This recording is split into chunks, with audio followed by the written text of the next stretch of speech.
Hi, welcome back guys. This is your friend, the Broccoli Fanfics. Back with amazing fanfiction. This is the series of What If Deku Had Persona Wildcard Quirk. Now before starting, please give this video a like and subscribe to the channel if you want more videos like this. Now let's get into the fanfic. Izuku Midoriya stirs awake, his head feeling heavy as he wipes drool from his face. How long had he been asleep? He remembered arriving back in Japan after a long flight and falling asleep on the ride to their new apartment. But he doesn't feel like he was in a moving car.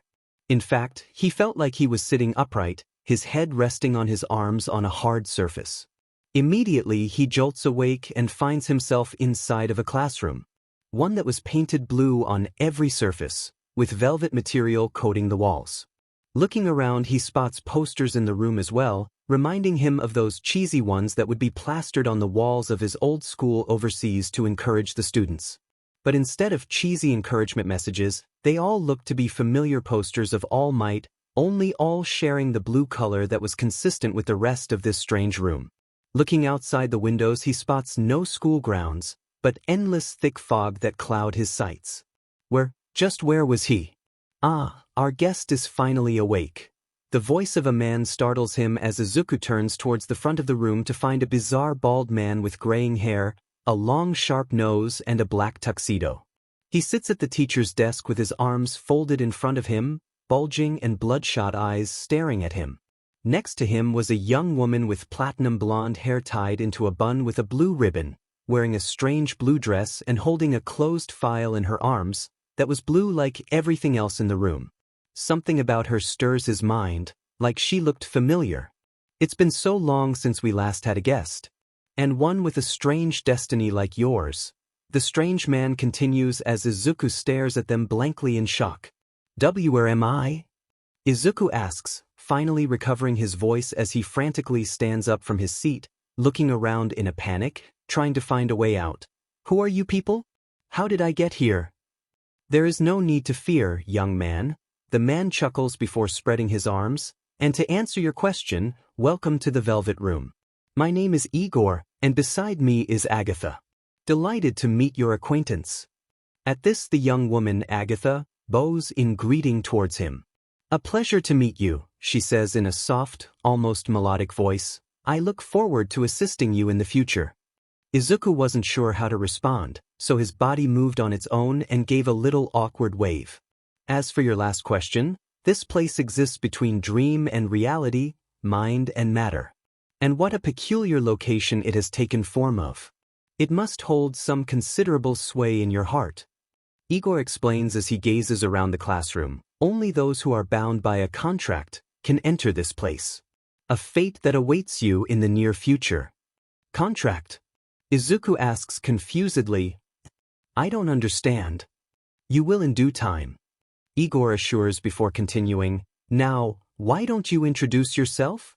Izuku hesitates, but he senses no hostility from either Igor or Agatha. What were those names anyway? He was supposed to be in Japan now, but those were definitely Western names. Izuku Midoriya. He hesitantly responded as Igor grinned. Izuku Midoriya? A pleasure to meet your acquaintance. We are inhabitants of the Velvet Room. Agatha is my attendant, and our duties are to provide assistance to ensure your safety. Safety? Izuku asks, starting to get worried again. Safety from what? I don't understand what's going on. You will eventually, Izuku Midoriya. Igor assures, we shall attend to the details at another time. With a snap of his fingers, the doors to the classroom swing open, revealing a near-blinding white light emanating from it. I ask you to remember this, Izuku Midoriya. Some advice.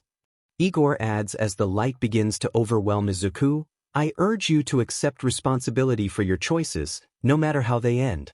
Good day. Izuku snaps awake with a scream, falling out of the car seat as the door he was leaning on was opened.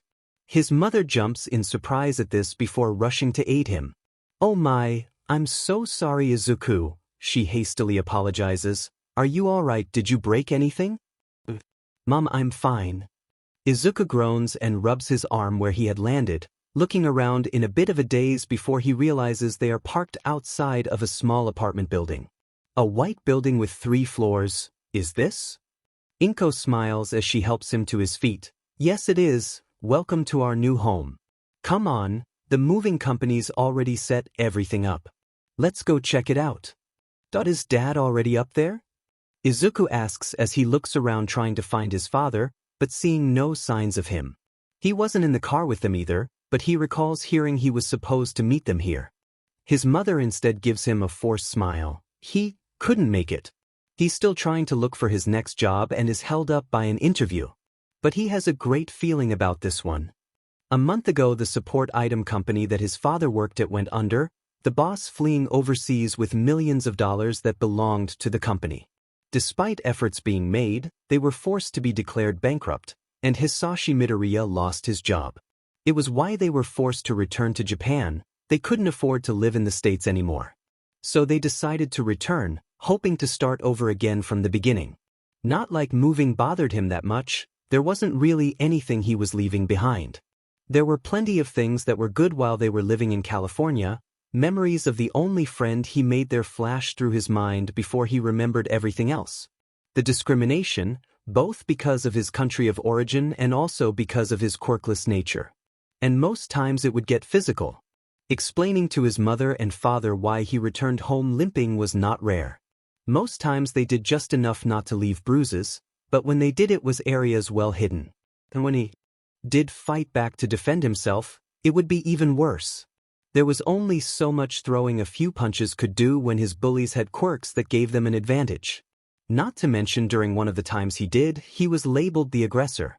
Forced to apologize for his aggressive behavior in front of the bullies and their parents for attacking them. His parents weren't having that, though, so they transferred him to another school. Unbeknownst to them, nothing had changed. He just got better at lying to them to ease their worries. The elevator takes them up to their apartment on the 3rd floor, carrying their personal luggage with them as they enter their apartment room. It was quite small but just enough to fit the 3 of them, filled with the bare minimum essentials.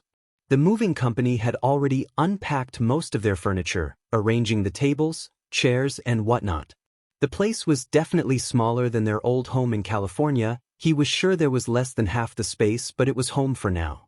It's not bad, don't you think? Inko asks with a smile. It's only temporary anyway. Until things get better. Why don't you go check out your room? I asked them to leave your stuff in the boxes in case you wanted to decorate yourself. Get some rest after that, and I'll wake you up once dinner's ready. I'll do that, he says, giving her a smile as he walks into his room. Like the apartment, it was small, with only a single bed, closet, desk, and chair squeezed together. A cardboard box was set on the floor, taking up even more space, so he kneeled down and began searching through them to unpack. He didn't bring much anyway, just a few posters and figurines, a few volumes of books, and to his surprise a pair of old boxing gloves. He remembered joining the boxing club at some point in his old school. A way for him to try and enroll into a hero school without a quirk was his thought process at the time. It didn't last long and he left soon after. Not that he was good at it or anything, but he still tried to keep practicing every now and then. Picking them up, he throws them into the closet before resuming unpacking his items. Arranging them on the desk and plastering posters on the walls, all of them merchandise of pro heroes he had collected, especially All Might. Now that he thought about it, the posters were quite similar to the ones he saw in that weird dream of his. And what was up with that classroom and strange people? Maybe it was just stress at the thought of transferring to another school. He had to head to some middle school called Aldra Junior High tomorrow to finish his last year before heading to high school. He was already dreading it, but there was nothing he could do about that. Sighing, he flops down on his new bed to get as much rest as possible. He could tell that tomorrow was going to be a long day. 2XX April 4th Monday. Did you hear? Apparently, we're getting a new transfer student today. Some student in the class gossips to her friend. Yeah, from America, I think. Do you think it's a cute foreigner? Her friend whispers back. They weren't the only ones. A lot of the class was chatting with each other, curious about this new transfer student. Oh, I hope so. What do you think their quirk is anyway? Don't know. Do you think it's probably cooler than Bakuga's? Shoo. Don't let him hear you diminish. You want to get your butt kicked? Katsuki Bakugo scoffs as he hears all the gossip occurring all around the classroom. These losers, kicking up this much of a fuss over something so little. The hell was the big deal of some stupid transfer student anyway? And what the hell was that about them having a stronger quirk than he did? He was going to have a stern talking to with that extra after this. The class quiets down as the door to the classroom slides open and their homeroom teachers walk through, followed by another student they didn't recognize. He had dark forest green hair and wore an uncomfortable expression on his face as he nervously eyed the class. All right, settle down kids. Their homeroom teacher calms them down. I'm sure you're all excited to meet your new classmate, so let's not waste any more time. He just moved back to Japan from America, make sure to give him a warm welcome. Their homeroom teacher says quickly but without any passion, waving at Izuku dismissively while heading towards his desk. Come on, introduce yourself and tell them something about yourself. We haven't got all day, he says as the boy nods and clears his throat. Izuku Midoriya, something seemed very familiar about him, but Katsuki didn't know what. Something about his face set him off for some reason, but he just couldn't nail it down. Good morning everyone, my name is Izuku Midoriya. He introduces himself with a bow. I hope we can get along for the rest of the year. I'm pleased to meet you all. I'm happy to answer any questions if you have any. Tell us about your quirk. One of the students immediately asks, and everyone, even those who weren't paying much attention before, focused on Izuku for his answer. It was just how the Aldra students' social hierarchy worked. The more impressive your quirk was, the better you have it. More people would want to be your pal, and less people would want to mess with you. It was how Katsuki Bakugo had reigned at the top all these years, by simply being better than all the other shitstain losers beneath him. He listens closely, thinking that if this nerd was going to be uppity about having a halfway decent quirk, he was going to be shown his place. But the answer surprised all of them. Izuku Midoriya looks downcast as if avoiding eye contact with everyone before muttering out his barely audible answer. I'm actually quirkless. Katsuki's eyes widened at that, the words triggering an old memory from long ago, and suddenly he realized who this person before him was. Deku, he growls under his breath. Classes ended without much of a problem, although he had a few issues almost dozing off in the middle of lectures, but he forced himself awake anyway to listen. It was a bit hard acclimating to listening to lectures in Japanese since all the lessons he learnt back in California were in English. Still, he felt he learned something at least, so it just meant he needed time to get used to the change. As for the classmates, well, they were sadly about as he expected. The usual comments were already heard. Geez, quirkless in this day and age? Hey, when was the last time we met anyone quirkless? I can't imagine being born without a quirk. What does that feel like? None of them were spoken directly to his face yet, so that was a plus. It was all just gossiping and muttering behind his back. That was something he was used to. Their words chip away at his spirit despite his efforts, but he'll just push forward like always. He begins to pack up his things when he sees a blonde classmate approaching him, glaring down at him while standing up. Izuku can see an aggressive look in his eyes and begins to worry. He wasn't going to have a confrontation on his first day, was he? Can I help you? He asks, confused as the blonde glares. The blonde student scoffs in disbelief. 10 years, and that's all you gotta say, Deku? Izuku's eyes immediately widened upon being called that. He hasn't heard that name in so long, no one's ever called him that since he was a kid. And only 2 people did that anyway, while they were both blonde, one of them was a girl. So that means this was Kaken? Izuku mutters in realization, his eyes widening in shock. Can't if I believe it. Katsuki glances at him up and down. It really is you. What the F are you doing here? Izuku can't help but swallow a gulp, remembering the times Katsuki and him would play as a child. If one would consider being bossed around and always delegated the role of either sidekick or villain for the former playing. Never mind that sometime after his quirkless nature was declared, he would be constantly berated and beaten by the blonde to show his supremacy. That my father lost his job. Izuku responds after a pause to consider his answer. We had to move back to Japan. I didn't know you were studying here, Kaken.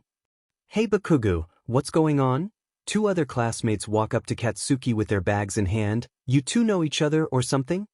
F off, he's just a shit stain from the past. Katsuki growls and glares at them, causing the two to sweat nervously before backing off like ordered. Once they did so, Katsuki turns back towards Izuku. I don't give a crap why you're here, Deku, but let's get one thing straight. A quirkless sheet like you need to learn his place, and around here it's bottom of the barrel. I don't need you mucking things up for me, so as long as we're clear on that, this school year's gonna pass by peacefully. Am I clear? Something about Izuku's face infuriated Katsuki. It was almost a combination of boredom and disappointment. Memories of similar eyes looking at him from the past flash through his mind as he reaches and grabs Izuku by the collar, pulling him up. The hell are you doing looking at me like those demed eyes? He growls. I asked you a demed question. Are we clear? Crystal. Izuku nods his head and Katsuki drops him back onto his seat, walking off with a huff. Wasting my time with this? He mutters as he leaves the class and leaves Izuku alone in the class. Izuku sighs at this, slumping back in his seat as he takes in the whole day he is having. Honestly, even with just now, it was slightly better than his old school was. Still, to see what was once a close friend remains practically the same over the course of 10 years. He doesn't know why, but part of him genuinely thought Katsuki Bakugo would have changed in those 10 years. It was disappointing that he didn't. The more things change, the more they stay the same. Yes, sir, I'm very sorry, sir. A businessman apologizes frantically over the phone as he bows out of habit despite no one being there with him in the dead of night. I'll get the reports written up as soon as possible. Yes, I'll definitely be working overtime for the next week. You can count on me, sir. Thank you very much. The call ends soon after and the tired businessman lets out a groan, tugging at his tie. This was just too much, the dumping a project on him that he wasn't even a part of just because the ones that were quit the other day. Everyone was jumping ship from this company after a few questionable decisions made by the higher-ups, and it wasn't as if he could blame them. Honestly, he should put in his resignation form eventually, but perhaps after he receives his bonus. For now, he just has to tolerate doing more work than he could handle. Goddamn it. He needed a strong drink, but he also needed to get as much sleep as he could. Work was in a few hours after all. His stomach aches and he winces. Perhaps he should also take his dinner as well. He was sure that the convenience store near his apartment would still be open at this time of the day. Sure enough, it was, and he bought him a small microwave meal with a can of beer using his meager salary. Sighing at the pitiful meal, he walks back home, trying to keep himself up with prospects of a better job soon. Ungry. Huh. The businessman snaps to attention as he glances around, but all he can see are closed shops and a barely lit sidewalk, windows reflecting the light from the street lamps. What the hell? Could have sworn I heard something. He was going to continue his walk home when he heard it again, soft whispers all around him like he was surrounded. Nervous, he steps back towards the light to give him comfort, edging close to the glass panes of a shop selling clothing. Who's there? This isn't funny, he shouts with worry, hand reaching for his phone. His quirk was just a simple one that let him project snowflake patterns not at all useful in a fight, so it wasn't like he could defend himself. I'll call the cops. The whispers silence themselves and then he sighs with relief, glancing down at his phone to realize the time is nearing midnight. He really needs to get home now and he sees movement in the reflection on his phone screen. But before he can react, he hears glass breaking and black arms wrap around him like a web, pulling him backwards. He screams out as he struggles futilely. He was inside the shop now, he thinks at least, and that's when he spotted them. Black mounds looked like shadows emerging from all around and wrapping over him, wearing strange masks as they slithered closer. Stop this!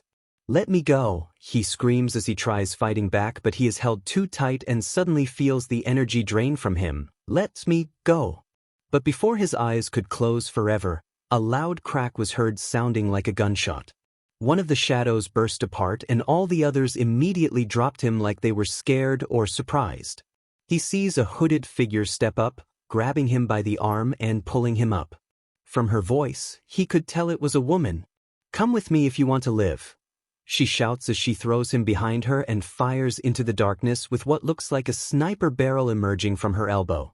The businessman stood up and was prepared to run, to call a pro hero or something, anything to get him out of this mess. But as he stumbles to his feet and looks at his surroundings, he feels something immediately wrong. It wasn't dark like it was just now. In fact, it looked quite well lit, but the buildings were different. Still similar but distorted in a way, different shapes and sizes, and the wordings on signs were illegible. And the moon? It was pitch black instead of white, and the night sky was the opposite. Where the hell was he? The woman with the strange gun Quirk grabs his arm and starts running. That'll take care of them, but more will come. I'm getting you out of here, so keep up or die. He can only helplessly nod and try running to keep up with his mysterious saver, but then she skids to stop and he almost trips forward if it wasn't for her stopping him. Of all the times, she mutters in frustration as out of the corner of the street, the galloping of a horse could be heard as something large steps around to face them. He wasn't ashamed to say he almost set his pants at the sight. Who wouldn't? A large, snarling horse bigger than 2 cars was covered in black shadows, with predatorial red eyes glaring at them. On its back was something that looked like a giant twisted version of a European knight, a menacing halberd in hand pointed at them that was longer than a lamp pole. To make matters worse, more of those small dark slimy things were coming from the buildings, crawling out of gaps in the doors or bleeding out from the bricks. They were surrounded. But instead of shooting, the strange woman for some reason withdraws the barrel back into her elbow, making it return to normal. He was about to ask, but she turned and silences him. Just stick by my side and we'll get through this, and don't get in my way. She warns as she raises her right arm, which was now covered in blue chains he was sure weren't there before. Don't worry, you won't remember much from this. Just think of it all as a bad dream once it's over. She takes a deep breath as her left arm is used to grab the chains on her right, closing her eyes and muttering under her breath. All right, let's try this one more time. Don't fail me now. Lend me your power. She whispers as the air starts shifting around her like it is distorting, her eyes flashing blue as she opens them and snaps the chains off her right arm. Persona. 2XXX April 5th, Tuesday daytime. Izuku Midoriya yawns as he slaps his alarm, hitting the snooze button on the second try while struggling to force himself out of his comfortable bed. Cramped as it was, he could barely resist the desire to lay there for just another few minutes, but that would make him late for school. After changing into his uniform, he quickly brushes his teeth and gargles with mouthwash before heading to their living room where he was surprised to find both his mother and father chowing down on breakfast. Dad. Izuku looks at the man surprised, considering that even last night he didn't see his father return home before sleeping. It must have been pretty late before he returned. Isugu, his father asks through a mouthful of rice before chewing and swallowing. Great to see you, I hope you slept well. Sorry I couldn't greet you when you arrived, but I finally landed some work. Isn't that great news, dear? Inko asks excitedly as Izuku sits down to eat his breakfast, scooching over to give her husband a peck on the cheek. I'm so proud of you, darling. It's nothing. Hisashi says, looking a bit embarrassed. It's just entry-level stuff. Pay isn't gonna be as good as my last one, but it's just temporary. I'm just happy things are finally looking up. Inko smiles proudly. We're going to have a big dinner once you come back. I'm so happy for you. Why don't you tell me where your new office is? I'll bring us lunch like the old days. Yeah. Hisashi chuckles awkwardly for some reason and Izuku raises a brow at this. What's your new job about anyways, Dad? Izuku asks, realizing he hasn't mentioned that yet. But before his father could respond, an alarm rang from his phone. One moment, it, I have to run. Hisashi says after taking a peek at his phone screen, eyes widening as he stands up and grabs his briefcase. I'll try to see you all at dinner. Work's gonna be tough for a while, so I may be late. Good luck at school, Izuku. HM? It's still pretty early, isn't it? Inko mutters. He looked so worried. I hope his new workplace isn't treating him harshly or something. Yeah, me too. Izuku nods, sharing his mother's thoughts. Maybe. It's just stress? He's used to working in America after all. I hope it won't be much of a problem. Inko says, sounding worried before thinking in silence. If he's so worried over funds and the new job isn't paying well, do you think I should get a job to help him out as well? But he said it's fine, didn't he? Izuku points out, I think we should trust Dad knows what he's doing. You're right, I'm probably just overreacting. Inko sighed before pointing at him with her chopsticks. And you better hurry up and eat, you need to get to school quick, don't you? Izuku glances at the clock on the wall before realizing his mother was correct. He was indeed going to be late for the train to his school's district. Shoving down as much of his breakfast as possible, he then gets up to leave. Sorry to leave in a rush, Mom. I'm going now, take care of yourself. Remember to watch both sides of the road when crossing. Inko yells after her son as he dashes down the apartment staircase. As Izuku jogs towards the train station, he can't help but think of his mother's words about his father worrying about the lack of money. He trusted his dad, but he did honestly look stressed and worried behind that big smile of his. If that was true, could there be some way for him to ease the burden? He does recall seeing some employment information magazines on the way to the train station during yesterday's trip. Perhaps he can have a look. Even if it doesn't pay much, if it can at least pay for meals, then it could ease the burden on both his parents. 2XX April 7th, Thursday after school. Thank you, come again. Izuku drones as he packs up the purchases of the customer before handing it back with both hands. It wasn't the most glamorous, but it was a paying job with his hourly pay being nearly 1,200 yen. It was pretty good for a part-time job, and he could pay for his own meals. Maybe if he got a better paying one he could help with rent as well? Alright kiddo, it's closing time. The manager walks out with a bored look on his face. Make sure to finish stocking up before you close up. And be careful on your way back, I don't need a hard worker like you going missing. Pardon? Izuku looks at his boss confused, who waves him off. Pick up a paper sometimes, it's not exactly front page anymore but people are still talking about it. The boss says, remember to shut off the lights before closing up, I don't want to come back to see the power still on, you hear me? Yes sir. Izuku nodded and was ready to begin the last batch of work left when he looked at the newspaper on a nearby stand. The words of his manager had him curious, so he decided to take a quick break before he started, putting some coins into the cash register before taking a newspaper to read as he leaned on the counter. The front page was the standard stuff, pro heroes taking down villains and rescuing civilians. This time it had the Buster hero, Erja. He saves that for later and flips through the pages, wondering what his manager could be talking about, before coming across a headline. 10 new mysterious disappearances in Shibuya. How many more before action taken? What he read was worrisome. According to the article, there was a huge increase in the rise of missing person cases not just in the city but all across the country since the year began. Civilians, pro-heroes, it didn't matter. Whoever was behind these didn't discriminate. Those that were found were left shells of their former selves. Dramatic loss in motivation, emotions and apathy were common in those found after their disappearance, as if sapped of the will to live. As a result of this, there was also a worrisome rise in suicide rates. And there were those still missing. There have been no culprits identified or caught so far, but there are theories that it was caused by a villain with a teleporting quirk of sorts.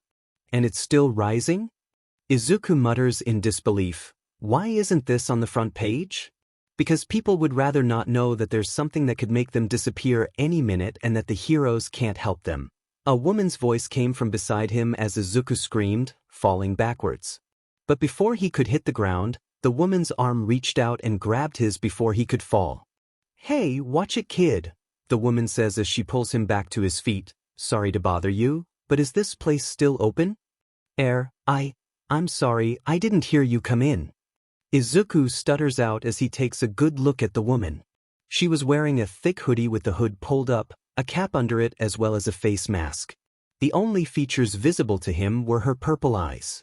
Forget it, look, are you open or not? She asks, sounding frustrated, and Izuku gulps. Well, I was just about to close up, Izuku mutters before noticing something under the woman's sleeve when she helped him to his feet. Are you all right? You're bleeding. Bandages with fresh blood staining were wrapped around her arm as she winced. I'm fine, she grumbles before pulling out a wad of yen. Look, I'll just be quick. Just give me 5 minutes, and there's a little extra for your time. Please. Go ahead, Izuku says after a second to think. This woman felt off wearing clothes that cover up like that, and if anything the money made him even more suspicious. But there was a look of desperation in her eyes. She nods in thanks and immediately walks hurried between the shelves, grabbing items such as instant noodles, energy drinks, coffee, water, bread, bandages, some medicine and other essential items.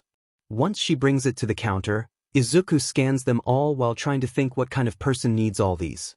Izuku scans all of the items as fast as he can in silence, occasionally glancing over worriedly at the strange woman who seems to be glancing towards the clock on the wall nervously. Is everything all right? He asks again just to make sure and she sighs. It's fine. I need to get ready before midnight, she mutters, sounding exhausted. What was so special about midnight? Besides, it was only a few hours before midnight, so there should be plenty of time, right? Still, Izuku hurried his pace just in case this was some kind of emergency. Her eyes wandered around before settling on the newspaper he was just reading. Worried about what's been going on? A bit. Izuku admits, I only just found out. You've been living under a rock? The woman asked. This was front page stuff for a week at least before the HPSC started trying to hide how bad it's getting. The HPSC is suppressing this? Why would they do that? Izuku asks doubtfully. He knew they were the government agency responsible for managing the interaction between society and pro-heroes, enforcing laws and regulations on them. They watch the watchmen, so to speak. They want to keep everything running squeaky clean. This perfect society and status quo of theirs. She explains, sounding bitter. Believe what you want, but their priority isn't really helping people. It's just keeping things as they are. Izuku kept himself silent, thinking it probably wasn't a good idea to get into a political argument with a woman like this. He bags up the last of her items. All right, will that be all, ma'am? Thanks. She takes the bag and leaves a wad of yen. A quick count confirms it was all there, and surprisingly a big tip as well. By the way, you happen to know any nearby drugstores still open? I'm sorry, I'm kinda new to this area. He shrugs unsure. I just moved back here with my family after 10 years. Welcome to Mizudafu then. She takes the bags from him, or rather, welcome back.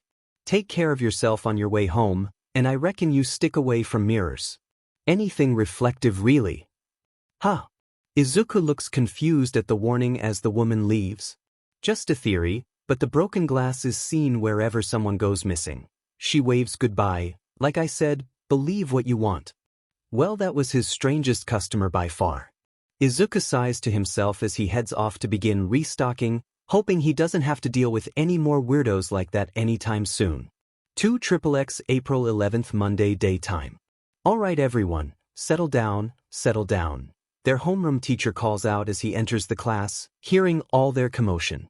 The class only quiets down after a few more tries, and brings out stacks of papers. You're all in the third year now, so act like it. I'm sure you're all excited to graduate soon, but it's now or never for you to start planning for your futures. I'm handing out career aspiration forms, but I can already predict your answers. You all want to be heroes, don't you? The class continued their cheering and some began displaying their quirks, caught up in the excitement. Now, I'm sure you all have awesome quirks, but this is still a public area, so don't go around using them without permission, alright? The teacher insists, but then Katsuki speaks up. Hey teach, don't go around lumping me in with the rest of these losers. Katsuki gloats and some of the braver students are about to yell back when a glare from Katsuki cowers to them. We're not even close to the same level. Ah yes, Deku. Their homeroom teacher flips through the papers. You wanted to apply for UA, isn't that right? Hell yeah.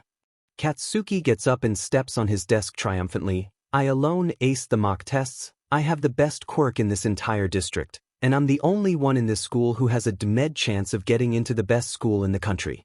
And if anyone thinks otherwise, feel free to disagree with me after school. Katsuki sets off his quirk in his palm despite the teacher's initial warnings, his implications clear. However, almost as if he was bored and wanted to stir things up, their homeroom teacher looked at another document. Well, not exactly. He corrects. Izuku Midoriya aced the mock tests for U.2, just a bit lower than yours actually. He's applying for the hero course as well. Looks like you got competition. Silence reigned in the classroom as all eyes turned towards Izuku Midoriya, who winced in his seat, already dreading what was going to happen. Most of the class just laughed their heads off. as if they were just told the funniest joke in the world. Izuku clenches his fist under his desk at this. He was used to this laughter and mockery already, but having his choice exposed knowing it would have incited this reaction angered him. He avoids glaring at the teacher though, knowing it'll just get him into trouble. He just needs to bear with it. Midoriya of all people? The Quirkless? If people with quirks can't even make it, then how can he? Hey dummies, just studying isn't good enough for you to be a hero, you know? Quit while you still can. 2XXX April 11th Monday after school. Duh, what the F was that? Katsuki stomps up to Izuku as he is packing up, stopping him from proceeding further as the rest of the class leaves the room in a hurry after seeing the mood he is in. Izuku decides to keep his head down and continue shoving books into his bag. I applied to you today, so what? He asks while avoiding looking at the blonde as he stands up, but before he can leave, Katsuki grabs him by the collar and pushes him against his desk. What the hell? I thought I was clear? Katsuki growls. You stay out of my way and I stay out of yours. But there you were, trying to show me up by applying to you. Hey, I wasn't the one who yelled it out for the whole class. Izuku yells back, annoyed by this treatment. What's the big deal? The big deal is that you're FING up my origin story. I'm the future #1 hero who was the only one from middle school who got into the U today. The only one good enough, skilled enough, to get out of this shitty school and be a hero. He roars at Izuku, pushing him again, and here you are trying to muck things up for. Can you imagine reading the history books and seeing a quirkless loser like you applying to UA like I did? Who cares?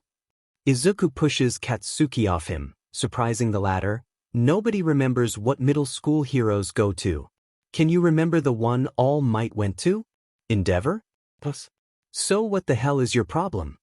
You tearing up my future glory, that's what. Now go apply somewhere else before I dash. Katsuki grabs his shoulder and reels back, a fist crackling with explosives, but is taken by surprise when Izuku sends a quick jab to his face. It was truly accidental, and the move shocked even Izuku.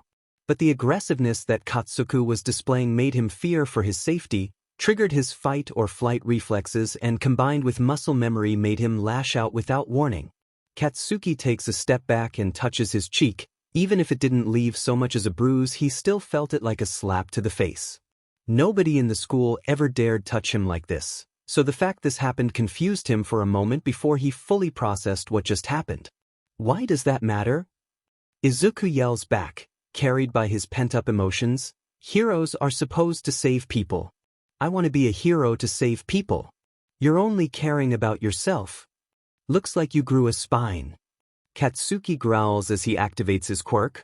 I guess that means you're not crying as easily as when you were a kid, Deku. Izuku braces himself for a beating as he raises his fists, trying to remember the right stance. There was no way he was winning, but he was at least going to defend himself.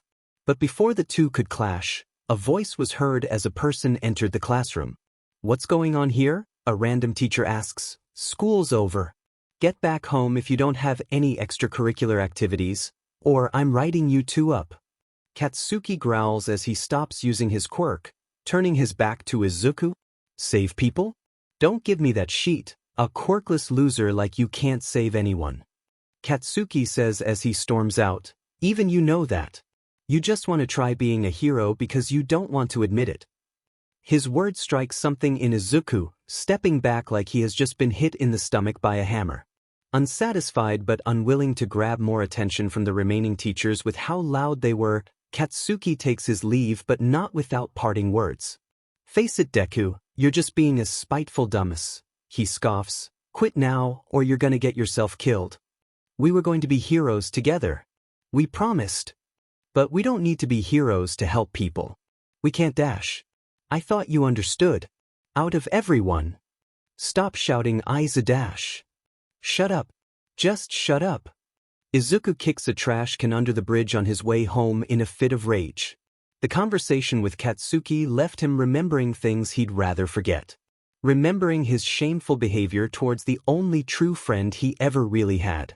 He wanted to hit something and scream, punch something until his knuckles bled, anything to feel anything else. But after seeing the mess he made, he sighs, disappointed in himself as he bends down to pick up the spilled trash.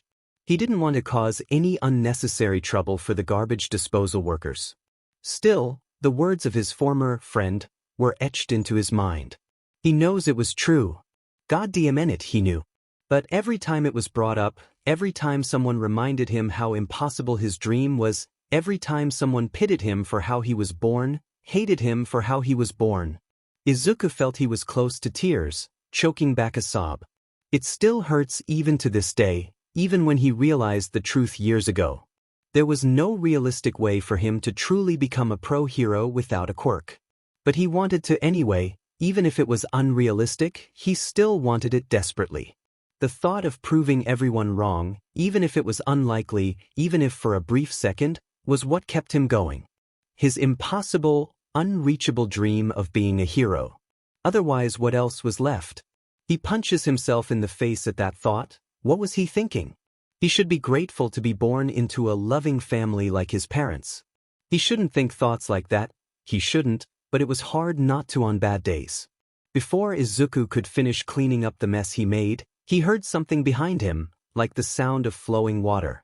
But just as he was turning around to investigate, he was swept up like being hit by a strong wave. Look at this. A convenient meat bag just in time. A sinister voice laughs in relief as Izuku feels strange liquid pour down his nose and nostrils, slowly filling his lungs. You saved me, kid. I thought for a moment I was done for. You're a real hero. Izuku desperately swiped at the slime to try and divert the flow, but it was useless. His hands passed through like they would with any liquid. In his peripheral vision, he could see this slime villain's solid eyes, making a desperate gambit to try reaching for them. But they were too far. This was exactly what he had thought. If he had a telekinetic quirk, he could pull them towards him. If he has a strength quirk, he could kick off the ground and reach them, or just power through out of the grip. If he had a fire quirk, he could set everything ablaze. But he didn't, for he was quirkless. And against a quirk like this, there was nothing else he could do but become a victim. A loud bang was heard as a manhole cover was punched upwards, and a large figure crawled out. Have no fear, young man. You are safe now. A voice he had heard so many times speaks out in the ever-familiar words. Want to know why? Because I am here. Izuku retches out slime from his guts as he feels his cheeks repeatedly tapped by a large hand. Oh, you're awake. Thank goodness, I was going to administer CPR had you not responded. A familiar voice he heard before he blacked out said, I'm sorry for catching you in the crossfire of my chase. The slippery villain led me on a merry trail, but thanks to you I was finally able to catch him. Your all might. Izuku's jaw dropped in awe as he gasped for air. There were many things in the world one could mistake for another, but there was never mistaking someone with an aura like this.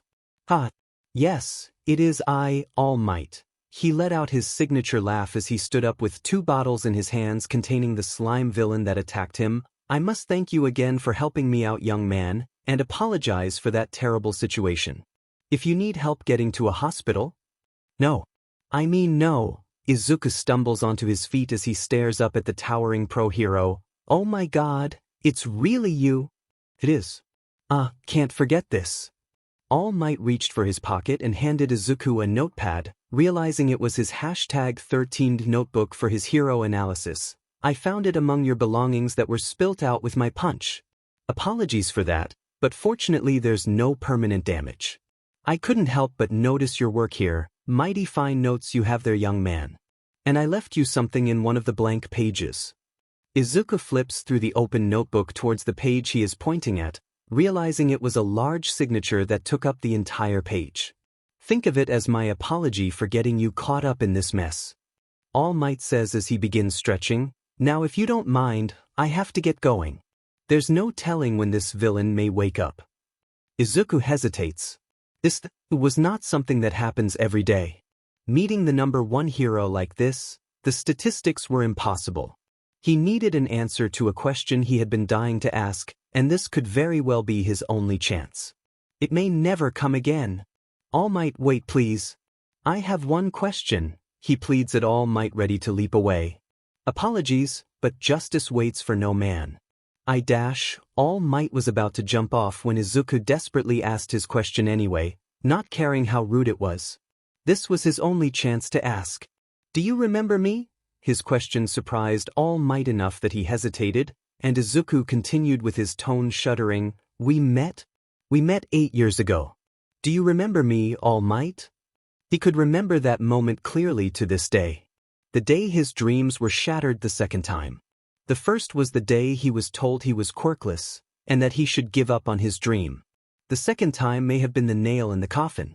The day he met his idol for the first time in California, the day he heard the words that still echo in his head. That can't be a hero. Hearing those words at that age, still fresh from having his dreams of having a strong quirk to be a strong hero broken, it hurt him more than he would like to admit. And because of that, he said hurtful things to the only friend he had in that country. It was probably that moment when it all started to go downhill. But he slowly picked himself back since then, training his body even as the fire in him slowly burned down to embers. He needed this. If All Might changed his mind, just the slightest affirmation, maybe it could be what he needs to reignite this faltering resolve of his. He was desperate and he knew that, but he needed to hear it just once, from anyone. That even someone like him could be a hero. I'm sorry, 8 years ago? All Might scratched his head. Sorry, you're putting me on the spot, Gak. All Might suddenly cough roughly, alarming Izuku as he is waved off. Pardon me, just a bit of a sore throat. I really do have to be going, young man. I'm sorry, but I cannot waste any time. Of course. Izuku mutters, sounding dejected, feeling his legs turn weak. You have things to do. More important things. I'm sorry for bothering you again, sir. All Might hesitates, extending a hand and wanting to say something before wincing, his arm going for his side and gripping it. With reluctance he leaps away to the distance, trapped villain in hand ready to be delivered safely to the police, leaving Izuku alone as he walks home dejectedly. Izuku, welcome home. His mother greets him as he walks into their apartment. Are you hungry? I can whip up some dash. I'm not hungry, Mom, he cuts her off, before hurriedly entering his room and slamming the door shut. Inko stares at the closed door with worry. Her son has never shown such an attitude before. Maybe it was best if she left him alone? He didn't seem to be in the mood for a talk, perhaps a bad day in school? She'll have to speak with him later should he be up for it. Meanwhile, in Izuku's room, he throws his bag to the corner and plops down straight to his bed. His dejection turns into frustration as he lets out a scream that is muffled by his pillow. What was he thinking would happen? That All Might would recognize some kid he met 8 years ago? That he would magically change his mind and agree that Izuku can become a hero despite the massive disadvantages he had? That his entire life would change because of just this one meeting? It was just his desperation speaking. His insane desperation for anything to validate his dreams. But who was he kidding?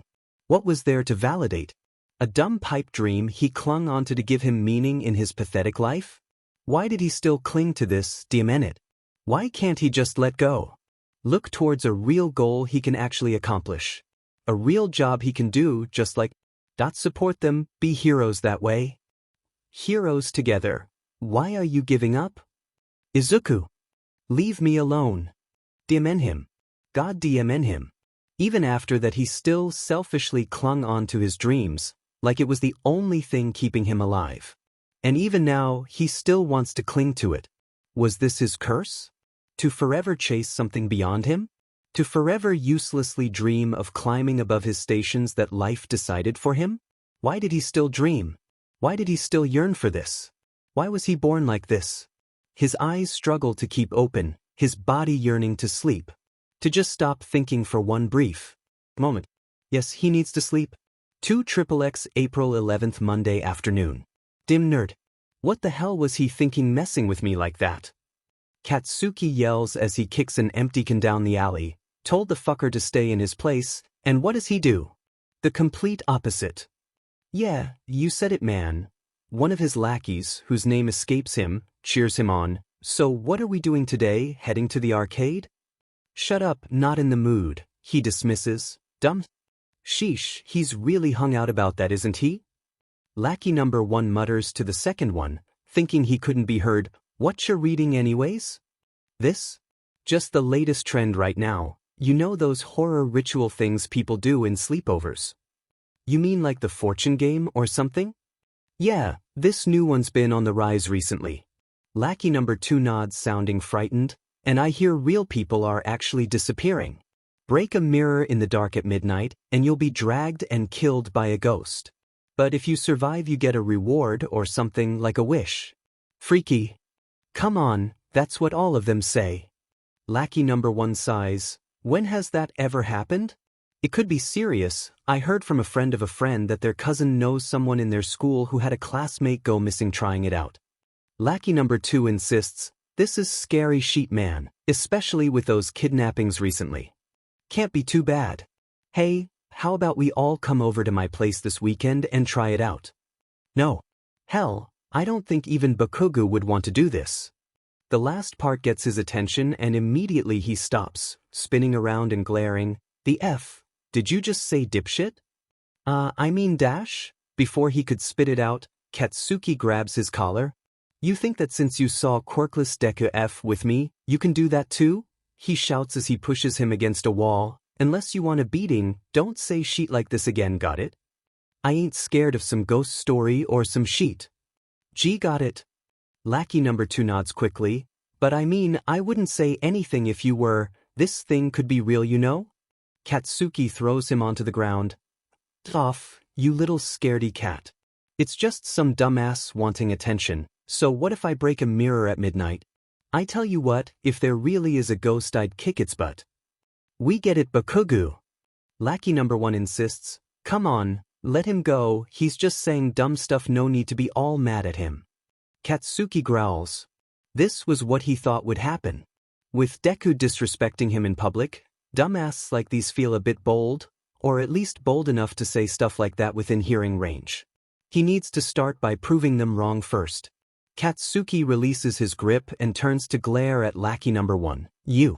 Buy me a mirror, now. What? You heard me. Katsuki shouts, intimidating him into obedience. Find me the nearest mirror right now and buy it.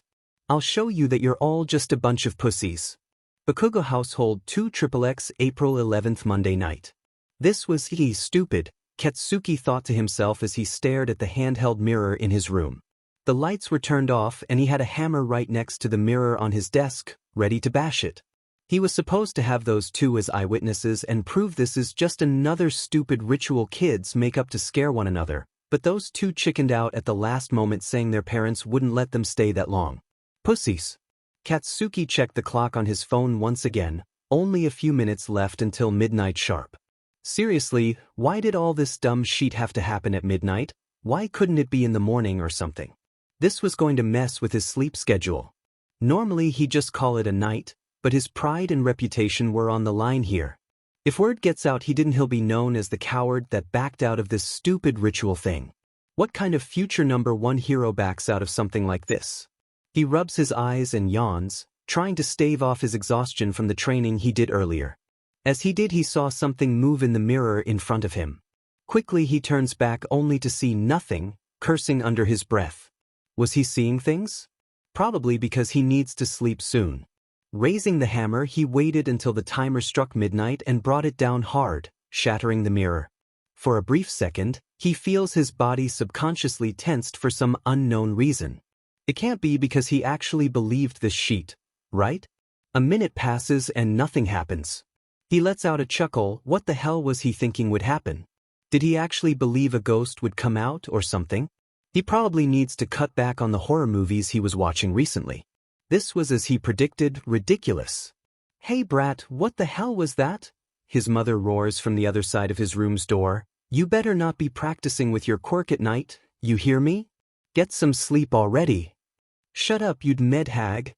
Katsuki roars back as he starts sweeping up the mirror shards with his hands. I'll be done in a minute. Just go the F, back to sleep you dash? He pauses, startled as he feels something wrap around his hands, looking down to find a set of chains wrapping around and pulling at his arm. Before he could blow it to pieces, before he could even fight against it, he felt his entire body pulled in by a force he couldn't fight against. On midnight of April 12th, Katsuki Bakugo disappears. Alder Middle School 2XXX April 12th Tuesday daytime. Izuku felt something immediately off when the police were found at the entrance of the school, talking with one of their teachers. The students were allowed to enter, but he could feel their watchful eyes analyzing their every movement for whatever reason. He sits down at his seat in class, with all the other students murmuring amongst themselves about the police outside. Some were thinking a student was involved in a crime or something. Maybe drags or gang activity. He was left out of this as usual, but he could overhear them clear as day. But one thing felt odd, like there was something missing. Gazing around, he realizes that Katsuki wasn't in class yet. In the week he has been here, he never once saw the blonde late to class, always arriving right on time and usually before Izuku. So where was he? At this moment, their homeroom teacher chooses the moment to walk in, a slightly miffed look on his face. "All right everyone, quiet down, he insists before clearing his throat. "I'm afraid I have bad news for you all. This morning, the police reported that Katsuki Bakugo has officially gone missing." Deafening silence filled the room as the students heard this before they immediately began asking questions. Izuku was stunned at what he just heard, even having trouble trying to process it. Katsuki Bakugo went missing? Immediately his mind went to the news article he read last week, with people disappearing only to return as shells of their former selves. He was no friend of Izuku's, but it still didn't mean he would wish that fate on anyone. Some of the class looked panicked and worried, specifically two he saw hanging out with Katsuki often. One with slender and elongated fingers, and another who smokes frequently. The two looked panicked but were trying to be subdued about it, glancing at each other with worried looks. "What was that about? I know this must be distressing for you to hear, but nevertheless we have class to continue," the teacher says as he pulls out a checklist. "We need to trust that the heroes and police will bring Bakugo back safe and sound, and until then class will resume as always. Now for attendance." Not that anyone could focus in class after a bombshell like that. During lunch he could overhear gossiping students wondering fearfully if this was connected to the kidnapping spree, and who would be next to suffer from these mysterious kidnappings. It didn't help that police officers were seen all over the school, questioning the teachers and students alike if they heard or saw anything suspicious the day of Katsuki's disappearance. And for some reason he saw the two of Katsuki's followers wince whenever an officer looked their way or passed by. Something was up. He thought of bringing this to the attention of the officers, but then he saw a pair of them talking with the homeroom teacher who pointed in his direction. Izuku was confused for a moment before realizing he was the one being pointed at, with the officers approaching. "Excuse me, Izuku Midoriya?" one of them asks, and Izuku nervously nods, wondering what this is about. "We need you to come with us. We have a few questions regarding Katsuki Bakugo's case."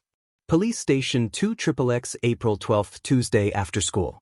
Izuku nervously waits in the interrogation room of the police station, looking around trying to understand just why he was here. There was no way they thought he was involved somehow, right? He takes a breath to calm down. The reason they had him waiting was probably to make him nervous. He needs to keep his head cool and answer any questions honestly to make them know beyond doubt he is innocent. Izuku rubs his eyes, feeling exhausted already.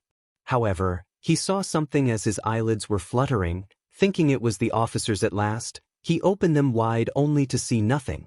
But he could have sworn he saw something move, especially on the two-sided mirror in the room. Before he could wonder, the doors to the interrogation room swung open with two detectives walking in. "Sorry for taking our time, kid. We hope it wasn't too long," the first one says as he takes a seat with a file in hand. "We just have a question about your friend, Katsuki Bakugo." "Classmate?" Izuku can't help but correct. "Not really friends." "Really?" the second detective asks, sounding suspicious. "We had a talk with his mom, and apparently you two were thick as thieves once upon a time. 10 years ago, before my family moved." Izuku mutters but doesn't mention the bullying he received also being another reason. "Why am I here, detective?" Detective number 1 sighs. "I'll be honest, kid, it's not looking good. Apparently, word around your school is that the two of you don't exactly like each other. Got into an argument, didn't you?" "Yesterday, actually." Detective number 2 specifies. "Heard it got pretty heated. Two of you were about to throw hands at each other, am I right?" I was defending myself. Or that was what Izuku wanted to say, but with his experience with using that excuse and lack of success with it, he doesn't. Instead, he bites his tongue and keeps silent. We have some school records Aldra gave us. Records of your time in America. Detective number 1 says as he flips through the file, went to America didn't you? And got into a few scuffles it looks like. Kicked out of boxing club for attacking classmates. Izuku tries not to grit his teeth at the memory. That's what they call trying to defend someone from getting bullied, only to be pounded to the ground by the bully's friends? You gotta see how this looks from our point of view. Detective number 1 continues, violent kid comes back home, meets childhood friend, jealousy brews, sparks fly and almost fists. It's pretty fishy, don't you think? You think I did something to Kaken? Izuku asks incredulously. Your words, not ours. Detective number 1 shrugs. Kaken? Some kind of nickname. Detective number 2 asks as he leans on the table, whatever it is, we know you're involved somehow. The gig's up, so the best thing you can do right now is confess. I didn't do anything. I went home after school and I stayed there the rest of the day. Izuku insists, trying his best to stay calm and not get provoked. But before detective number 2 could continue pressing, a uniformed officer knocks on the door as he enters, walking towards the detectives who look surprised before huddling into a corner. What, you're serious? Detective number 1 asks, God damn it, I thought it was going to be a simple slam dunk case. Detective number 2 sighs, come on, I told you he didn't do it. A quirkless kidnapping someone with a quirk like that? Just stupid and ridiculous. Sighing in frustration, detective number 1 turns to Izuku and speaks up like he didn't just overhear their loud mutterings. Hey kid, sorry but security cameras at your apartment put you right where you said you were. You're free to go. Izuku steps out of the interrogation room and into the police station's lobby, glancing around at his surroundings before he is suddenly tackled. Izuku, a familiar blonde woman hugs him to the point of near strangulation. Oh, it's been so long, you've grown so much. Are you alright? Those BS statists didn't try to arrest you, did they? I keep telling them there was no way you were involved. Aunt Mistuki? Izuku chokes out as she releases him from the chokehold. I heard they think you did something, and I said that was ridiculous. They have to be complete dumbass to think someone like you did it, she says as she glared at the pair of detectives, so they should stop harassing random students and start actually looking for my kid. What the hell do I pay your taxes for it? Do you demand jobs, you lousy sons of beaches? We're covering all our bases, ma'am.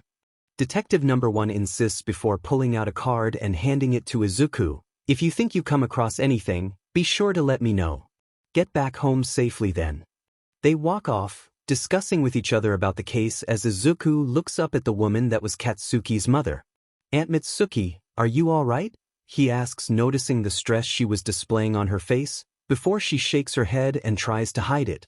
I'll be fine. She nods, trying to smile, patting Izuku on the head. You look like you need more sleep than I do. Go home, Izuku. Maybe I'll call your mom for a drink once all this is settled. Once the heroes get involved, it's only a matter of time before Katsuki comes home. He knows when someone is faking a smile, he's done it enough times. The way her lips were tensed, the way it was slightly too wide. He had enough practice that he could tell. But what on earth could he say or do to make her feel better? Words of comfort were useless, just empty platitudes that she wouldn't want to hear. Instead, he responds with his own fake smile as he leaves, sighing once he exits the police station. There was nothing he could possibly do except leave this in the hands of professionals. What else could a quirkless like him? His thoughts trail off as he spots someone on the sidewalk opposite of him. The kid with long fingers who followed Katsuki around, and one of the two who kept acting weird when the police stopped by. It could be nothing, maybe an overactive imagination, or something the guy smoked before coming to class. But something in his guts tells him otherwise. He knew something was up, and if so, why didn't he report it to the police the first chance he got? Izuku needs to speak with him. Crossing the road as soon as he could, he starts to trail his classmate until he gets close enough, tapping him on the shoulder. What the F dash? He suddenly turns, surprised by the contact as his eyes widened at the sight of Izuku. Wait, Midoriya? What the hell are you doing dash? You know something, don't you? Izuku asks, cutting straight to the point. You kept acting weird when the cops arrived like you knew something. What happened to Kaken? His eyes widened and immediately tried shoving Izuku away, but without warning Izuku grabbed him with both arms and started pushing him into a nearby alley and against the wall. Hey! The student exclaims as Izuku glares at him. What the hell do you think you're doing, Quirkless sheet? Our classmate is missing. His mom is worrying herself sick because of this, and you know something. Izuku yells at him. You did something, didn't you? What did you do? The student was surprised at the curiosity Izuku was showing, and even more at how intimidated he felt. Confronted with this, he immediately spills. It's not our fault, all right. In fact, we told him not to do it. He stammers out defensively. Do what? Izuku asks, confused at what he is talking about. The ritual. The student exclaims as he takes out his phone, showing Izuku a website chat forum. Some kids were talking about it, and I mentioned how stupid and scary it sounded, and that not even Bakugo would do something like this. He got said, bought a mirror, and I think he tried it himself. What? Izuku mutters in disbelief at how ridiculous this is. He sighs and lets go of the student in disappointment. He really thought this was connected, but turns out to be just someone being paranoid about the supernatural. He was about to walk home after this, thinking it really was for the best if he just let the heroes get involved and solve it themselves. But then he remembers something from last week, a weird conversation with a weird woman. Take care of yourself on your way home, and I reckon you stick away from mirrors. Anything reflective, really. It couldn't be related. Can it? Just a theory, but the broken glass is seen wherever someone goes missing. She waves goodbye. Like I said, believe what you want. Midoriya's apartment, 2XXX, April 12th, Tuesday night. Izuku sits in his room, looking over all the websites and talking about the rumors. There wasn't much to be gathered, but plenty of sites were talking about the mirror game and how they swear they knew friends of friends that disappeared because of this. But there was nothing on official news sites. It couldn't be possible. The pro-heroes and police would have figured out something this simple, wouldn't they? It's been going on for 4 months. They had to have a clue or be aware of this. But what could be responsible for the disappearances anyway? Some kind of teleportation quirk related to reflections? Teleportation from reflections? Was that how they got around the entire country that fast? It would make sense. He compiles the relevant information, the locations of disappearances mentioned in these discussions and where disappearances were reported in real news. Maybe bringing this information to the police would be what the police need to find Katsuki somehow? Izuku rubs his eyes, feeling exhaustion start to take over. It was almost midnight by now, so it was best for him to call or at least send a message using the card he was given. But as his eyes turn away, he spots something in his peripheral vision, like movement across his computer screen. He turns back just as he could have sworn a black blur moves across the screen. But after blinking to clear his vision, he sees nothing still. He must really need his sleep that bad if he is starting to hallucinate. The clock then hits midnight sharp, and suddenly the lights flickered in his room, startling Izuku. Even his laptop that was charging suddenly powered down, the dark screen reflecting his confused face. It was likely just a problem with the lights. The apartment they were living in wasn't exactly top of the line or anything. He should probably turn it off or something first. As he stands up to do just that, the lights turn off by themselves, further frustrating Izuku before the sound of breaking glass can be heard. Chains erupt from the screen of his laptop, wrapping around his arms and legs. He tried to scream, but they wrapped around his throat as well, nearly strangling him as he was pulled into the screen of his laptop. The first thing Izuku realizes when he opens his eyes is that he isn't in his room any longer. In fact, he doesn't think he's anywhere close to his apartment. He finds himself in some kind of playground, but it seems wrong. The colors, the lightning, it was unnatural in a way he struggled to describe. He tried to stand up but was stopped, looking down to realize he was on his knees and wrapped in chains embedded in the ground.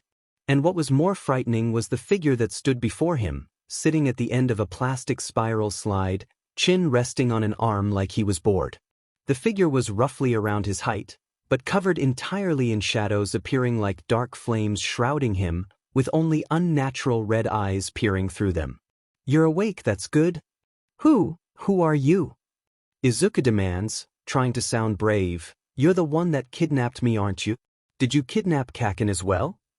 The shadowy figure chuckles as he picks up a nearby stick, scratching on the ground like he was scribbling something. Kaken, pretty weird we still use that name, don't you think? But I guess we're just too used to that. Old habits die hard and all. What? Izuku mutters, confused before glancing around him. Looking at the sky, he felt a shiver down his spine as he realized the colors were inverted. A pitch-white sky with a dark moon hanging above their heads, so that was the source of the unnatural lightning. Where am I? He asks, confused and worried. Many call it a mirror world. You could call it a place where the collective unconscious is reflected and warped, but those words have no meaning to you. Not yet. The shadow figure answers cryptically, not even giving Izuku a look as he continues his scribbles into the dirt. Why did you bring me here then? Izuku asks. This figure didn't seem to exert any hostility but in fact, sounded very amused by his situation. Is Kaken here? Always worrying for the other person, right? Never you. No, that would be too greedy and selfish for you. The shadow figure laughs at him before gesturing around. Maybe he is, maybe not. As for your first question, you brought yourself here. To them you look like a delicious and defenseless meal. They were stalking and biding their time to bring you in for dinner. The figure drops the stick and points to the sky. Midnight is the time when the barriers between our realms are weakest, where the weakest points around this mirror world could be shattered, allowing something in, or rather allowing them to pull something in. Something like you. I simply brought you in first to give you a chance. You're lucky, not everyone's as nice as I am. What? Izuku couldn't understand a word he was babbling about. So, you're not a villain or something? I am not your enemy, Izuku Midoriya. The shadow figure corrects as he stands up and approaches the kneeling Izuku, but I am not your friend. I am the record of all your sins. I am the record of all your virtues. Your triumphs and your struggles. I am reward and punishment both. I am the personification of your greed as you desperately cling to dreams that you could never hope to accomplish. As you strive to achieve goals beyond your stations that were set the moment you were born into this world. As you carry that flickering flame that you call your soul, constantly wavering but never breaking truly. The shadows began dispersing as the figure kneels before Izuku, mirroring how he was held by the chains. Izuku found himself face to face with a perfect replica of himself, down to the last detail save for the hair that was pitch black and piercing red irises that stared into his soul. I am you, Izuku Midoriya? And you are I. Me? Izuku asked, confused as his own reflection smiled and nods. I am. Your shadow. Your greed. He smirks as Izuku frantically racks his head to think of a possible explanation for what was going on. Alright, so what kind of quirk is this? He mutters to himself. I got here by a mirror, probably a teleportation quirk then. This is different, a hallucination type? Maybe it's not one villain but dash. Izuku was interrupted by a finger flicking his head as the shadow stood up and paced around him. It doesn't matter if you believe me or not, what matters is what you came to do, isn't it? His reflection asks, to save good. Kaken from being mauled and eaten alive, didn't you? What? Izuku asks, immediately alarmed, what's going on? The reflection frowns and looks into the distance. Not all shadows are alike, you know? When I say they aren't as nice as I am, I was severely understating it. They'll act on the usual base instincts of any creature, kill and eat, group up with those of relative strength, rinse and repeat. And speaking of which, here comes some now. He points to the distance and Izuku follows the finger as best he could, eyes widening at the sight of several black slimes with strange masks emerging from the nearby buildings, eyes turning to stare at him hungrily. What are those? Izuku mutters out loud. Like I said, shadows. He shrugs, and they're hungry. I won't be able to protect you. The best I could was bring you over before they could touch you. Now the rest is up to you. What are you talking about? Izuku pleads. I just want some clear answers. Oh, then how is this for clear? The reflection asks sarcastically as he points at the approaching mounds of darkness, "They are coming to feed off you. Everything but your nasty little body, drink it all up like juice and leave you an empty husk." Is that clear enough? Izuku feels a chill down his spine at the declaration. Now he feels that this wasn't just a normal villain kidnapping, it was something bigger. And if what this thing in front of him, his shadow, was saying was correct, then it was life or death. Or perhaps you want it that way? His shadow shrugs uncaringly. "That's what you think, don't you? It would be simpler if you stopped feeling anything. That if you weren't born the way you were. Quirkless. Pathetic. Burden. A greedy child that clings onto his crumbling dreams, throwing away even a bond you made to chase after it." Izuku freezes upon hearing those words. The same words he often thinks about himself every day since 8 years ago. It was like hearing himself speaking from the darkest pit of his heart. This was no illusion. Whatever was in front of him, it knew things only he would know. But then he remembers the faces of his parents, struggling as they tried to provide him a good life. And how strained Mitsuki Bakugu's smile was as she feared for her son's safety. He was somewhere here, likely suffering the same fate as he was. While he may not like him, he couldn't allow this to happen. "I don't know," Izuku mutters as he tries getting up, pulling against the chains wrapping around his body. "I don't know what's easy or not, but I know somewhere here Kaken needs help. I want to be a hero. I need to be a hero. If so, then how can I just sit down and die when someone needs help?" The chains crack to his surprise as the shadow before him laughs hysterically. "Is that so? Then our contract is sealed. Take it then, use it to climb higher than where the world demands you to remain. Beyond the stations set for you by birth, aspire for nothing less than the greatest power, the greatest skill. Nothing else is enough." The shadow laughs as it begins dispersing into blue light and disappearing with one final word. "Just remember, you only have yourself to blame for everything in the end." Izuku stares at the blue motes that float around him before imbuing themselves into the chains restraining him. Then they begin glowing blue, flowing through the chains and his body. At that moment Izuku knew what to do, like a dormant instinct that was awoken. Standing up, he uses all his might and pulls the chains apart, shattering them into a million pieces. As he does so, a voice echoes as each piece of chain swirls together and collides. "I am thou. Thou art I." The pieces began taking the shape of a man on a horse with European armor and a spear. "From the sea of thy soul I cometh." One of the shadow creatures was now close enough, lunging at Izuku, but the knight moves his spear at it, releasing a blast of wind that tore it apart before it could get close. The rest began to falter as Izuku stood on his feet, eyes glowing blue as the knight circled him with his horse. "I am Don Quixote," he declares with a raise of his spear, rearing his horse on its 2 hind legs. "Knight errant. Let us dream the impossible dream together." Izuku stares at the blobs of darkness surrounding him and points at the closest one, a thought filling his head along with the image of Don Quixote blasting one of them apart with a blast of wind. "Gare!" Don Quixote pulls back his spear and dashes at the targeted shadow, moving his spear encompassed with green wind as it tears it apart with a single stab. If they were all this weak, then it didn't matter their numbers, he could win this. "Gare! Gare! Gare!" Stab after stab, Don Quixote slays all shadows that approach him, circling to protect Izuku from the shadows attempting to flank him, but none made it past the knight-errant.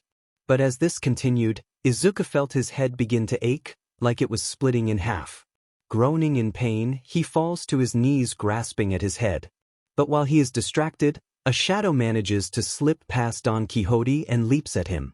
Izuku raises his hands to try to defend himself, his head suffering too much ache to call upon Don Quixote to defend himself. His concentration wavers and the visage of the knight-errant shatters into blue shards. But before it could reach him, a loud crack was heard as something tore through it.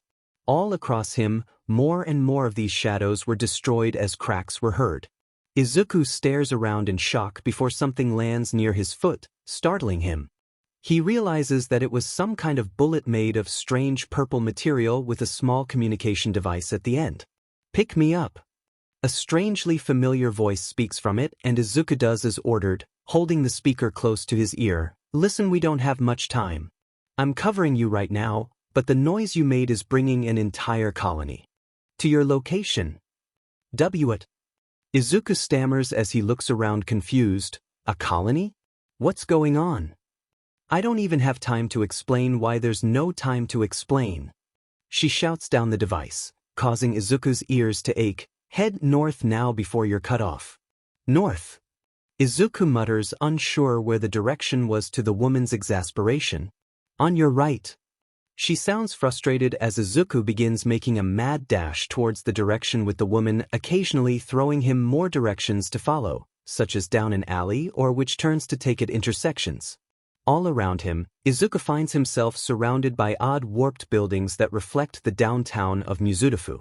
Some buildings were too tall or bent at an angle that would have caused them to realistically collapse, and nothing on the signs was readable.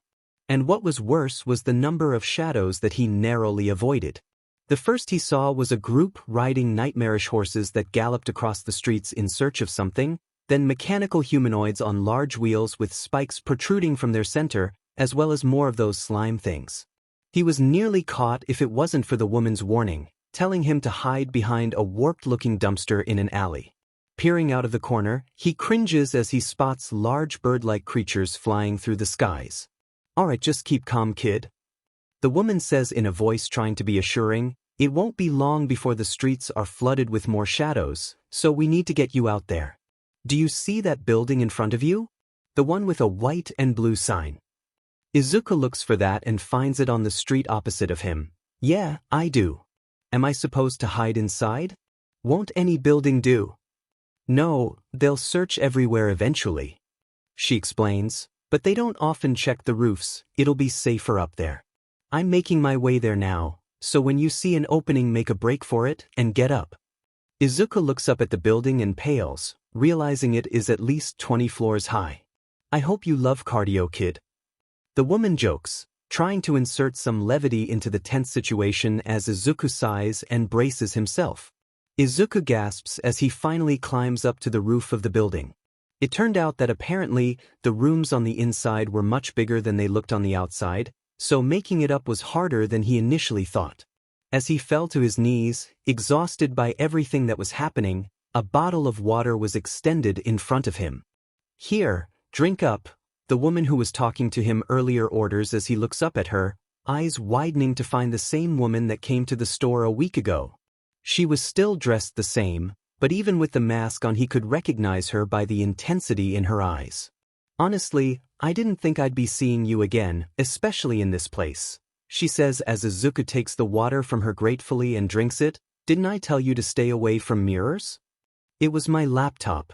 Izuku pants out before looking at her again. You're that woman? How did you get here? Same way you did at first at least. She shrugs as she sat down to get on his eye level, but after that, I found my own way in and out of this place.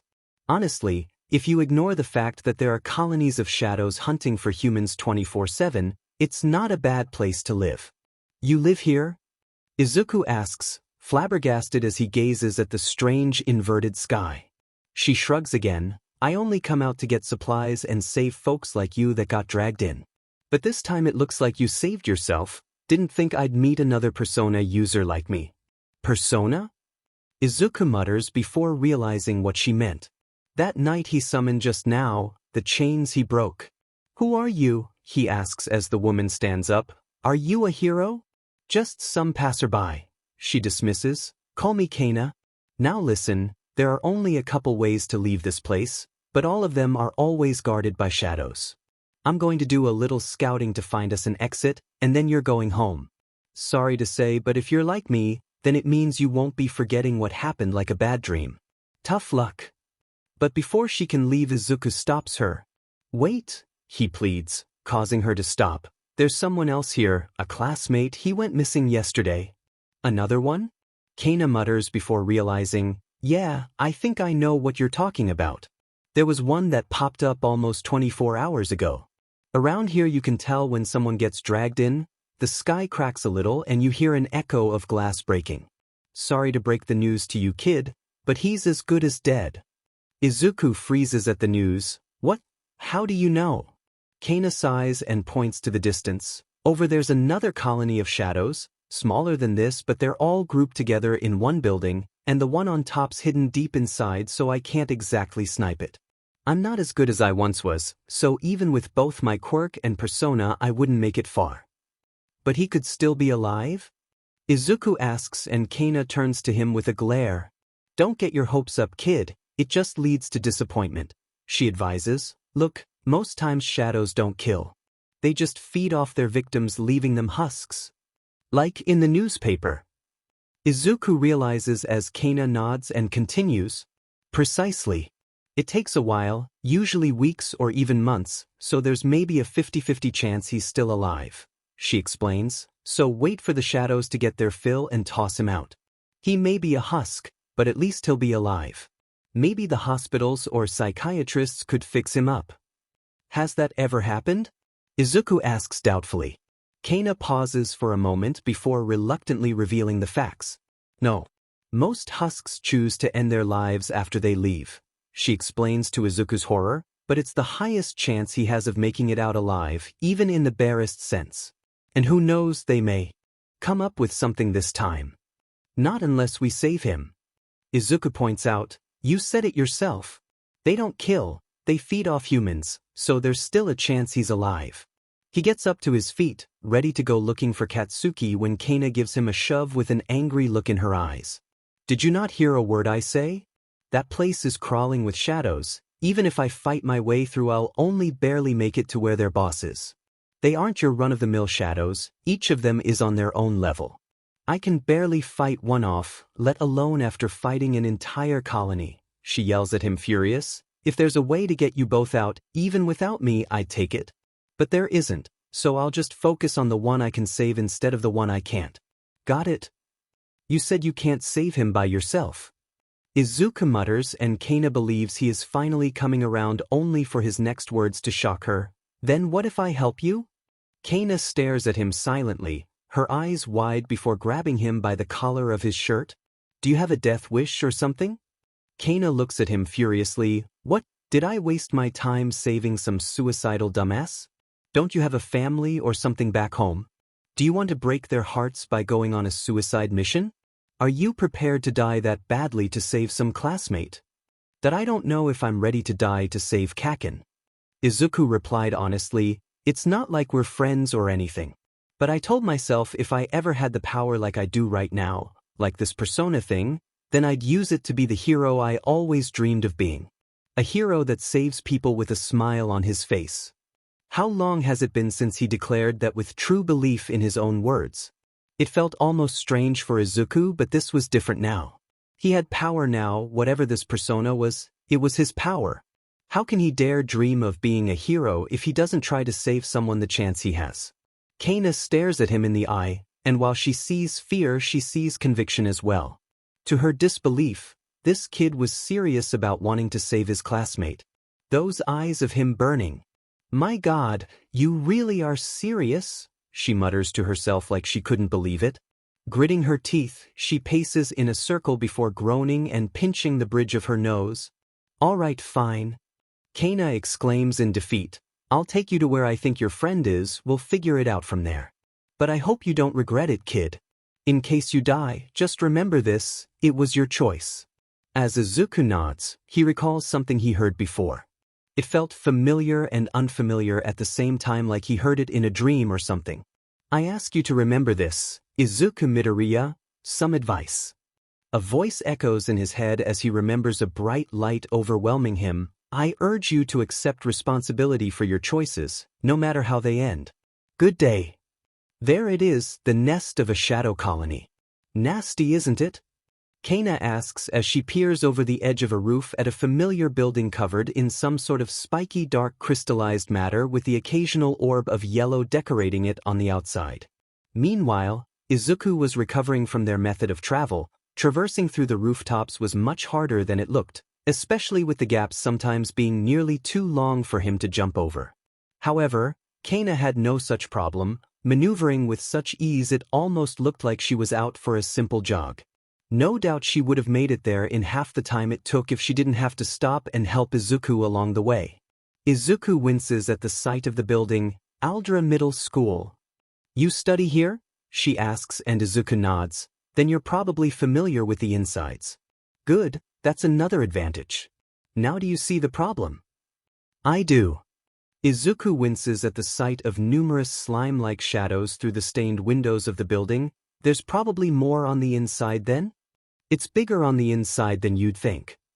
Kana grumbles. So double or even triple what you're thinking. Got any ideas on how to sneak it? It's your school after all. Izuku looks nervous. I'm not sure really. I only went there for a bit more than a week. Figures. Kana sighs as if bracing herself for something. That I can buy you time then. Fire a few shots and grab as much attention as I can. Seeing a fresh human, they'll go nuts and follow me. That'll buy you time to search for your friend and find me a safe spot I can enter from. After that, I'll keep their boss busy while you free your friend, and then we make a break for it. Clear? So sneak in, find a way to get you in, find Kaken, free him while you're distracting the Shadow's leader and then run? He asks to clarify and Kana nods. Good. Now just sit back. Once you see shadows stop leaving their nest, that's your chance. And remember that comm piece you picked up earlier? Make sure to keep it with you at all times. If I don't hear a response, I'm assuming you're dead and leaving. Am I clear? She asks with a cold and serious glare that has Izuku gulping. Crystal clear. Kana nods again and rolls up the sleeve of her right arm. Before Izuku could ask what she was doing, a long rifle barrel made of purple organic material emerged. As this happens, Kana removes the black cap she was wearing, revealing messy purple hair, pulling out a handful like it was clay and molding them until they were in the shape of bullets. You? Is that your quirk? Izuku asked as he stared in amazement. It's so cool. Maybe, she mutters unhappily as she loads around, and one last piece of advice. You're not gonna get far fighting them physically. The weaker ones, sure, they go out easy, but the stronger they are, the less effects your quirk and body will do. Really? Izuku asked, nervous, not wanting to declare one of his crippling weaknesses at such a crucial time. Yeah, even with my quirk it can only do so much, she grumbles. So, you gotta use your persona, but here's my advice. All that wind stuff you were throwing around? Those special attacks drain your psyche quickly, so you want to use them in reserve. Izuku remembers how much his head was splitting after a few times using it, nodding in understanding. All right, I got it. You can have your persona attack physically though. Looks to me like it can do some damage with that spear. Kana points out, but with physical attacks, they drain your stamina instead. You'll feel like you're doing everything your persona just did, like stabbing at a couple shadows for example. So special attacks drain my psyche, and physical attacks drain my stamina. I have to find a balance in using them carefully. Izuku mutters to himself. That's what I do. Kana nods, but there's also no shame in running past your enemies, or hiding until they go away. Remember, this is a rescue operation, not an extermination. Got that? I'll only fight if I have to. Izuku nods before bowing to Kana's surprise. Thank you very much for helping me out like this. I can't thank you enough, Miss Kana. The woman stares at him, surprised by his thanks, before turning away. Just get ready for your opening. Without further ado, she leaps over the edge of the roof, firing as she jumps. A few shadows lounging outside were suddenly hit with bullets made of her hair, destroying them in an instant. This gets the attention of more shadows, turning their heads towards Kana, who lands on the street. Hey boys, would you look at this? She calls out towards them. Fresh human meat delivered right on a silver platter. Come and get it. Immediately a wave of shadows began surging out of the school's entrance, directed towards Kana as she made a mad dash away from them, leading them further and further from the school. Just as Izuku was readying to make his way down through the fire exit, since there was no way his knees were surviving the jump, a voice spoke from behind him. Leaping into the unknown in such a state? Bold or possibly stupid? Izuku turns around in surprise to find a figure in a tattered, dark cloak with a hood that covers their face, only revealing piercing red eyes. In arms wrapped with bandages was a large tome with black leather cover and ember runes engraved on its cover and binder. Who are you? He asks in worry, wondering if he is in for a fight when the figure raises a hand. Peace. I merely wish to inquire if you sincerely wish to dive into a nest of shadows. The figure says while pointing behind Izuku, no matter how many fled in chase of your comrade, there are bound to be some remaining. Do you think because you have the power of persona that you can face them? What? Izuku asks, alarmed that this figure knows what power he possesses. How did you dash? How I know is irrelevant. They wave off his question. I ask again, do you wish to dive into this pit of despair armed with merely your persona and bare hands? Or perhaps you would wish for something additional to add to your arsenal? Something to aid you in your quest? The figure opens the tome, ember runes glowing with power as suddenly weapons of all kinds materialize out of thin air, surrounding them. Knives and swords of all makes, bows and arrows, maces, shields and more hovered with orange auras. Izuku takes a step back and glances at all of them confused. I offer my services to you. The figure bows slightly. These are weapons I possess in my ledger. The ones I am willing to part for free, of course, can't give you the good stuff right off the bat. They chuckle as Izuku stares at the weapons in confusion. So, you want to give me a weapon? Why? The figure nods in respect, smart to ask. Consider this a trial run of sorts, to see if you are worthy of my continued services. Inside this nest is a strong foe that shall prove challenging. Bring me proof of your victory, and I shall expand my selection of wares for future purchases. Proof of victory? Izuku mutters as his eyes go back and forth between the wide selection of weaponry. And why do you think I'll need to buy more things from you? Perhaps because of your peculiar fate? All will be clear in time. The figure says before gesturing again, now choose. Or do you wish to head in empty-handed, young wanderer?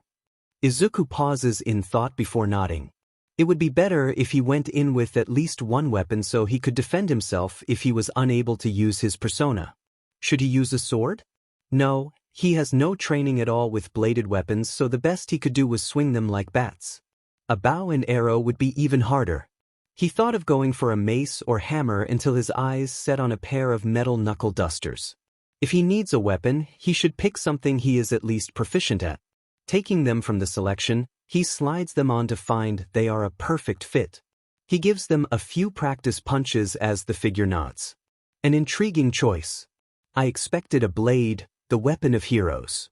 The figure strokes their chin beneath their hood, but an excellent choice nonetheless. May they prove useful in bringing you victory, young traveler.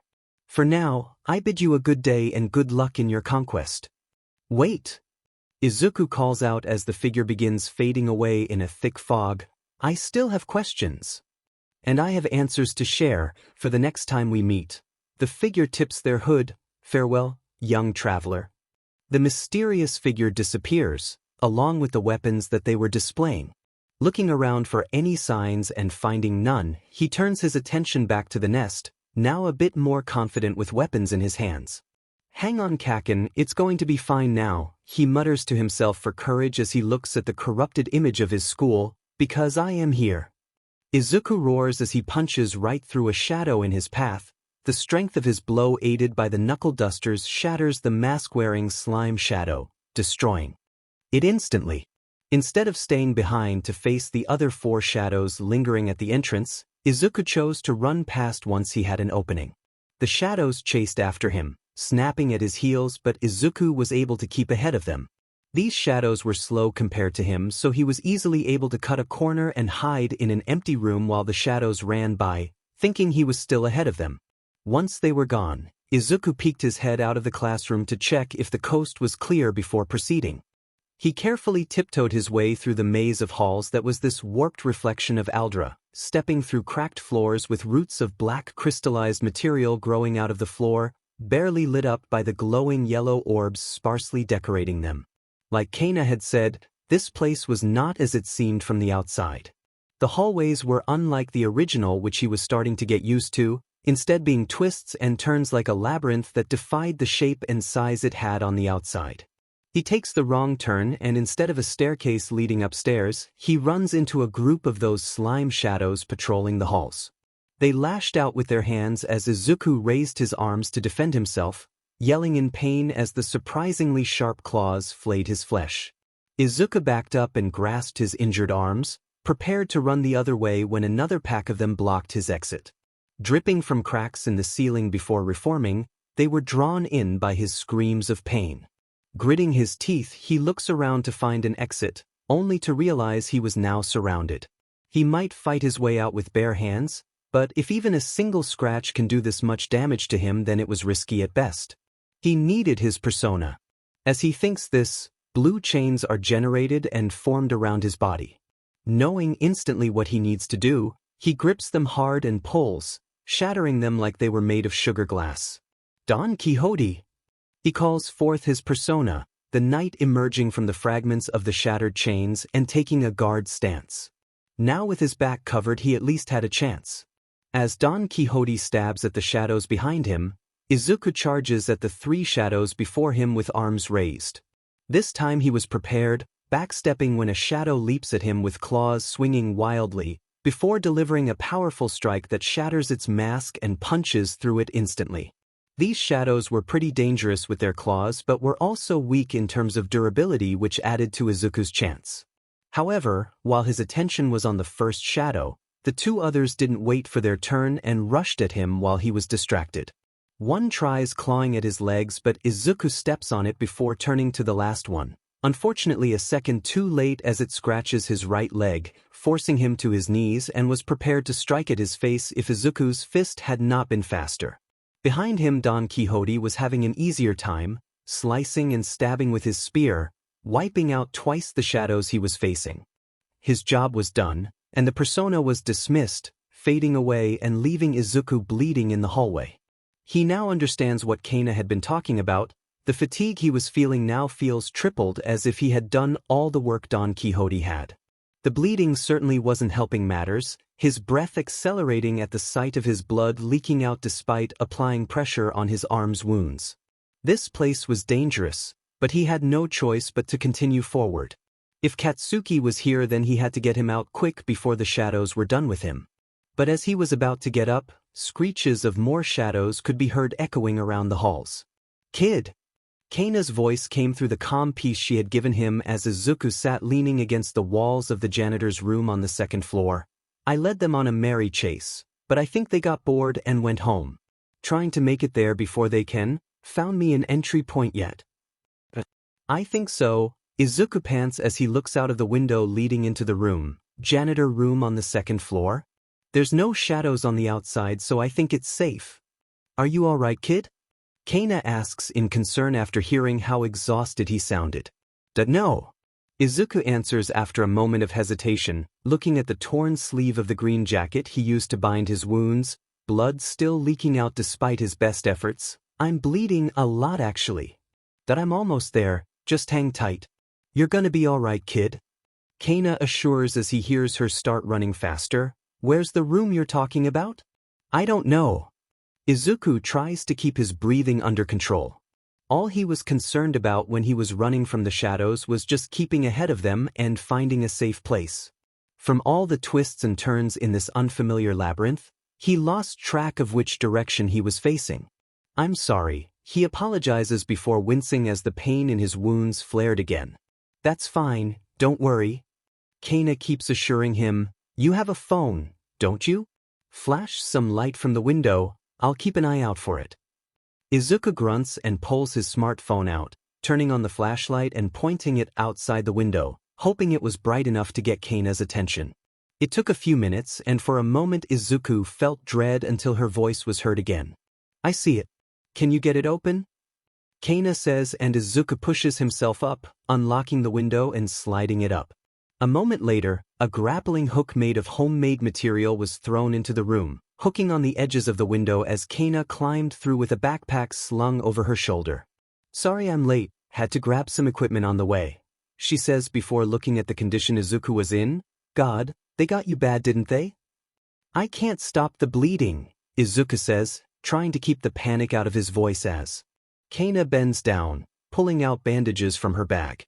"Yeah, you're not doing it right," she mutters as she unbinds Izuku's hastily improvised wrappings, using proper bandages and wrapping them tightly. "You're lucky it didn't get an artery, or you'd have been killed in 2 minutes or less. Izuku pales at that as Kana tends to his wounds, before pulling out a green vial with writing on it he couldn't read, similar to the signs he saw passing through the mirror world. "Here, drink this," she insists, and he doesn't argue as she pours it down his throat, swallowing the bitter liquid. To his surprise, he feels better upon drinking it. The pain fading, and although the wounds weren't completely closing, he felt them closer compared to how gaping it felt initially. "What was that?" he mutters in awe while flexing his arms to test their movement. "Mirror world medicine." Kana explains, "Sometimes items get reflected as well, you can find them lying around. Kinda like those knuckle dusters you got, right?"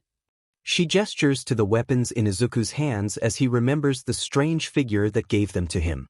"Yeah." Izuku decides now isn't the time for that mystery and just nods his head. "And sometimes so do items we bring into the mirror world." Kana continues her explanation. "Why did you think I bought all those supplies the first time we met? Honestly, I thought you were some crazy lady." Izuku admits with an embarrassed look, "Sorry." She shrugs, "Don't blame you. Now, have you found your friend yet?"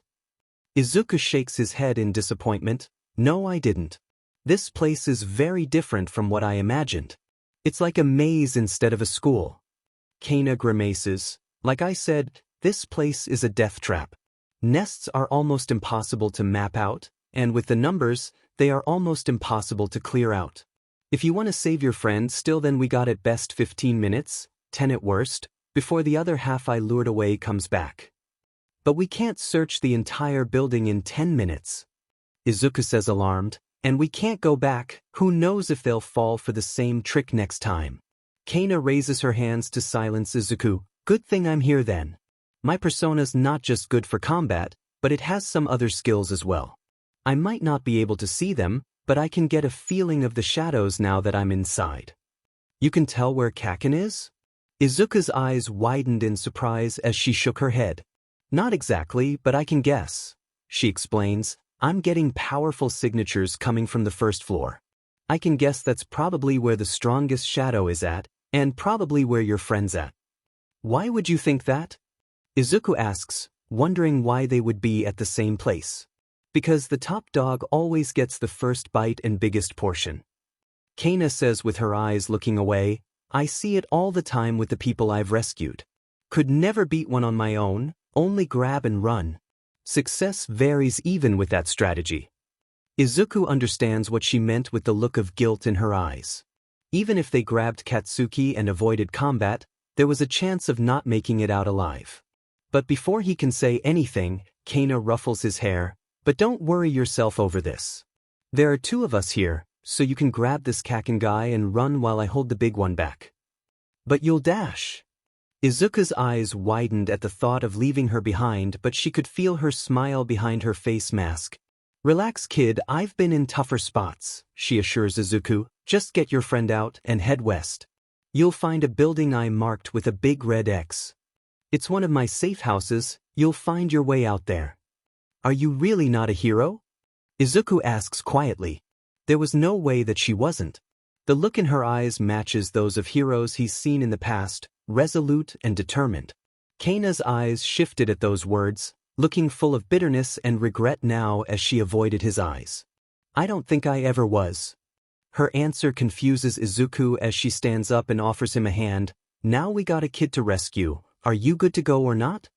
Izuku nods. Questions and answers could wait for later.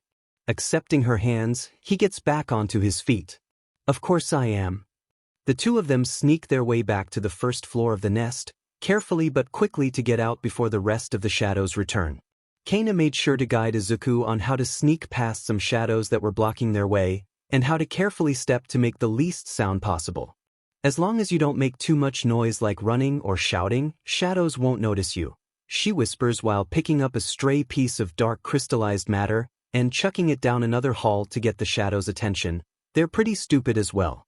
If they can't see prey, they'll hunt by sound, but their hearing is terrible." After passing through the blocked corridor, they find themselves approaching an area that Izuku found very familiar.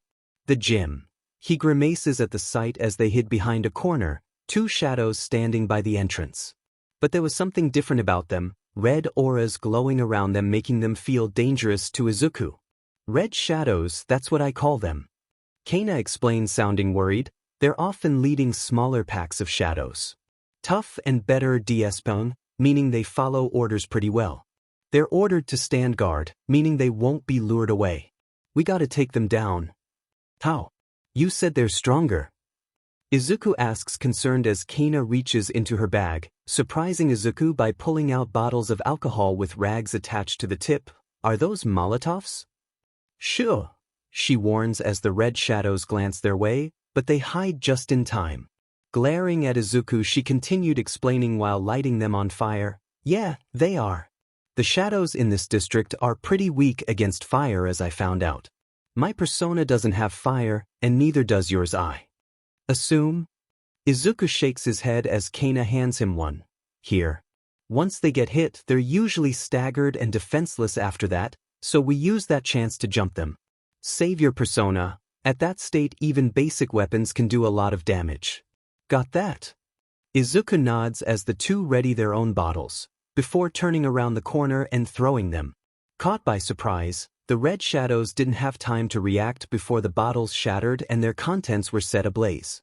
Like Kana said, the red shadows screech as the flames burn their dark flesh, going almost limp. Both of them then charged, with Izuku targeting the first one with a barrage of punches.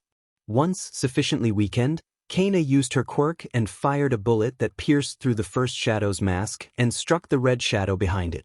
The shot cracks its mask, allowing Izuku to finish it with a single powerful strike to the head. Not bad.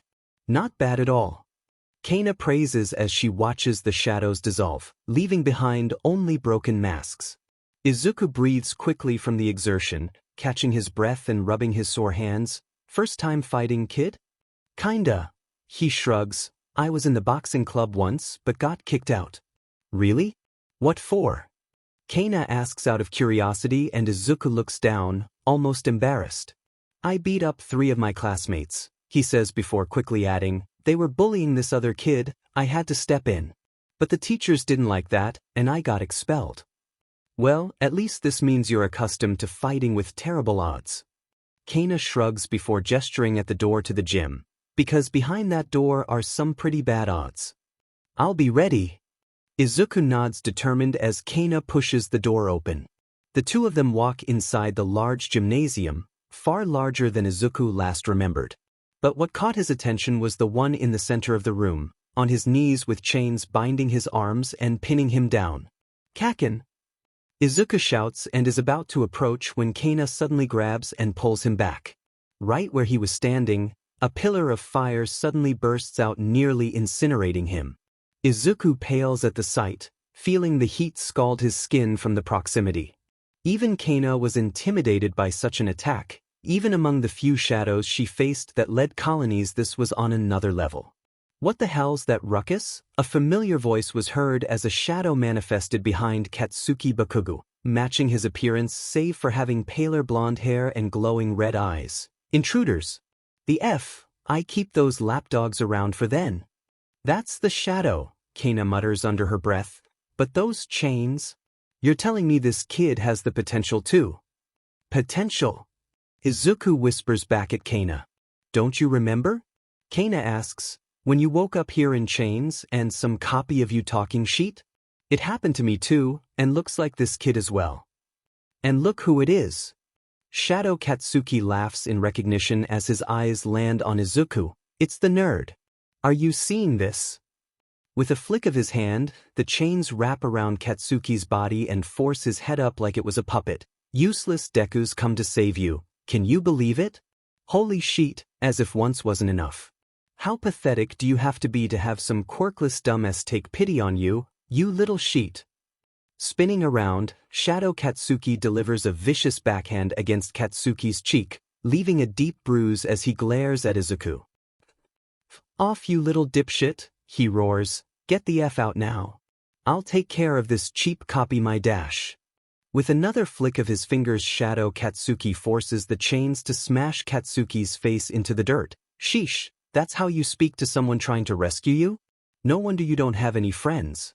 No, It's just the great Katsuki Bakugo against the world, isn't it? And quit calling me a copy deminute. How many times do I have to explain things? Shadow Katsuki raises the barely conscious Katsuki's head once more and jabs a finger at his forehead to punctuate his words. And you are I, simple as that. Would have thought the top student in Aldra could easily figure it out, but nope. Let him go. Izuku demands after a stunned silence at how brutal the shadow was being to Katsuki.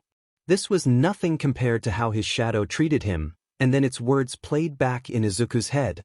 When I say they aren't as nice as I am, I was severely understating it. Shadow Katsuki snaps back to glare at Izuku, sending chills down his spine from the killing intent. Stay in your place, Deku. It growls before stomping Katsuki's head into the ground again. I'll be done in a moment, just sit tight won't you? Sheet, I don't remember getting my butt kicked by my own shadow.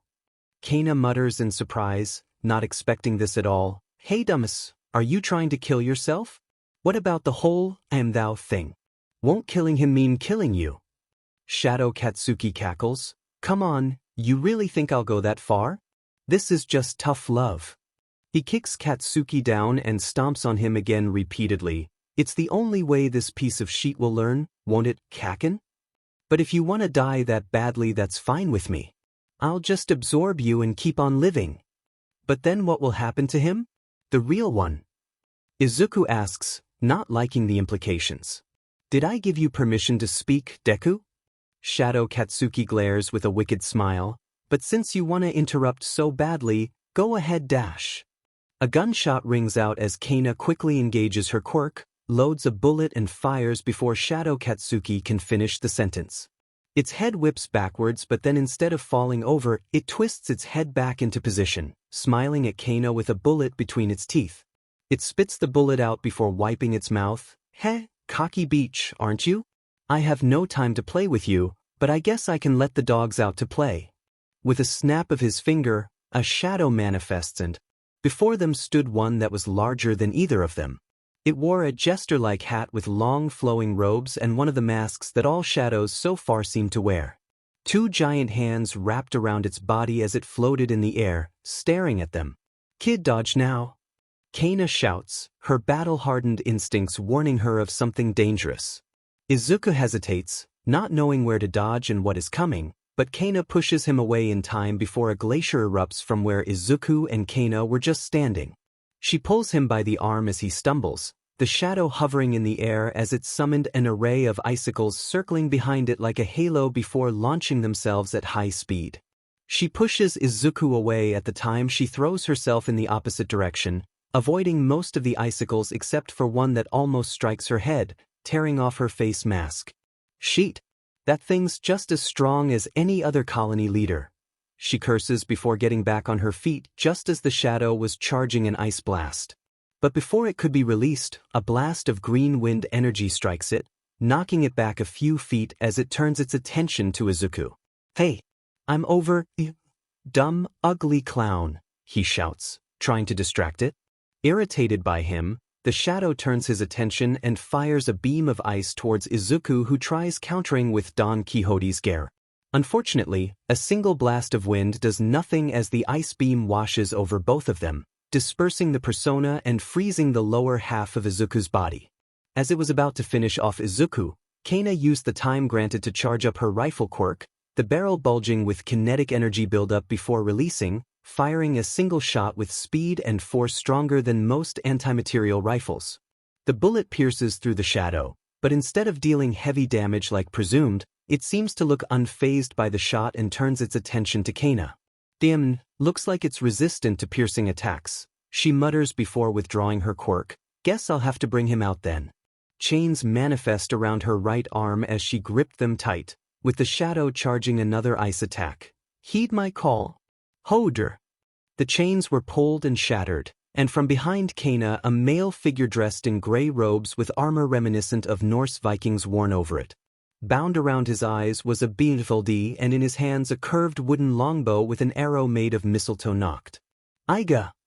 Kana orders as the persona draws the mistletoe arrow back, black and red energy swirling around it before it fires, the arrow traveling at high speeds towards the shadow's mask. This time the attack staggers it, forcing it back and dealing noticeable damage. "Kid, catch!" she shouts while throwing something at Izuku. Despite the freezing cold, he was able to catch some kind of smooth stone with red runes engraved into it. Upon contact, he suddenly feels warmer as the ice around him was melted away, freeing him. "What?" he mutters confused before Kana urges him. "Go!" she shouts while Hodor draws another mistletoe arrow. "I'll hold it off. Try getting to your friend. If he tames his shadow, he can get out of here." "I'm not leaving you, Kana," Izuku declares as he summons his chains again to shatter. "If we fight together, we can beat it." Before Kana can respond, the hands surrounding the shadow unfurl, performing a sweeping gesture that creates gusts of ice-cold wind that blasted them back. "Persona!" Izuku calls out and tears the chains of his body, summoning Don Quixote again, generating his own blast of wind to counter the shadows. It brought them only a brief relief as Don Quixote struggled to sustain his blast, each second draining Izuku's psyche.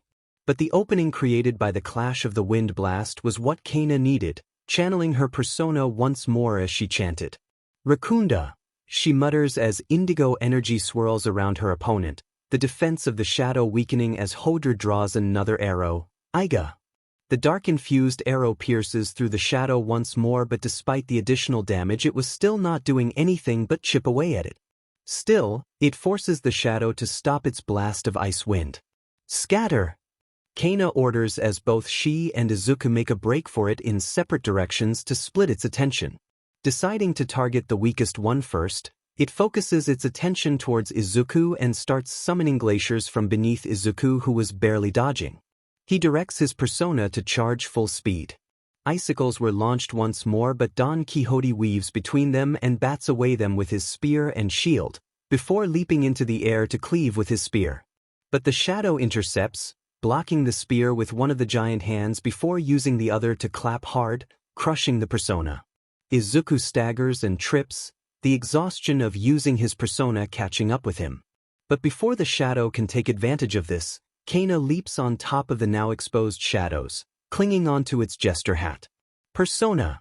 She shatters the chains around her right arm once more, Hodor appearing on top and knocks 2 arrows before firing at point blank. As Kana and the shadow struggle, Izuku pants while pushing himself off the floor. Even with this power, he was still this weak? He can't leave a scratch on this shadow. Instead of the two of them fighting together, it was more Kana fighting it while trying to keep Izuku safe. Even with power, he was still useless. As Hodor continues unleashing barrages of arrows, the shadow uses 2 of its giant hands to grapple it before throwing it off, causing it to shatter to pieces as Kana feels the backlash of all the physical exertion her persona did on her behalf. Weakened, she was easily thrown off, landing next to Izuku. The two of them lay there weakened as the shadow looms over them. Izuku's panting accelerates at this, caused by the fear he is feeling. The fear of death, never to go home and see his family again.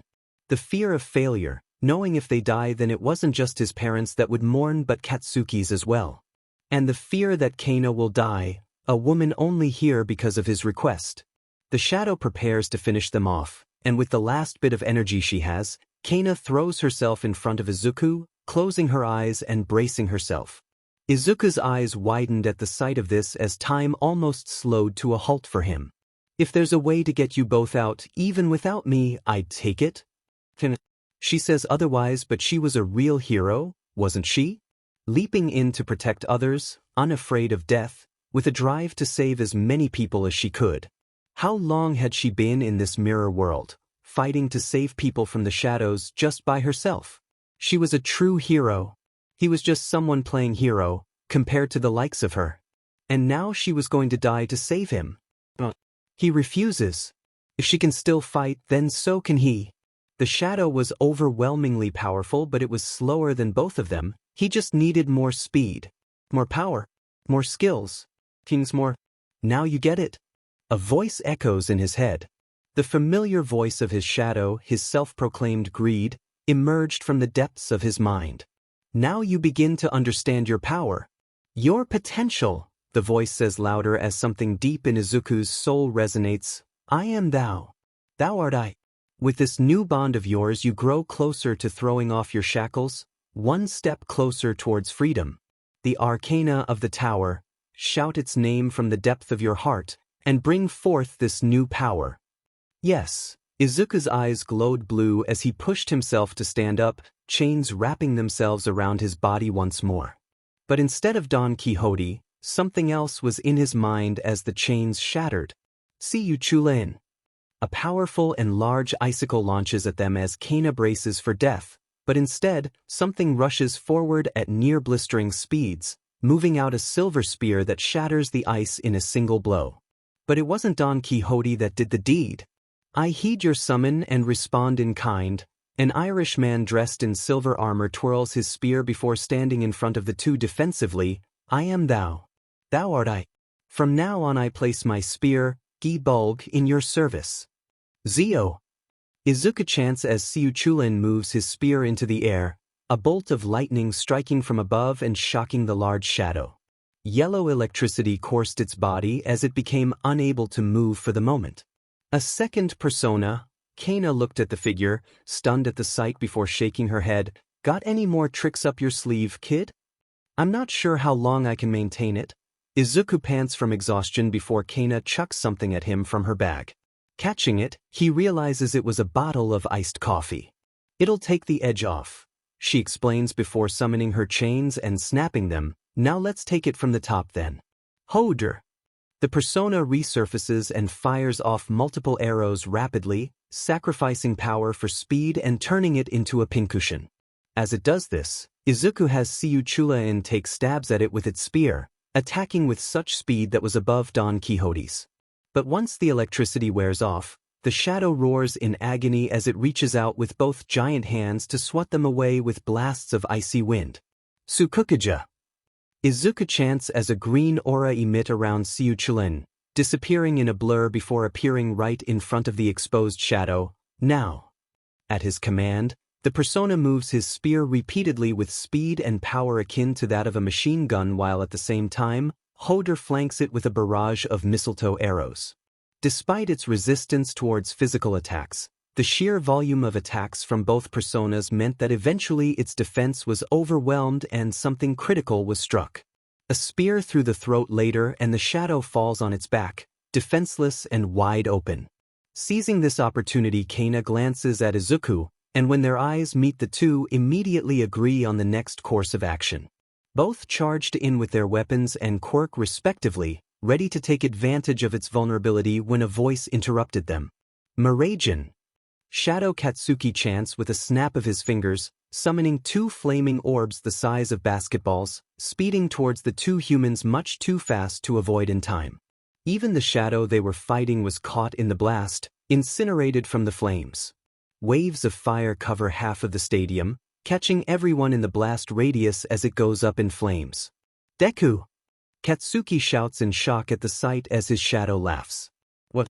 Is that concern in your voice? Shadow Katsuki chuckles. Where has that been all this time? You son of a beach, Katsuki growls before the flame dies, his shadow raising a brow. Well, what do we have here? She chuckles at the sight of Kana with her body thrown over Izuku's to shield his body. Izuku groans as he regains consciousness, the explosion of flames having knocked him out a bit, realizing who was on top of him. Kana? Kana! He shakes her, trying to wake her up as he looks at her scorched back. Third-degree burns covered her and she was passed out from the agonizing pain. He feels sick just looking at the sight, quickly getting her off him and searching her bag for the same medicine she had given him. Reminds you of old times, doesn't it, Deku? The shadow taunts as Izuku searches the contents of the spilt open bag, pouring half a bottle of medicine on the burns and the other half into her mouth. To his relief, he sees the wounds begin to heal, although not completely, and Kana has yet to regain consciousness. You getting your butt kicked, needing to run away and get someone to help you. Shadow Katsuki chuckles as he approaches Izuku and the unconscious Kana. Even with your persona, you're still pathetic, Deku. And this speech was even more pathetic. What was she thinking, giving her life for someone like you? You.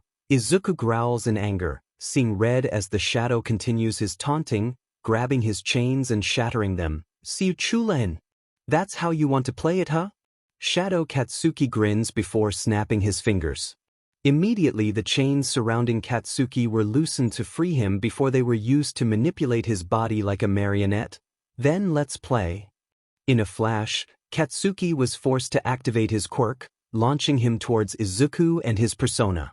Hesitating, Izuku instead chooses to dodge as Katsuki swings an arm and delivers an explosive punch that nearly takes his head off.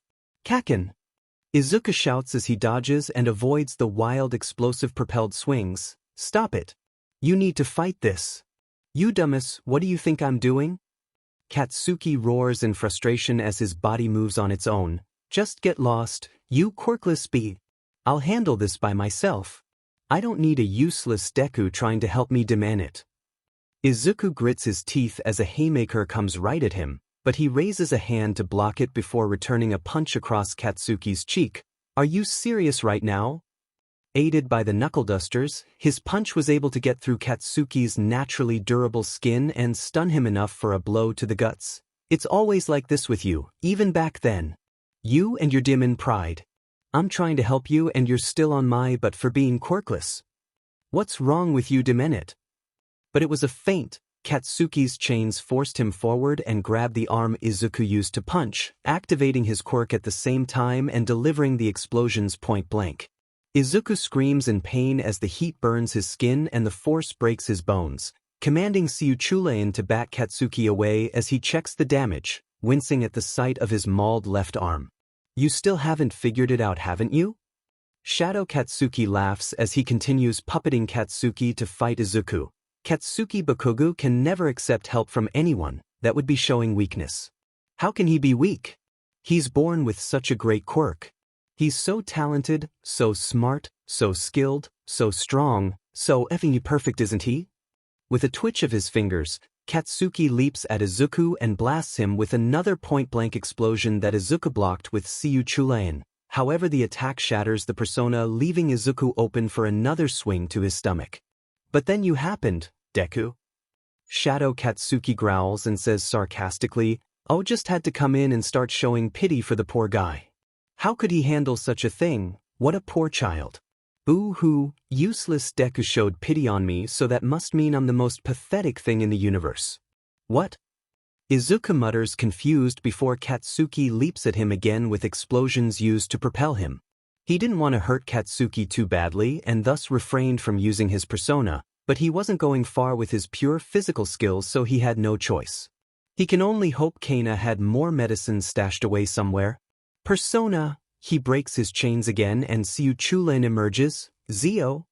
As the persona charges, Katsuki is forced to use his explosions to propel himself over it. However, Siuchulein is faster and spits around to intercept, striking Katsuki with a spear augmented with electricity and sending him flying. "Now if I take you down, he'll be free, right?" Izuku mutters, looking towards the shadow, who wore a look of amusement. "Is that what you think?"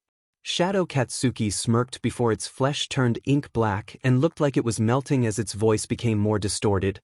"Then show me how much the useless Deku has grown in the past 10 years. The shadow reforms into another shape, with a glowing red aura similar to that of the blue aura emitted by personas. To his surprise, it appeared to be a female dressed in orange and gold robes, with the head of a female lion. Hovering behind it was a small orange sun, and in her hands was an amulet in the shape of the ankh with a scepter in the other. "Witness my true form," it roars as she raises the scepter, the sun behind it flaring with power. "Witness the wrath of Sekhmet, the eye of Are. Sukukaja." Izuku chants once more before his persona grabs him, pulling him aside as Sekhmet blasts beams of fire strong enough to incinerate the floor. Sekhmet remains unimpressed before waving her scepter again, summoning a minefield of fire orbs in front of Izuku and Siuchulein, forcing them to desperately dodge to avoid setting them off. When they detonated, Siuchulein shattered from taking the brunt of the blow. Even with that, the force of the explosions was still enough to send Izuku flying into a wall. He forces himself back up, grabbing his chains just as Sekhmet charges 3 orbs of fire that grow larger by the second. Don Quixote.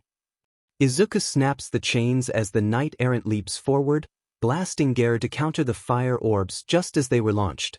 But instead of impacting, the orbs of flames split up into multiple smaller missiles and home into Izuku. Izuku was barely able to have Don Quixote blast him away with Garu in time to evade the swarm of fire missiles, blowing up the portion of the wall as Izuku landed roughly in the middle of the wrecked gym. See you, Chulin. Izuku struggled to bring out the persona, forcing it to charge at Sekhmet as it deflected the fireballs launched at him with extreme precision. Why go so far to save such a wretched child? Sekhmet asks as it raises its Ankh emblem, manifesting a yellow energy shield. The moment Siu Chulin's spear moved forward and made contact, Izuku coughed out blood as he felt a sharp pain in his abdomen. He looks down and to his horror, he sees a growing stain of red, like something sharp had pierced him. It hits him that Siu Chulin's attack has been reflected back at him. He holds nothing but disdain for you. Sekhmet or Shadow Katsuki. Continues, their voices distorting and overlapping, nothing but hate at the pity you've shown him since you fished him out of that shallow river as a child. What? Izuku asks before remembering what it was talking about. A decade ago when they were playing, he remembers Katsuki falling off a log they were using as a bridge, falling into the shallow river and hitting his head. He remembers rushing down and asking if he was all right, only to be pushed away. That was when the bullying began until he moved away. That was why, he mutters as he turns to face Katsuki, who is starting to move again with the electricity wearing off. What did you expect? The shadow asked. He hates you for pitying him so much he rather threw away the bond you two shared in order to assert his power. Because he was afraid of being weak, he tormented those weaker than him. Are you willing to risk your life over him? That I don't know. Izuku grunted as the pain was starting to get to him despite the adrenaline. It was all he could do just to stand straight, but it's what a hero would do. So that was why he lost one of the only friends he had? Because he didn't want to be seen as weak? Because he hated that? What did he think Izuku felt then? Every time someone overpowered him with their quirk, every time he saw a hero accomplish miraculous things with their quirks, every time he dreamed his impossible dream of being a hero, he hated being weak more than anyone. Did Katsuki think that he wouldn't be able to understand that?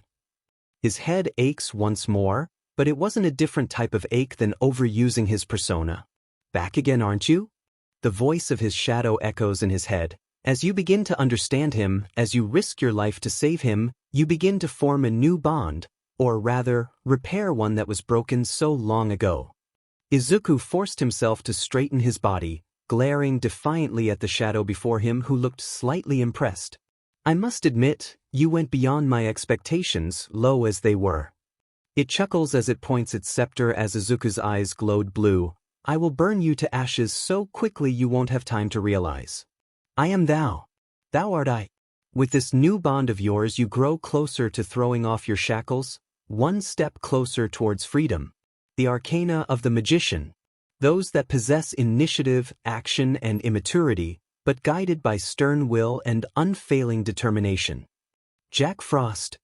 Izuku shatters his chains once more, and an imp with snow-white skin leaps out into existence, wearing a blue cap with 2 horns and a yellow button on it. On its face, it had cartoonish features with a wide smile that exposed 2 small fangs. As a beam of fire explodes from the sun hovering behind Sekhmet, Jack Frost opens its mouth and releases a torrent of ice-cold wind that clashes with the beam of fire. What? Another? Sekhmet exclaims in shock before readying another attack. However, Jack Frost was quicker, unleashing a spell quicker than it could.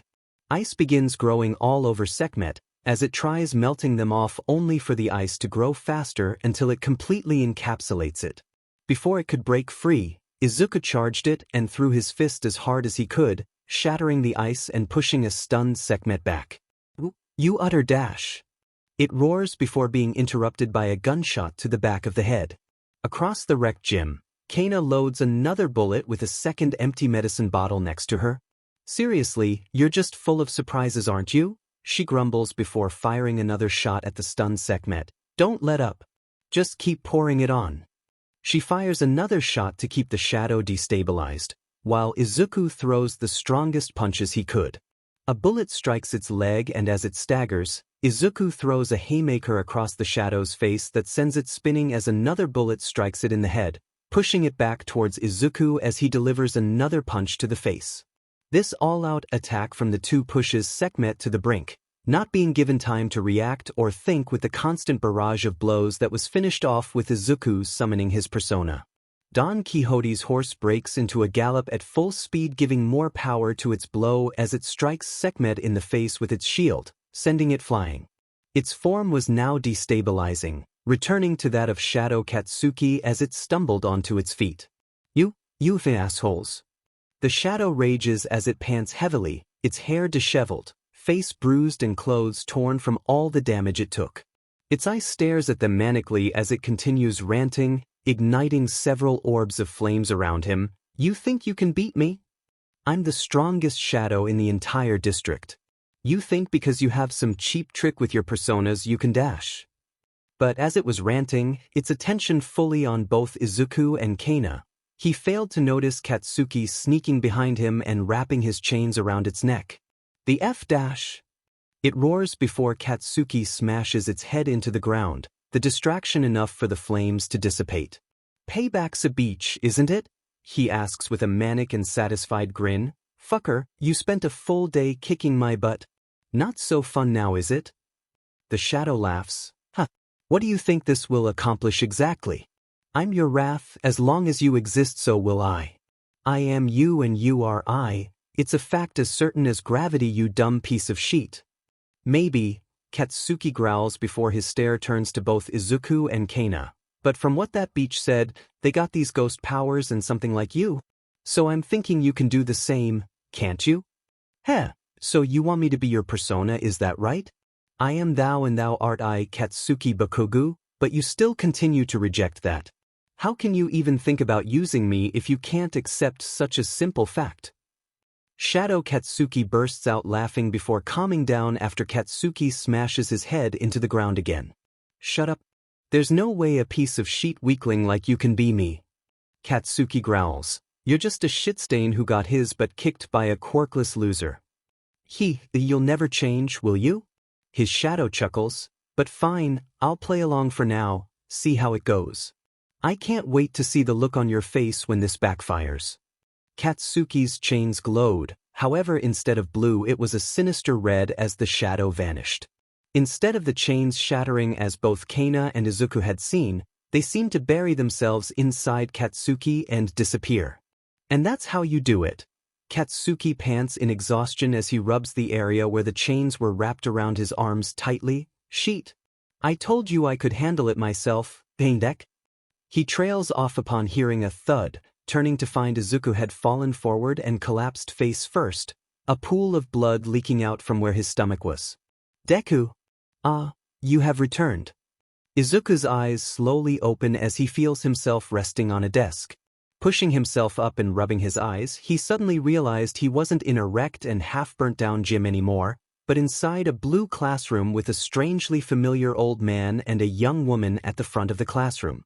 Welcome back. The woman with silver hair in a bun and ethereal yellow eyes nods at him, to think he has already discovered his ability. Indeed, discovering the power of the wild card on the same day you awoke your persona is surprising. The old man nods. Your thirst for strength and desire for growth has been nothing short of amazing, Izuku Midoriya. Who are you? Izuku asks warily. How did you know my dash? He cuts himself off as a memory resurfaces. One of the strange dreams he had on the day of his arrival in Japan. I see your memory is coming back to you. Igor nods. As I said back then, Izuku Midoriya, we of the Velvet Room are here to ensure your safety in order to guide this power of yours to its full potential. Power? You mean my persona? Izuku mutters. What are they? I don't understand what's going on. He asks with building frustration at his lack of understanding. Igor merely nods his head in understanding. Yes, today's events must have been quite harrowing for one who just recently awoke their potential. Igor says before gesturing at the whiteboard in the room, Agatha, if you would please? Of course, master. Agatha bows, sounding a bit excited with a glint of glee in her eyes. before taking out a blue marker and begins drawing a familiar Don Quixote. To answer your first question, you must first understand the relation between that of a shadow and persona. Both are formed by the inner subconscious of inner thoughts. While a shadow is a malevolent manifestation, a persona are those thoughts tamed and trained. Izuku flashes back to when he saw his shadow disappearing before he summoned Don Quixote. But wait, then the shadows I destroyed were all like the one I had? They looked so different. Incorrect. Agatha shakes her head before erasing the drawing and replacing it with a red marker drawing of a dozen stick figures and arrows pointed from them towards a pool. Most inhabitants of the mirror world, as you call it, are formed from the collective inner thoughts of humans instead of one specific human. I'm sure you can tell by the difference in power and intelligence. Izuku nods, remembering how talkative both his and Katsuki's shadows were compared to the numerous ones he had seen and fought. You may think of a persona as a mask. Agatha continues her lecture, now sketching what appears to be a blue carnival mask on the board, one to protect your heart against the hardships of the world. But I'm not sure I understand that. Izuku admits feeling a bit embarrassed. Then that thing you called me, a wild card? Is that not my persona or something? Not quite. Igor answers this time. The wild card are those that have signed a contract that allows them entry into the Velvet Room. But not just that, it also grants the ability that goes against the grain, the ability to wield more than one persona. Agatha opens her binder and holds out a hand, causing a glowing card to emerge and float upwards. It was a card numbered 0 with the image of a figure holding a bag accompanied by a dog.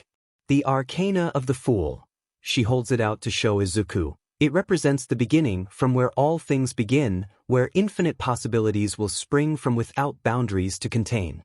That is the arcana that you have been blessed with, Izuku Midoriya.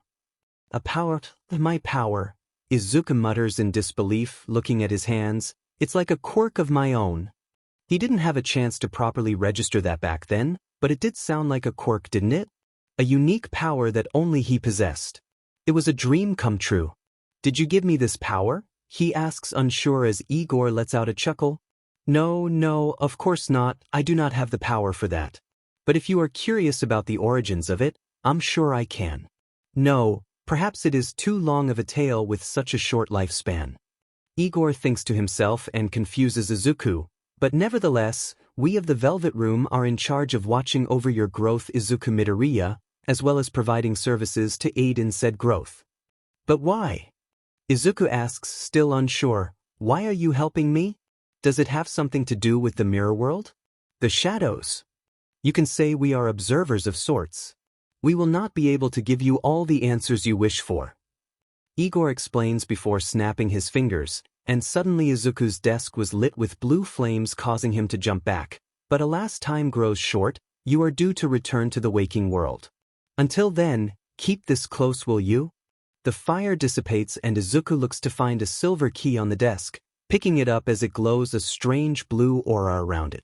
The next time we meet here it will be on a day of your own choosing. Igor explains as Izuku feels his eyes grow heavier. Until that day, Izuku Midoriya. Farewell, Agatha says as the door to the Velvet Room swung upon, revealing blinding white light. Wait! Izuku shouts, almost jumping up as he surprises Katsuki, who was dozing off on the other side of the room. What the F dash? Katsuki snaps awake before glaring at Izuku. Sheet, you got a nightmare or something? It was just a dream, Izuku mutters before trailing off upon seeing the silver key in his hand, jaw-dropping in shock. The hell is wrong with you? Katsuki grumbles, annoyed as Izuku raises the key. You can't see it? He asks unsure, and Katsuki looks at him like he is crazy. That must have hit your head hard, he mutters before lying back on the mattress. Took a long but nap, didn't you? Almost an hour sitting here waiting for you to wake up. Izuku looks at the apparently invisible key again before pocketing it. He had plenty of questions, most of all how was he supposed to use this thing, and whether he'd see those two strange people again, but most of all, did you wait for me? Izuku asked, surprised before Katsuki glared at him. Had no choice. The beach said the only way I was getting out was with you. He growls frustratedly, took your dim in time. Izuku sighs. Of course, that answer made much more sense for Katsuki. He was about to respond when suddenly the door to the room they were in opened as Kana, now with a new black jacket that wasn't burnt, entered. Oh hey, looks like you woke up just on time. Kana says, looking pleased before rummaging through a plastic bag she was holding. One moment.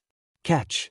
She tosses him another bottle of medicine and a can of coffee before pointing at them proudly. Better be grateful, I don't usually leave this place more than once a week. Thank you, Kana. Izuku says before chugging down the bottle of medicine first, feeling his body become less sore and the coffee bring his mind back to full alert. But if you don't mind me asking, why don't you leave more often? Is the mirror world really that good? Who the hell stays here on their own free will? Katsuki mutters under his breath as Kana leans against the door frame. Well, when you're a wanted fugitive there aren't plenty of places you can keep hidden with how the world is nowadays. Kana says, looking away as Izuku almost spat out the coffee he was drinking. You haven't figured it out yet? Katsuki's eyes widened as well, looking like puzzle pieces clicked in his head. Sheet, I was right, wasn't I? He knew I saw you somewhere before, you're Lady Nagant. What?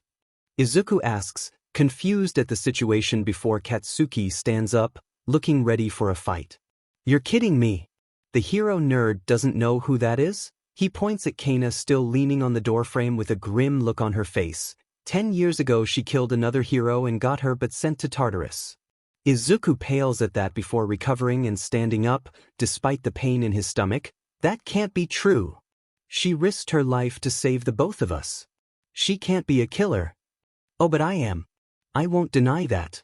Kana admits, shocking Izuku as she continued, ever since I got my license that's what I did. She made a firing gesture with her fingers and Izuku couldn't help but stare slack-jawed. But Katsuki continued glaring at her, so we got saved by some psycho killer beach. Great. Shut up, brat. Kana snaps at him with a glare. Don't start talking like you know everything, it just makes you look like an idiot. Katsuki growls but quiets down as Izuku couldn't help but ask. Why? Kana's glare softened before sighing. You think a sane person with a hero license would just start killing for no reason? I did what I was ordered to do, by the Hero Public Safety Commission. The HPSC? Izuku mutters. Even if he hadn't been in Japan for 10 years he was still aware of the government body that manages the interaction between pro-heroes and society, leading dangerous investigations into criminal groups and working internationally with pro-heroes overseas. Things aren't as squeaky clean as you think they are, kid. I took down who they pointed me at, villains, corrupted politicians, cops, even other pro-heroes, Kana explains with a dark look in her eyes. Let's just say I had enough of the killing, of the lies, so I stormed up to the president's office and handed in my resignation. But it wasn't going to be that easy. She gritted her teeth, hand shivering with anger. They told me I could quit if I wanted to, but that if I did, they'll just find someone else to replace me. Someone who can tie up loose ends for them. But it was obvious what he was really saying, that I'd just be another loose end to tie up. I could continue working with them and live, or quit now and die later. So I chose a third option. Take the BS sturdy down with me. Kana sighed and scratched the back of her head. The only thing I didn't count on was them throwing me into Tartarus instead of killing me. And that's where I spent 10 years in that hell, until one day when they were serving me dinner. Let's just say that spilt water from a cup was enough to get myself dragged in. That's how you escaped Tartarus? Izuku asks and she nods. Yep. Woke up here and you can tell what happened, she says as she manifests the chains on her right arm before dismissing them. I'm sure you're wondering why I just told you all that, right? 'Cause you want some pity? Katsuki asks roughly like always, however, his tone isn't as loud as it could have been. Kana chuckles bitterly. Hell no. But just think about this. If you try talking to the cops about who you found here, the HPSC might catch wind. If they somehow catch me and throw me back to Tartarus, I might let it slip that you two are in the know of their dirty little secret. If they were willing to throw me there, who knows what they'll do to keep you quiet? She says with a cold look in her eye as Izuku feels a shiver down his spine. Recognizing the implications, Kana then moves out of the way and gestures above. Take the stairs on the right, You'll find a shatter point on the rooftop. Get out and don't come back, you hear me? She asks as Katsuki scoffs and storms past her. And don't tell anyone about this. She yells at Katsuki's retreating figure who shouts back. F off. Not like anyone would believe me anyways. Charming fella, isn't he? We seriously almost died to save that ungrateful brat. She grumbles annoyed before turning toward Izuku, who was looking at her with a conflicted expression. For some reason, she looked sad at that before explaining, same goes for you. From what I know, the pros would just come in thinking the shadows are just villains to be beaten. But from what I've seen, even strong pros can get taken down by the weakest shadow. They aren't immune to getting drained like we Persona users are. Got it? Yeah. Izuku nods weakly as Kana stares at him, sighing before sitting down on the bed opposite Izuku. I wasn't what you were expecting, were you? She asks, and Izuku looks down. Or maybe you just don't believe a villain's words. No. I think I believe you. I don't think anyone who would risk their lives to save two strangers would lie like that, he says, surprising Kana. It's just, ever since I was little, all I wanted to do was become a pro hero. Even when I got diagnosed quirkless, it was all I wanted. Even when everyone in the world told me otherwise, it was what I wanted. And after hearing what I just said? Kana asked, crossing her arms, not mad but curious. Izuku looked ashamed. Does it make me a bad person if I said yes? Kana sighs and stretches out, surprising him by ruffling his hair. Listen, quirkless or not, I saw you risked your life to save some a-hole who looked like he'd rather die than say, thank you. I think you'd make a great pro hero, she says, her answer surprising him before she continues, if it was a perfect world. But that's not how the world works. It's terrible, built on lies and falsehoods. Those in charge keep lying to keep their broken machine running just how they like it, and if you try changing that, you're just thrown away like broken tools. Being a hero means you're protecting that broken machine and keeping it running. Is that what you want? Duh. Izuku found himself without an answer, only weakly responding with, I just want to help people. I know you do, kid. Kana nods with sympathy in her eyes, but you don't need to be a hero to save someone. I think you're brave and smart enough to do that. Be a cop, firefighter, or doctor. Just stay out of the hero business, kid. Trust me on that. Izuku stayed silent as Kana hoped her words were reaching the kid. Listen, you best get home now. You don't want to make your parents worry in case they wake up to find you missing, don't you? Izuku nods and gets up to leave, but as he leaves the bedroom he realizes he is in some rundown apartment building, or at least the reflection of one in the mirror world. In the corner he could see familiar packaging of empty instant noodles and microwave meals in large garbage bags. It was evident that she was living here for quite some time. Kana, he speaks up, why do you keep saving people? You keep saying you aren't a hero anymore, but you still save people like me and Kaken ever since you escaped, didn't you? Maybe old habits die hard. Or maybe there's still that dumb kid in me who had the same look as you did in her eyes the day she dreamt of being a hero. She shrugs dismissively. Either way, I couldn't just look away. Not when I could do something about it. Did I think you're still a hero? Izuku says after a pause, his words surprising her. At least, you're my hero. So thank you for what you did. Kana stays silent at this, almost stunned as Izuku walks away. Before he leaves, she shouts to him one more time. Hey, I never got your name, did I? She asked, and Izuku realized she didn't as she introduced herself fully. Kana Tsutsumi. Izuku Midoriya. Kana smiles warmly at him before waving goodbye. Take care of yourself out there, Midoriya. Izuku walks up to the roof of the apartment building as instructed, surprising himself by finding Katsuki Bakugo waiting on the roof with a phone pointed at the white sky and black moon. Next to him was a crack in the air leaking white light, possibly the shatter point Kana mentioned. I don't suppose you were waiting for me? Izuku snarks as Katsuki grunts in annoyance. Fat chance. Take a look. He shows Izuku a photo he tried taking of the sky, but instead of a black moon and white skies, it shows a distorted picture, as if reality and the mirror world were blended together in a nonsensical image. It was more like modern art actually. I guess if it's a mirror world, things get reflected, Izuku mutters under his breath. So since cameras take in refracted images, it gets distorted? He guesses and Katsuki grits his teeth as he pockets his phone. So we really can't get any proof. They would have thought it was Photoshop or something anyways. If the villain Beach really wants to handle this herself, let her. She saved our lives. Izuku says, not liking how insulting he is to their savior. She almost died to save you, Kaken. Oh, I guess we should give her a medal then? Katsuki asks sarcastically. She's a Finji villain. She literally admitted to killing not just one, but God knows how many pro-heroes. Hell, she's probably making all that bullshit of the commission up. We can't trust her. Stop thinking with your Deku. Izuku sputters out trying to deny Katsuki's absurd words before sighing in defeat. There probably wasn't a way to change Katsuki's mind. He always was a stubborn but it was either his way or the highway even back when they were kids. But then you happened, Deku. Shadow Katsuki growls and says sarcastically, oh, just had to come in and start showing pity.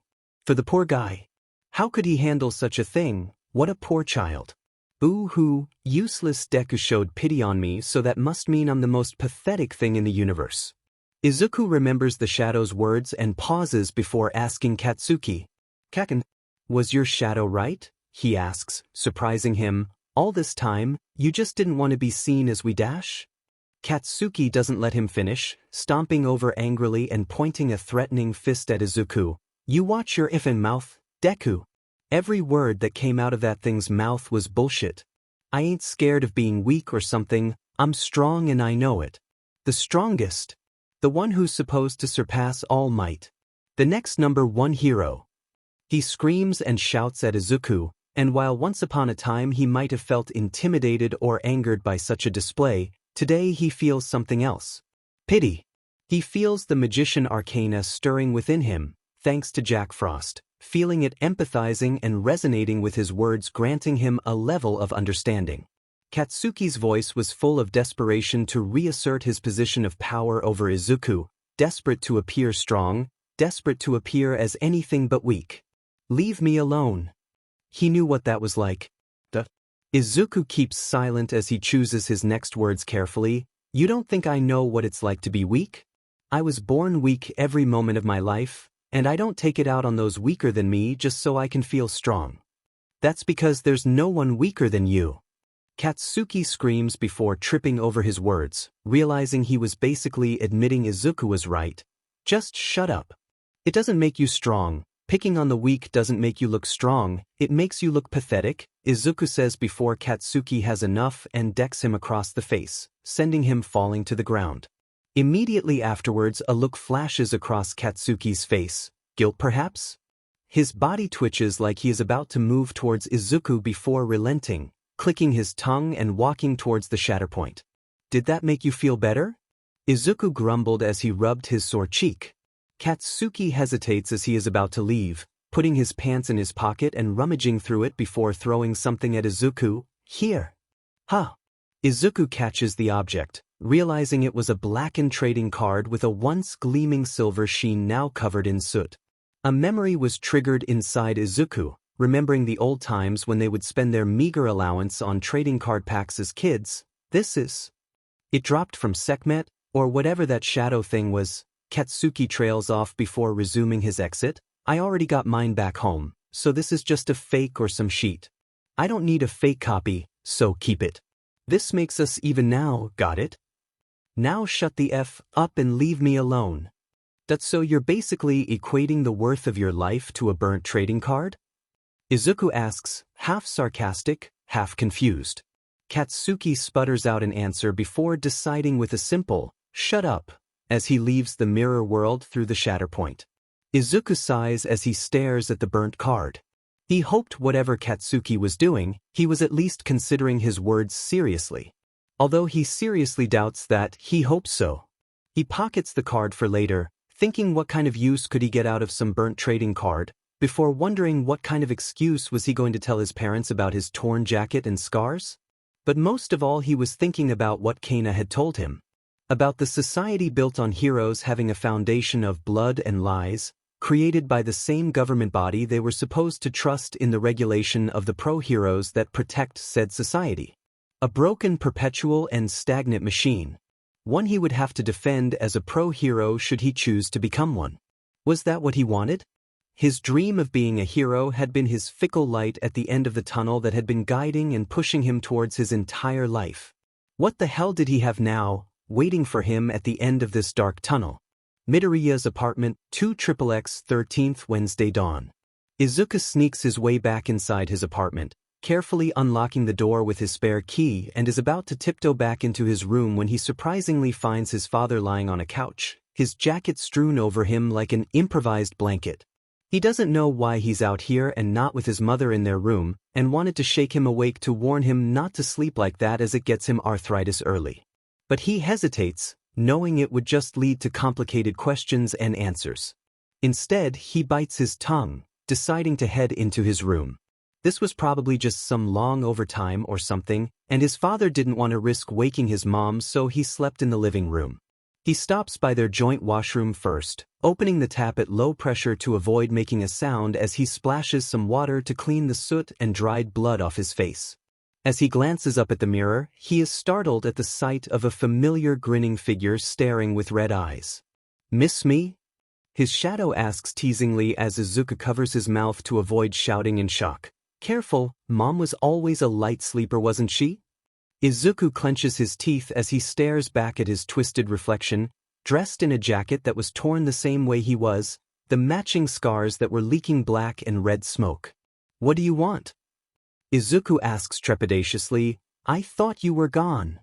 When you summoned your persona, right?"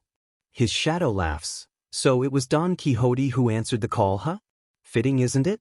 A deluded knight responding to the call of a deluded child that yearns for an impossible dream." "So why are you still here?" Izuku asks, trying to suppress the urge to lash out knowing it would just break the mirror. "Are you backpedaling already? Have you forgotten again?" Shadow Izuku snorts, "I'm you and you are me. Your greed, your hunger for power that pushes you forward. Did you not get my messages?" Izuku flashes back to the moments when he unlocked the other two personas, Chulain and Jack Frost, remembering each time a voice was heard. His shadow's voice. "It was you. You sent those personas my way?" Izuku asked, and his shadow nodded. "Not directly, I just made sure your pitch was heard across the Sea of Souls and they responded. You can say I hastened the process a bit." The shadow explains to a confused Izuku, "You're doing pretty well, think. Don't you feel stronger?" Izuku paused to think before nodding, remembering the rush of power each time he summoned a persona and how it was still resonating through his body even now. But it had a terrible drain on his energy as a result. "I won't keep you up any longer." His shadow shrugs before whipping out a card, one similar to the Fool Arcana he saw Agatha display, but here's another one for the road. He throws the card towards Izuku, who flinches, but upon making contact with the mirror it disappears. Yet Izuku felt something strike him in the head with enough force to send him stumbling back towards the bathroom door. This persona was the hero of another story. His shadow smirks as Izuku stumbles back to his feet, searching for the answer to life against death itself.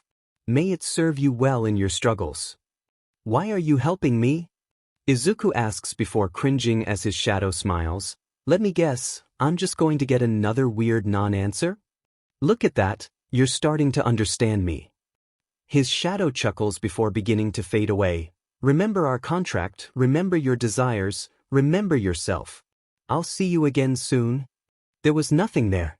Just a reflection of Izuku backed up against the door with a mystified look on his face staring back at himself. It was just him. It was still him, right? Aldra Middle School, 2XXX April 14th Thursday daytime. Izuku Midoriya immediately felt that something was different about the atmosphere at school, but he couldn't put his finger on it. Perhaps it was when he entered the classroom there was no immediate gossip about whether the Quirkless loser was still applying for UA, how pitiful he was, or whether he was connected to Katsuki Bakugo's disappearance. This had happened even yesterday, but he assumed that it was because everyone was too busy talking about Katsuki's miraculous return. The newspaper said that he had amnesia over the whole thing, but both of them knew otherwise. Surprisingly, he was keeping it a secret, but then again, who would believe an outlandish tale like the mirror world, personas and shadows? Back to his class, The lack of negative attention felt strange, even more so when he approached his desk to find it hadn't been vandalized yet. In the week since he arrived, it hadn't been long before people started drawing graffiti on it with degrading messages and drawings. He looked towards some of his usual suspects as if wondering if they were planning something else. But the moment he made eye contact with them, instead of the usual snickering and sly looks, he was met with eyes that averted with shame. This actually made him feel more on edge as he sat behind Katsuki, whose face still looked bruised from the beating he had last night. Their eyes met when he had entered, but he just clicked his tongue and turned his attention back to his textbooks, likely wanting to catch up with what he missed in his absence. Say what you will about him, Katsuki was a dedicated student. Powerful quirk, excellent grades, and the looks. Practically the genetic lottery jackpot, if you didn't account for his temper and personality. And yet with all that, it wasn't Katsuki that won the battle, but the quirkless Izuku Midoriya. He looks at his own hands with curiosity and doubt before trying to manifest the chains once more. Stretching out an arm, he tries to recall what he experienced, but as he expected, nothing happens. Izuku sighed in disappointment as the door to the classroom slid open. Their homeroom teacher walked in. "Settle down everyone, I know we're all glad to see Bakugo back and safe, I sure am too," their homeroom teacher says as he sets down his books at his desk, "and I hope you all haven't let this incident distract you from your schoolwork, especially with the midterms next month. Now, let's start with attendance." Aldra Middle School 2XXX, April 14th, Thursday after school. The F-? Katsuki asks, baffled at the sight before him. One of the lackeys that followed him, the one with the long fingers, was seen throwing the pack of cigarettes he kept hidden around the school. The guy was practically addicted, and here he was throwing them away? Huh? The guy looks at Katsuki startled before calming down. "Sheet, sorry you scared me, Bakugo. What's up?" Katsuki scoffs. "The hell's going on? I haven't seen you two the whole day, where's the other guy?" Every day those two would hound and pester him for the chance to hang out. He'd allow it because he finds their antics mildly amusing, and they paid for his meals to garner his favor. But since yesterday he hasn't heard them try to kiss his butt the whole day. And now he finds that smoke addict throwing away his cigarettes? It was just bizarre. Oh, he's pretty worried about his studies, the long-fingered guy shrugs. He went home early, wanted to get ready for midterms and finals as best he could. His grades aren't doing well. Katsuki almost let his jaw drop. Since when was that dumbass ever concerned with his grades? And what about you? He cringes. Well, I've been thinking, I probably shouldn't be smoking these anymore. Lung cancer is a serious problem, and I don't want to know what that feels like. I'm still young, I should stop while I can, you know. Katsuki couldn't hold his jaw up anymore but sighed and rubbed his head. F-, whatever, I don't care. Come on, I'm starving for some ramen-. Actually, I got to bail too, he says, and if Katsuki had been drinking something he'd spit it out by now. My Gram's in town, and my parents want to have lunch with her, so I'm coming along. What the F-? Katsuki shouts in disbelief. But you hate her. You called her an annoying old hag that just keeps pestering you and sheet. The doctors say she doesn't have much time left. He shrugs, looking down almost ashamed. Oh, one at least say sorry for how crap I've been. Besides, not like you love hanging out with any of us anyways. I don't think you even remember what our names are. Why are you so upset? Katsuki can only stare at this former lackey in silence before growling in frustration. The F happened to everyone? It's like the entire school changed or something. I even got called out for using my quirk today in class. When the F was the last time that happened? What the hell is going on? Well, I can't say for them, the former lackey shrugs unsurely, but I just felt like I took a long look at myself in the mirror and didn't like what I saw. Take care, Bakugo. I'm glad you're safe and I won't bother you anymore. Sorry. Trianac District, Mizudafu City 2XXX, April 23rd, Saturday afternoon. Next, Izuku deadpans as he hands over the bag of items towards the next customer before the one behind them steps up and hands over the goods they wish to purchase. Right now he was working his second part-time job in the district of Mustafa, famous for the number of electronic shops. It wasn't too different from his job at the convenience store, just scanned item A, bag item A and so on. A week, That's how long it has been since his adventure to the mirror world. Probably the only worthwhile thing he'll ever accomplish in his lifetime. He still hears about strange disappearances in the newspaper, in cities all over Japan. Part of him rashly wants to inform the police and heroes of everything, but the rational part wins out. If Kana was correct, non-persona users simply lose their memories after exiting the mirror world, which would make any operations ineffective. Never mind that they were all vulnerable to being preyed on by shadows, as Kana said. It was basically a lose-lose situation. The only effective way to rescue people would be to send persona users, but if there was no way to identify them in the real world like with quirks, it would be practically impossible to get together enough hero-level people to conduct rescue operations. It was most logical to have Kana do as she's been doing, but it was frustrating for Izuku. Here he was finally with powers, but they could only work in a mirror world that he was barred from entering. It basically confirmed the truth he was avoiding facing the whole time. He barely survived with 3 personas in the mirror world. How can he survive with just his body and fists in the real world as a hero? And if Kana was right about society's corruption, should he even be one? If he still tries to become a hero after all he's heard, won't it be equivalent to saying he doesn't care how corrupted their society is as long as he gets what he wants? What? Hey! Someone snaps their fingers, trying to get his attention, you zoning out. Wadash! Izuku suddenly snaps back to reality, seeing a girl his age in front of him with short purple hair and strange earlobes reminiscent of AUX chords. You've been scanning nothing but thin air for the last minute, she explains, gesturing at his empty hand and the other holding the scanner, an annoyed but concerned look in her eyes. You all right, man? I'm fine, he answers as he grabs her items to scan them. A bunch of music discs? Will that be all? Yeah, that's it. She nods as Izuku silently scans the items. So? I heard retail was soul-sking, but I guess it's really that bad, huh? You look dead inside. Oh no, this was before the soul-sking retail job. Izuku snarks, I just got my hopes and dreams crushed for the 5th time. That's so bad week? She asks awkwardly and Izuku shrugs. It was more 2 really, really bad days, he sighs before handing her the discs in a plastic bag. Here, we hope you enjoyed your... Izuku trails off as his eyes glanced behind the girl at the shop's window, which allowed him to glance at the street outside full of people going about their own business.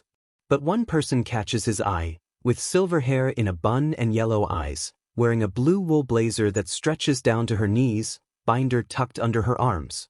The girl follows his eyes and looks outside the window. See someone you recognize? Sorry, I have to go. He drops the bag on the counter before shouting for his boss. Hey, I'm taking my break now. Gotta go, bye.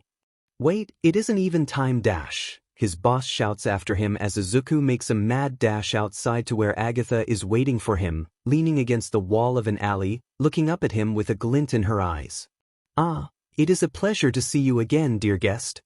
Agatha curtsies in greeting. Agatha, right? Izuku asks as he pants a bit from his rush. What are you doing here? The Velvet Room attendant simply look around and gestures. Simply put, I was killing 2 birds with 1 projectile, as you would say. One of those birds was observing your progress, but it seems you have not made any venture into the mirror world as of late. Why is that so? Before Izuku could answer, Agatha stepped forward until there was practically no distance between the two, sending Izuku's face flushing red. She hums in thought with a finger on her chin. Could it be that you were injured in your last battle? I don't see any lingering wounds. Then, as if to make things worse, she suddenly grabs the black shirt that was part of his uniform and lifts it up to check. A previous injury to the abdomen, but one that appears healed. Built but not exactly in peak physical condition. Perhaps you should undergo training. Exercise, I believe you're. People call it. Stop. What are you doing? Izuku exclaims as he pushes her back a bit and rushes to pull back down his shirt. Immediately Agatha looks surprised before quickly backing up and bowing. My apologies, I did not mean to offend in any way. She apologizes hastily before looking downcast. I'm not behaving like a proper attendant should, am I?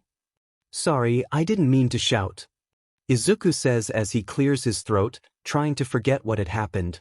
Do you want something to eat? Oh, this must be traditional Japanese street food I've heard so much about. Agatha looks at the cardboard container of takoyaki. My sister mentioned this, made from a creature called the octopus, correct? I mean, there's other things too, but yeah. Izuku nodded as he ate his own order of takoyaki before realizing what Agatha said. Wait, sister? Yes. I have a sister that explored the waking world of humans. She nods as she scarfs down the plate with ease, a proud smile on her face before it turns bittersweet. Most of my older siblings became excellent attendants with various wild cards throughout the ages. This will be my first assignment. Really? Izuku asks in surprise. So your entire family, they just become attendants like you?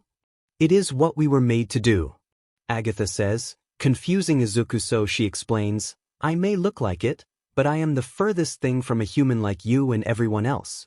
We were made to guide those of the wild cards and aid them in their journey, providing assistance whenever we can but never directly intervening. Created? Like a god or something? Izuku stumbles over his words, trying to wrap his head around the fact that apparently this girl next to him wasn't 100% a human being. Agatha doesn't answer immediately, rubbing her chin in thought. Humans would classify a god as something all-knowing, possessing great power that can be used for great change, but never intervening directly. Like a silent, invisible force that is always overseeing, she mutters under her breath. I suppose that wouldn't be a completely inaccurate statement. Cool. That was the only thing Izuku could say as he nodded his head. That's so which religion got it right? Pardon? Agatha asked, not having heard the last part while scarfing down on the last of her takoyaki. Nothing. Izuku shakes his head. At least with that explanation it certainly explained a few of her strange behaviors. So, being an attendant, that's what you always wanted? Yes. She nods her head enthusiastically. I may have been created for the role, but hearing my siblings talk about their own experiences with their wild cards, it made me envious. Ever since I heard from Elizabeth and Margaret, it's all I ever wanted to do. Become an attendant with. Agatha trails off, a distant look in her eyes before correcting herself. You can say it is my dream to be just like my siblings. You really look up to them. Izuku recognizes the admiration in her voice as he sighs. I get that, looking up to people and wanting to be just like them. It looks like you got what you wanted, but if I'm supposed to be this wild card, then I must be the worst that ever existed. Sorry, you got stuck with me. He looks downcast, poking at his takoyaki as Agatha looks at him confused. Pardon, what do you mean by that? She asks curiously, and Izuku decides he might as well tell her since she's been telling him a lot about herself already. Am I really the best choice? Be honest. Izuku mutters as he gestures at himself. I'm quirkless, and even with these personas I barely survived fighting a few shadows. I nearly dragged someone else to the grave with me, and nobody would have known what really happened to Kaken, me or Kana. I couldn't cut it as a hero, and I don't think I can cut it as whatever this wild card thing is supposed to be. I'm just a useless Deku at the end of the day. I'm not strong enough, fast enough or smart enough for whatever you need me to be. Agatha was silent for a moment before saying, there seems to be a mistake. Obviously, Izuku mutters before Agatha corrects him. No, I meant in your understanding of the power of the wild card. Agatha says as she opens her binder, it does not grant power. It grants the potential for power. The familiar card of the Fool Arcana floats up and Izuku was at first worried that people would notice, but they appear to be oblivious. Do not be alarmed, she assures. People may acknowledge our presence, but they would not be cognizant of what is truly happening. Izuku decides to take her word for it and focuses on what she is saying. Remember your first lesson on the Arcana? She asks before reminding him. The Arcana of the Fool is the one that you have been blessed with. It signifies a new beginning and infinite possibilities, not infinite power. From the binder came 21 more that encircled the two of them, surprising Izuku with the display. It is merely the beginning of a journey, Izuku Midoriya. You, like the Fool, are unaware and unprepared for what awaits you, but through your journey, you will come to understand your true potential. She explains before pulling at card number 1. and like the magician, now you are realizing that you already have all the tools you need to accomplish your dreams. That with creativity and resourcefulness you can surely become a force of good that you so desire. With a snap of her fingers, the cards returned to her binder as she snapped it shut, turning to Izuku with a warm smile on her face. Your journey will be fraught with challenges and tragedy, but I believe you have the strength to overcome it all. Whether or not you possess these strange quirks, or not, know that you carry the ability to bring about great change. So do not let others decide your fate for you. You, and only you, are solely responsible for that. She says as she stands up, whatever choice you make, my wild card, know that I will be at your side to support you as an attendant. Thank you. Izuku says, struggling to contain his emotions, I think I needed that. No one has ever said that before. That they would support his dreams no matter what choices he made, not even his own mother who could only simply apologize and blame herself for him being born the way he was. Not his father who retained some distance between the both of them.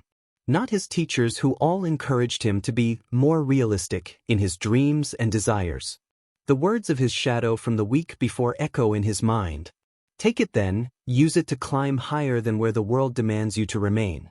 Beyond the stations set for you by birth, aspire for nothing less than the greatest power, the greatest skill. Nothing else is enough. I know what I need to do now, he says with affirmation, looking up gratefully at Agatha. Thanks for talking with me. She gives him a small bow. I am pleased that you found an answer in our conversation. I will await all future visits from you with great anticipation, Izuku Midoriya. Do you need help getting back? He asks, not even sure how she got here in the first place. Instead of answering, she simply smirks and beckons him to follow, which he does. They return to the alley where he found Agatha waiting for him, surprised to find a glowing door made of blue wood in the middle of the path. Throughout your world you will find doors such as this, leading to the Velvet Room. Agatha explains as it swings open, revealing blinding white light. I shall await you at each of them, should you so require my services. Do you still possess the key? Izuku nods and pulls it out of his pocket. Whatever the reason, it always returned to him, even when he remembers leaving it at home. It's not a normal key, is it? He asks and she nods.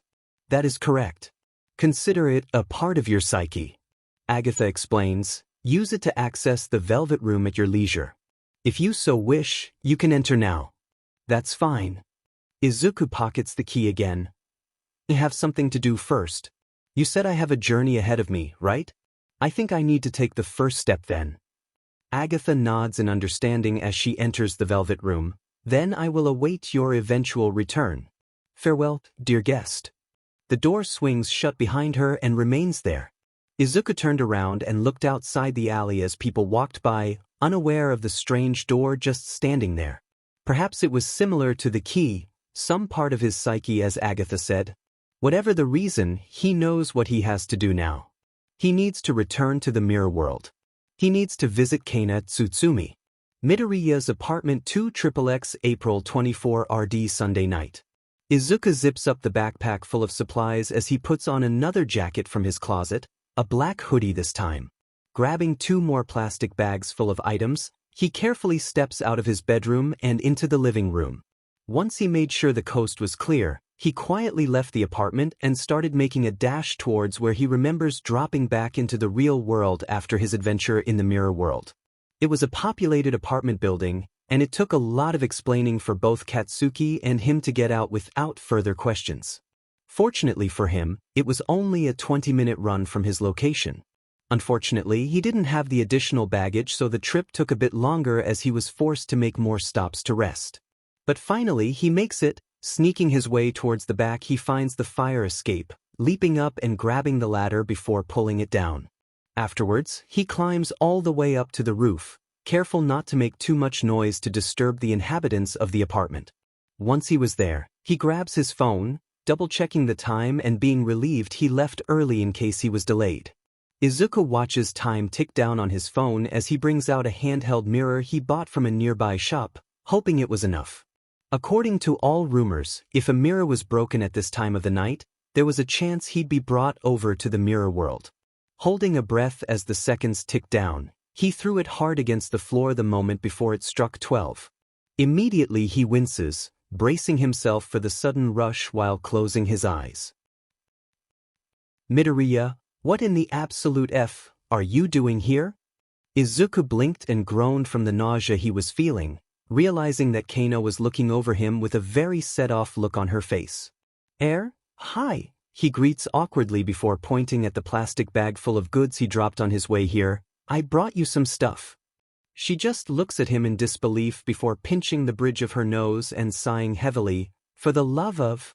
Just get in before a flyer spots you. Moments later the two of them were in the apartment she made her hideout, with Kana setting the items on the tabletop of a kitchen. Look kid, I really appreciate the supplies but I thought I told you to never set foot in this place again? She asks while searching through the bags. It was the usual stuff she'd buy like coffee, energy drinks, pre-made meals and whatnot, but she noticed something odd amongst them. You brought me ice cream? Izuku nods embarrassed. I didn't know what kind you liked so I just went with vanilla. I figured you probably only ate all those instant noodles and microwave meals so I thought I should buy something different. You're not allergic, are you? He asks, trying to hide the awkwardness he was feeling buying ice cream for someone who is pretty much a villain. Kana stares at him oddly before turning to the pint of ice cream and putting it in the freezer with the rest of her food. No, it's just... I don't think I had anything like that after escaping Tartarus. Not exactly swimming in funds right now, she mutters to herself in realization before chuckling dryly. Guess I'm still trapped one way or another, whether it's prison or some F-ed-up dimension. But can't you leave any time? Izuku wonders. I mean, you were in prison for 10 years. You probably have a lot of things you want to do, don't you? Do you have a family dash?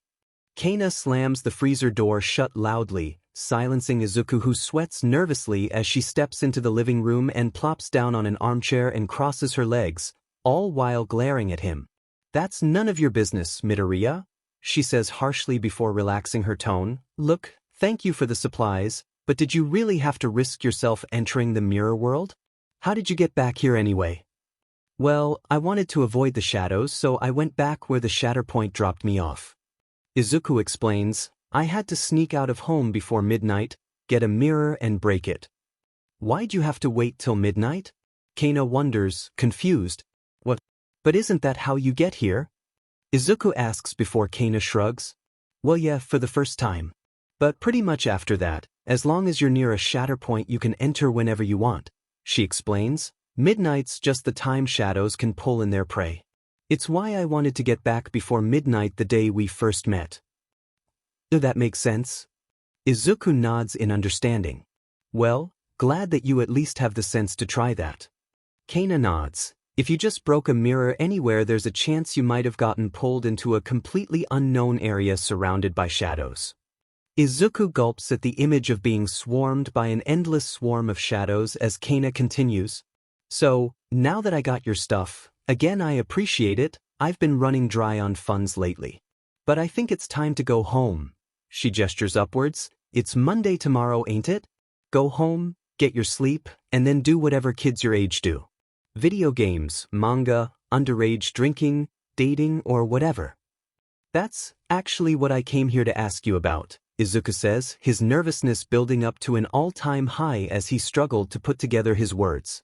His pre-planned speech was already falling apart. Kana raises a curious brow before assuming that she realizes what he was talking about. Look, you're a sweet kid but you're way too young dash, she starts before Izuku cuts her off. I want you to train me, he exclaims, letting it out in a rush and surprising Kana before adding, that's to be a hero. I want you to train me to be a hero. Kana was silent for a full minute, staring at Izuku blankly before letting out a quiet, what? Before Izuku can answer, Kana stands up and walks towards Izuku with a cold fury in her eyes.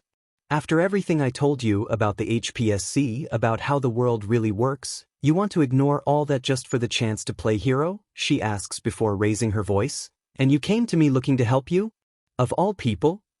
Izuku tried to say something but it was all he could do to not let out any noise from the intimidating aura Kana was displaying.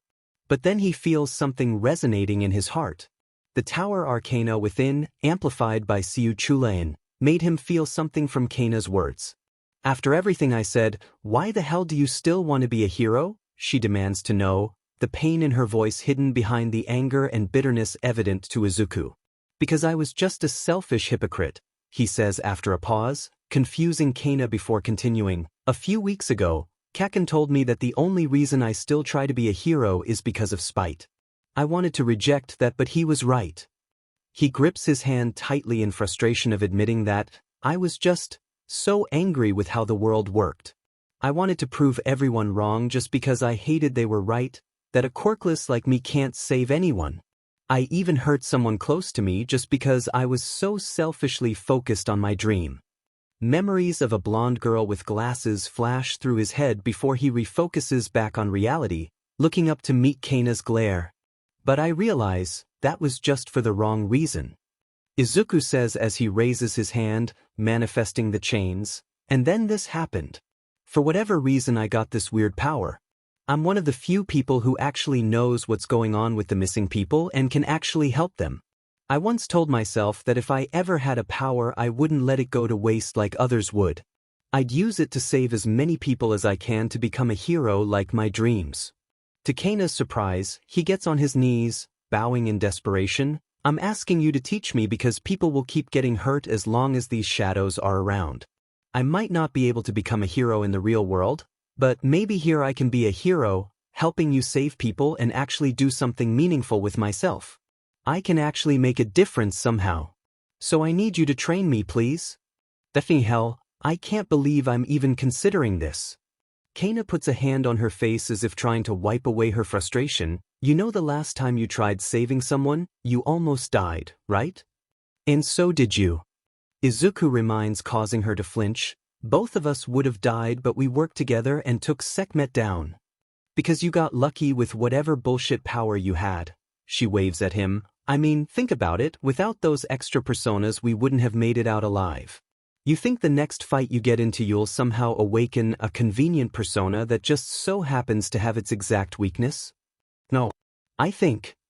Izuku looks unsure. I'm not exactly sure what's the full extent of my powers yet, but it doesn't mean I can't help.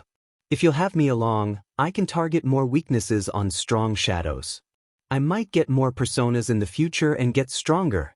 I can help you rescue more people lost in the mirror world. It's not fun in games, kid. Kana tried to argue, but Izuku was relentless. I already know that. Izuku says as he grabs the part where he remembers being. It is by his own attack. I know. I know dying is a risk, but it's better than staying at home doing nothing while I have the power to do something. So please, let me help you save people. Kana grits her teeth in frustration, evidently thinking over Izuku's words before groaning in frustration and pacing in a circle. After a while of thought, she takes a deep breath to calm herself and turn back to Izuku. Fine. You want to be a hero so badly? She asks rhetorically before gesturing towards a board she has in the living room, plastered with maps of the entire city with multicolored lanyard strings and pins. Look over here, what do you see? String and pins. Izuku answers unsure as Kana taps on one red pin that has multiple red lanyard strings spreading from it like a web. On the map of Mizudafu, it was the biggest web out of the rest. It's a map of how many different shadow factions I've kept track of in Mizudafu alone. She explains, and Izuku pales at how much of the map was covered with string. They're not exactly friendly with each other, but right now Red's been singled out by the rest. Wait, factions? Izuku asks in alarm and confusion. Were these creatures even intelligent enough for such an organization? The only shadows he's fought were mostly animal-like, acting on instinct and external stimuli. More like large packs than anything. Kana shrugs before holding out a hand below her waist. Here's how shadows are organized. First we have the run-of-the-mill shadows that spawn from nests. Bottom of the barrel and always the last to feed. She raises her hand by a level. Then we have the leaders who run colonies, large groups of shadows that join up under the strongest. These colonies are either wandering the city or holed up in nests. Lastly, she raises the hand above her head. Then there's the warlords. They lead factions of shadows that rule portions of the city. Strongest of the bunch that make leaders like Sekhmet look weak in comparison. Once she was done explaining, she pointed back at the map. So when there's more than one warlord and they're on an equal level? Let's say diplomacy or negotiations isn't a thing. At best, the other three factions are willing to ignore each other until they take down the Reds. I haven't really noticed, Izuku mutters, not recalling any large-scale battles on his last incursion into the mirror world. That's because we're right here. She points at a white pin right dab in the middle of the web of green string. They're pretty quiet, most of their main force is on the front lines, which makes getting around a bit easier. And it's why independent nests and colonies began sprouting all over their territory, like the one your pal's shadow was leading. They don't even have enough power to maintain order in their own territory, so pretty soon this safe zone won't be as safe as it is anymore. Tapping on a green pin near the front lines with a look of dread, she continues, "This right here's a nest I've been scouting for a while. Full of say a dozen missing humans, and if I'm right then they just got a new batch last week.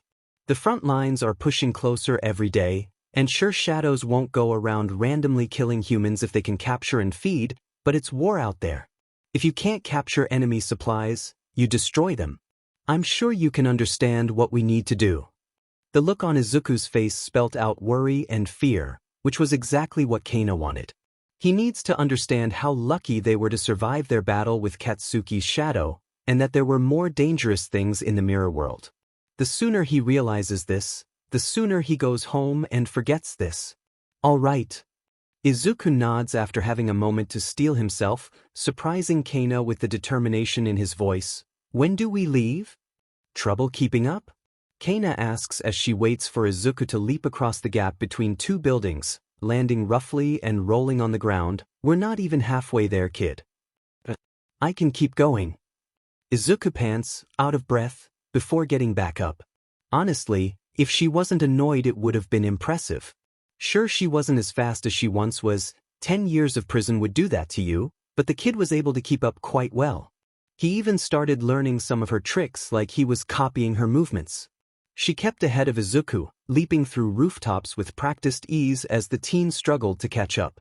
Kana forced herself to go faster than her usual pace. She didn't want this to look too easy for Izuku after all.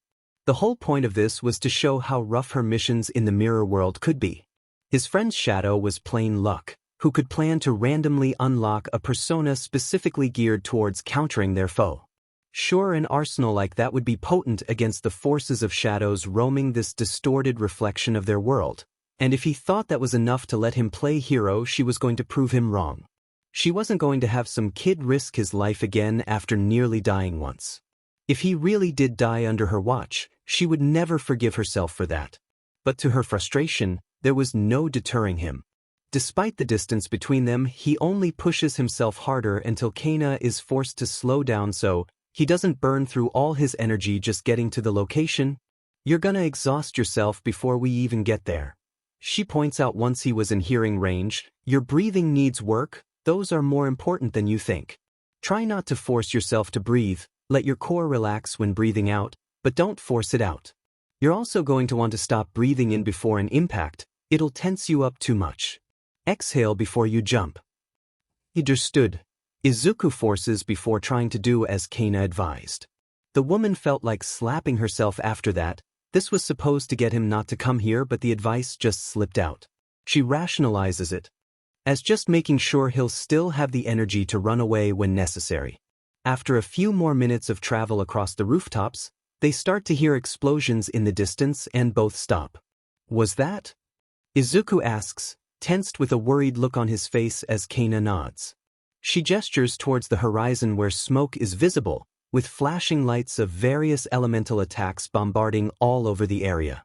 Tornadoes of green energy erupt, storms of lightning strike down, pillars of fire and ice rise explosively. It was far away, but Izuku could still feel slight tremors from the impacts. "Welcome to the front lines, or at least the closest we can get right now." Kana explains as a building collapses from an explosion as if to punctuate her sentence. "Think of it as a gang war, but if gangs have high-grade artillery-level quirks. Now see that over there? That's our target." His attention turns towards an office building nearby, one covered all over in familiar black crystalline matter, dotted with orbs of yellow material wrapped in jagged crystals.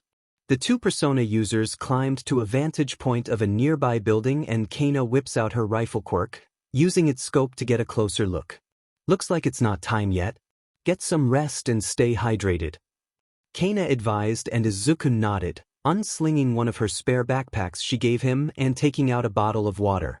Time for what? He asks as he kneels next to Kana, trying to peer at the nest with his normal eyes. For fresh meat to join the grinder. Kana says before clarifying to a confused Izuku, I told you nests are for making more shadows, right? With it this close to the front lines, they'll be constantly throwing out new waves of fresh shadows to join the war effort.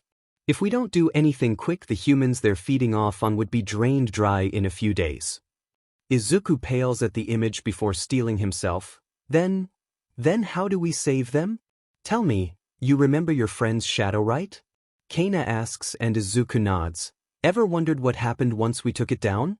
Izuku pauses before realizing he hasn't thought of the aftermath of the shadow's defeat. As he was wondering this, Kana filled him in. After you collapsed, all the dark crystals just broke apart. I've never taken down a leader before, so it came as a shock to me too, she explains. But after that night I went back to scout it out and color me surprised when I didn't find a single shadow in the vicinity.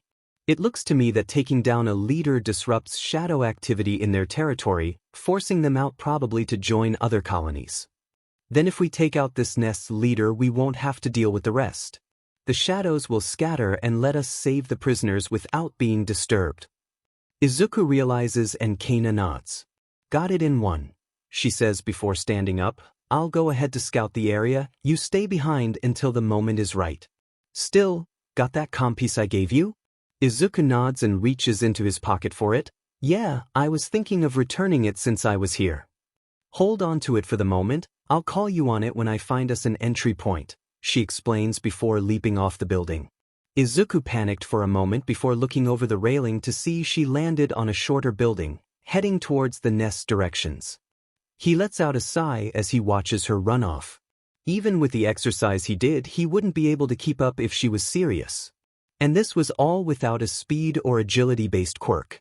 Izuku knows that she wants to drive him away by showing the difficulty of all of this, but it only makes his desire burn brighter. He was going to prove that he could keep up, that he wasn't going to be dead weight or a burden. You have returned. Izuku almost falls over the railing from surprise before catching himself, turning to find a familiar blue door behind him with Agatha leaning against it, a blue binder in her arms and a warm smile on her face. Agatha? He whispers before turning, hoping that Kana didn't see her. Do not fear, unless I permit it, only you can see me at the moment, she assures. My master wishes to speak with you, should you desire. I believe it would be fruitful considering the hardships you may face. Izuku looks back at the large nest. It wasn't as big as the school, but if their leader was as strong as Sekhmet was, then it would be a problem. Kana was right that he only won by pure chance. If he wanted to succeed, he needed all the help he could get. Will it take long? He asks, worried that Kana may return to find him missing. Not at all, at least to the outside world. Agatha explains, the Velvet Room exists between dream and reality. Time spent in the Velvet Room differs from time spent outside. You may take as long as you like. With that settled, he nods his head and approaches the door. He looks at the keyhole and pulls out the silver key given to him, unlocking it and pushing it open. Bright light greets Izuku as Agatha offers the hook of her arm, and an embarrassed Izuku takes it before being guided within. The Velvet Room. Izuku Midoriya, welcome back to the Velvet Room. Igor greets him as Izuku awoke to find himself back in his usual seat within the room. I am pleased that you have returned. It's nice to see you again, Igor.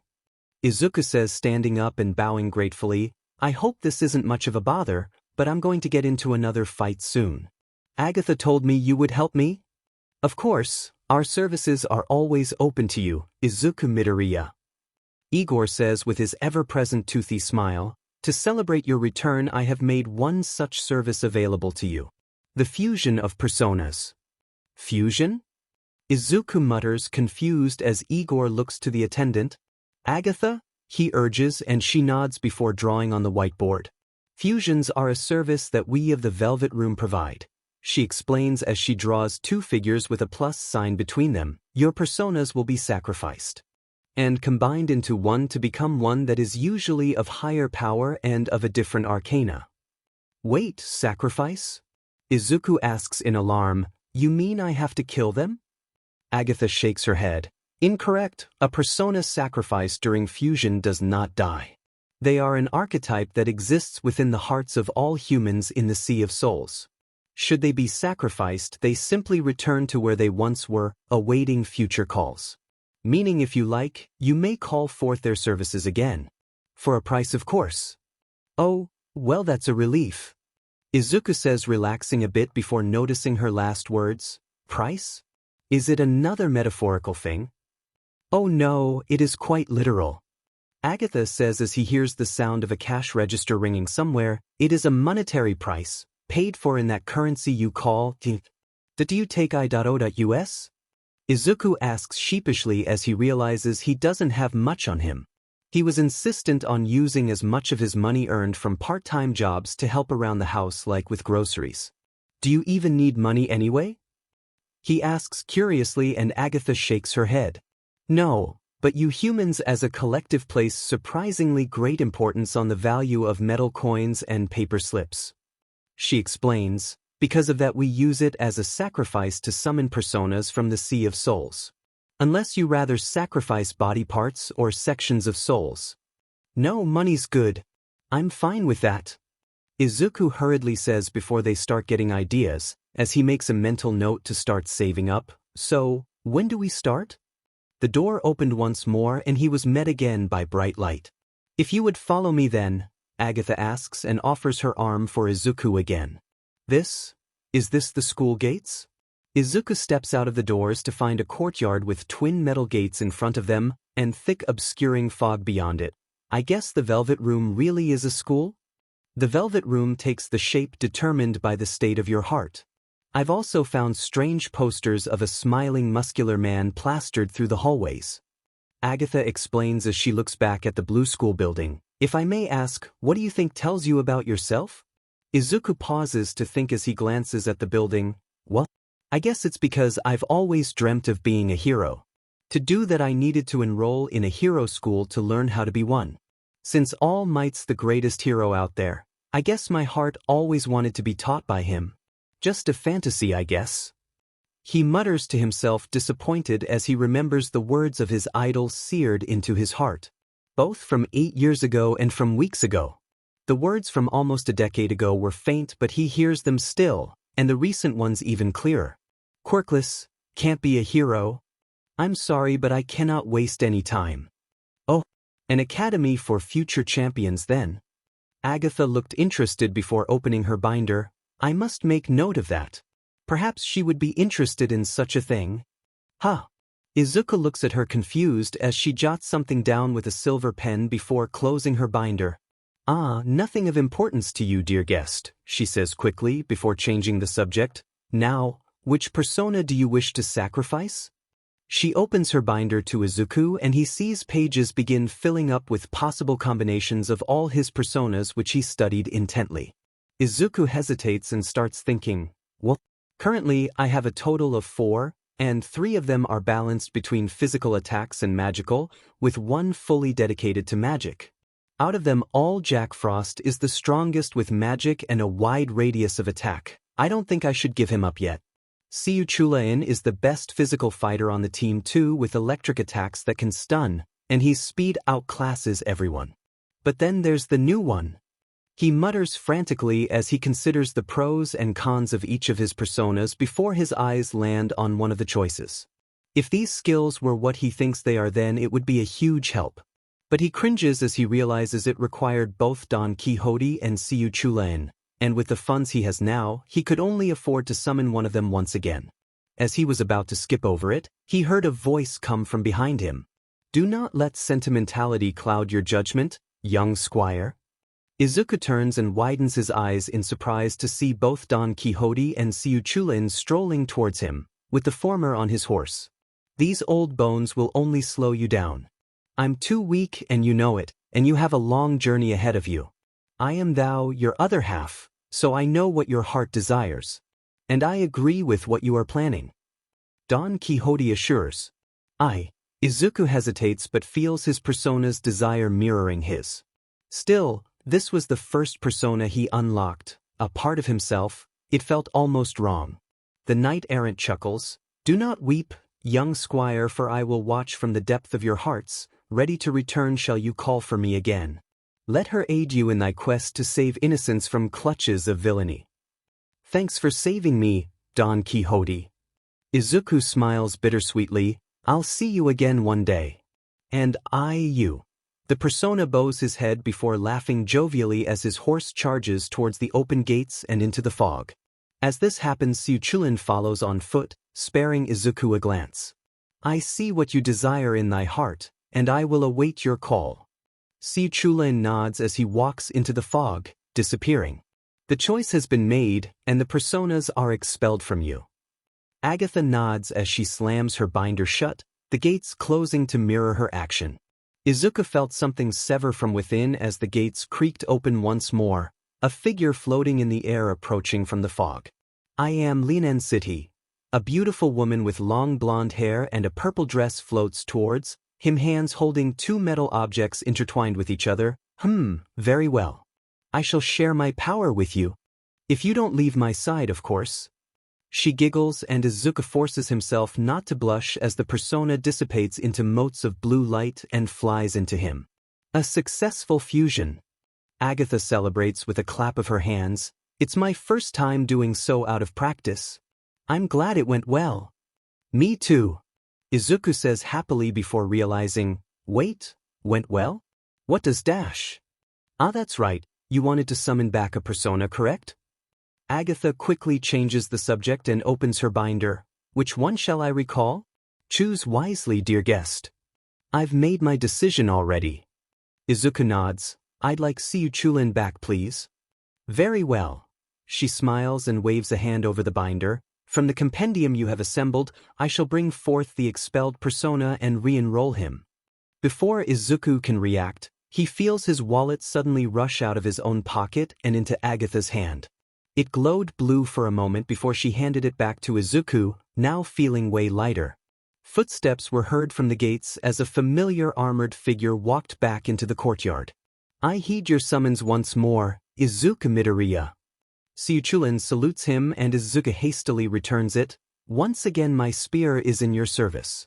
The persona breaks up into several blue motes and like Linen City, flies into Izuku as he feels their bond reconnecting. This will help me a lot.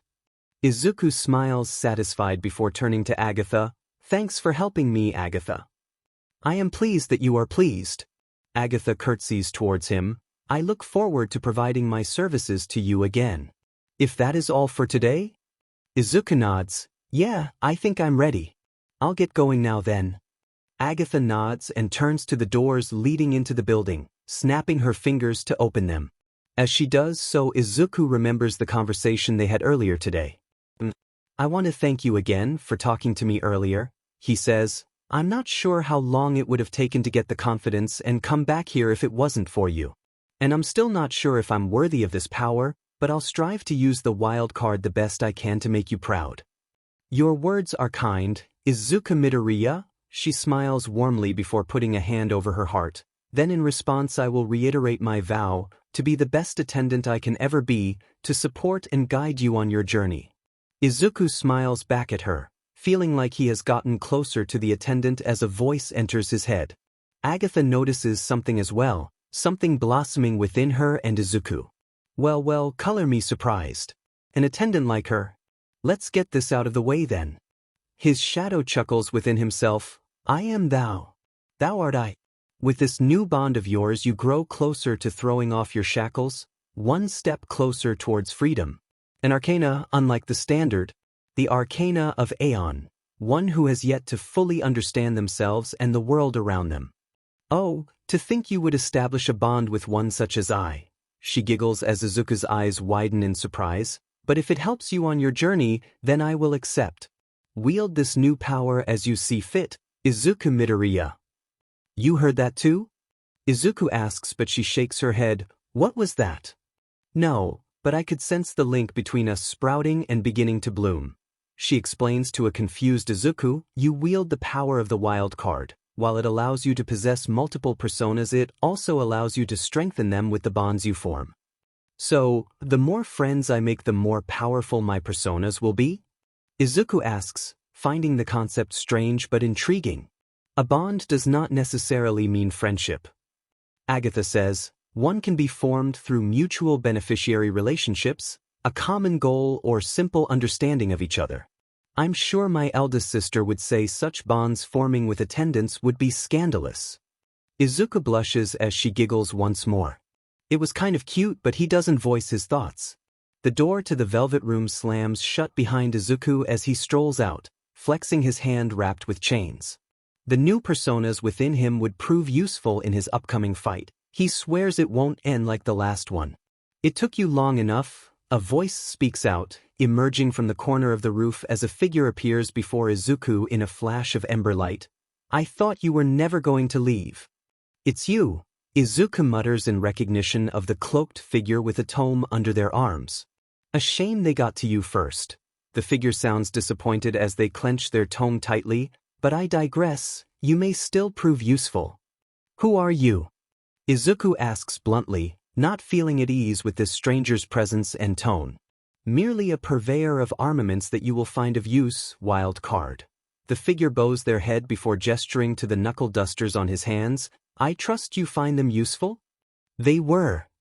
Izuku carefully nods as the figure chuckles. I'm glad, very glad.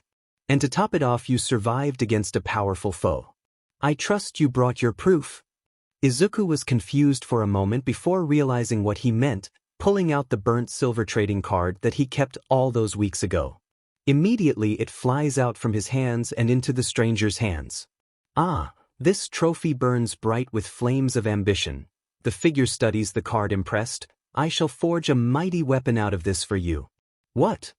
Izuku asks as the stranger opens their black and ember tome once more, orange light emitting from its pages. I provide a service, young wild card. They explain, across this realm of reflections are powerful foes. Hunt them and bring proof of their defeat to me, and I can either grant you an item befitting the fallen foe. Services? It sounded a lot like what the Velvet Room offered him, but this figure didn't look like they belonged there with how they dressed. He can't even see their face, let alone guess what gender they were from the way the voice was distorted. That sends his guard up. Why help me? I think you promised me answers if I survived. Izuku remembers and the figure strokes their chin. Yes, I did. Answers? They mutter before nodding. I assume you wish to ask my intent. Well, yeah, what do you get out of this? Izuku asks. Vindication. The figure says, confusing Izuku. Consider this a sort of experiment, wild card. You know the power bonds can bring, don't you? I'm sure the master has explained it to you. Igor. Izuku mutters as the figure continues. Weak links bind together to form a strong chain. But what if each link were strong by itself? The stranger asks rhetorically. I offer the power of self-improvement through the power of isolation.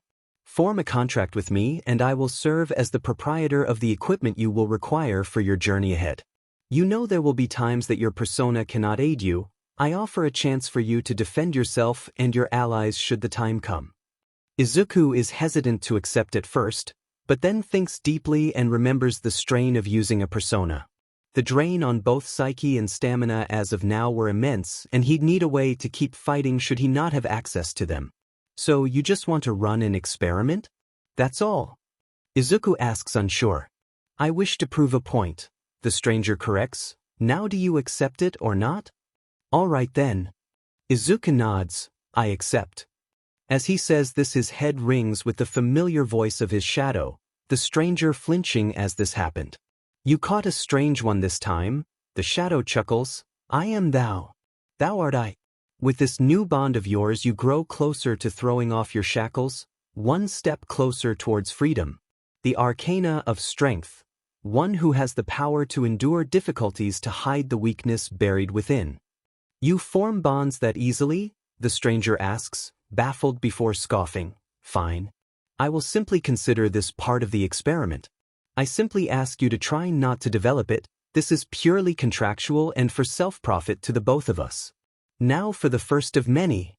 The tome hovers in the air as the stranger uses both their hands to cast a sort of spell, the silver card burning with orange flames before turning into some kind of sludge that was molded until it took solid form. 2 pairs of black leather gloves hovered in the air, with metal studs on the knuckles decorated with flaming runes. With a snap of their fingers, they were sent flying towards Izuku, who barely caught them. "What are they?" Izuku asks, amazed at the sight of them. From a glance he could tell the workmanship in them was impressive. They actually looked like types of support items a pro hero would be seen wielding. Weapons containing a fraction of the defeated foe's power. The stranger explains, "Wield them well, and remember to bring any proof of victories to me. I will be waiting." "Wait!" Izuku calls out before they can leave. "How do I find you again? Heck, I don't even know your name." "That I am merely a merchant that provides you your equipment," the stranger says after a moment of thought. "As for my location." Another snap of their fingers and a burning ember lock etches itself on the ground. "Look for this sign anywhere you go and await my arrival. Do not mention my trade to anyone you call allies, for my business is simply with you. Doing so would breach our contract, understand?" "I guess so," Izuku nods, still finding himself perturbed by the merchant, as they leave as suddenly as they arrived, vanishing in a flash of amber light. With them gone, he studies his new weapons, taking off the knuckle dusters he wore and sliding on the new gloves. These ones felt lighter than the knuckle dusters, but he somehow felt they were stronger, giving them a few practice punches before nodding in approval. If it made him stronger, he wouldn't refuse them, no matter how suspicious he felt about the merchant. For now, it seems they have no ill intent other than to study Izuku for their experiments. He'll have to play along for now. "Midoriya." Kana's voice floods through the comm. "I found an entry point near southeast of the building. Meet me there, and get a move on. The next wave should be coming out soon and we need to get in immediately." "Got it," Izuku affirms before hesitating. "But where's southeast? You really need a compass if you want to keep coming here." Kana mutters as Izuku finally makes his way to the alley behind the office building turn nest. Patrols aren't frequent here, every available body's being thrown into the meat grinder. "They're just trying to use overwhelming numbers?" Izuku asks and Kana nods. "Yep. No other strategy in these guys' heads." Kana says as she pulls out what looks to be a handgun at first, but Izuku recognizes it as a somewhat crudely made grappling hook using an airsoft pistol as a firing mechanism and a small cylinder of gas to power it. "Now watch what I do," she demonstrates, firing a hook at an open window 20 meters above them. Once the windowsill was hooked, she then triggered a mechanism of gears within the grappling hook, drawing in the cable as she used it to aid in scaling up the building. Once she climbed through, Kana poked her head out and looked down at Izuku. "All right, now you do the same." She drops the grappling hook and Izuku barely catches it, fumbling it in his hands as Kana sighs.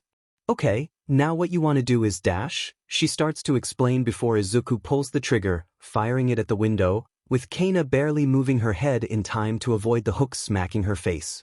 She looks down at an embarrassed and flustered Izuku with an incredulous look on her face.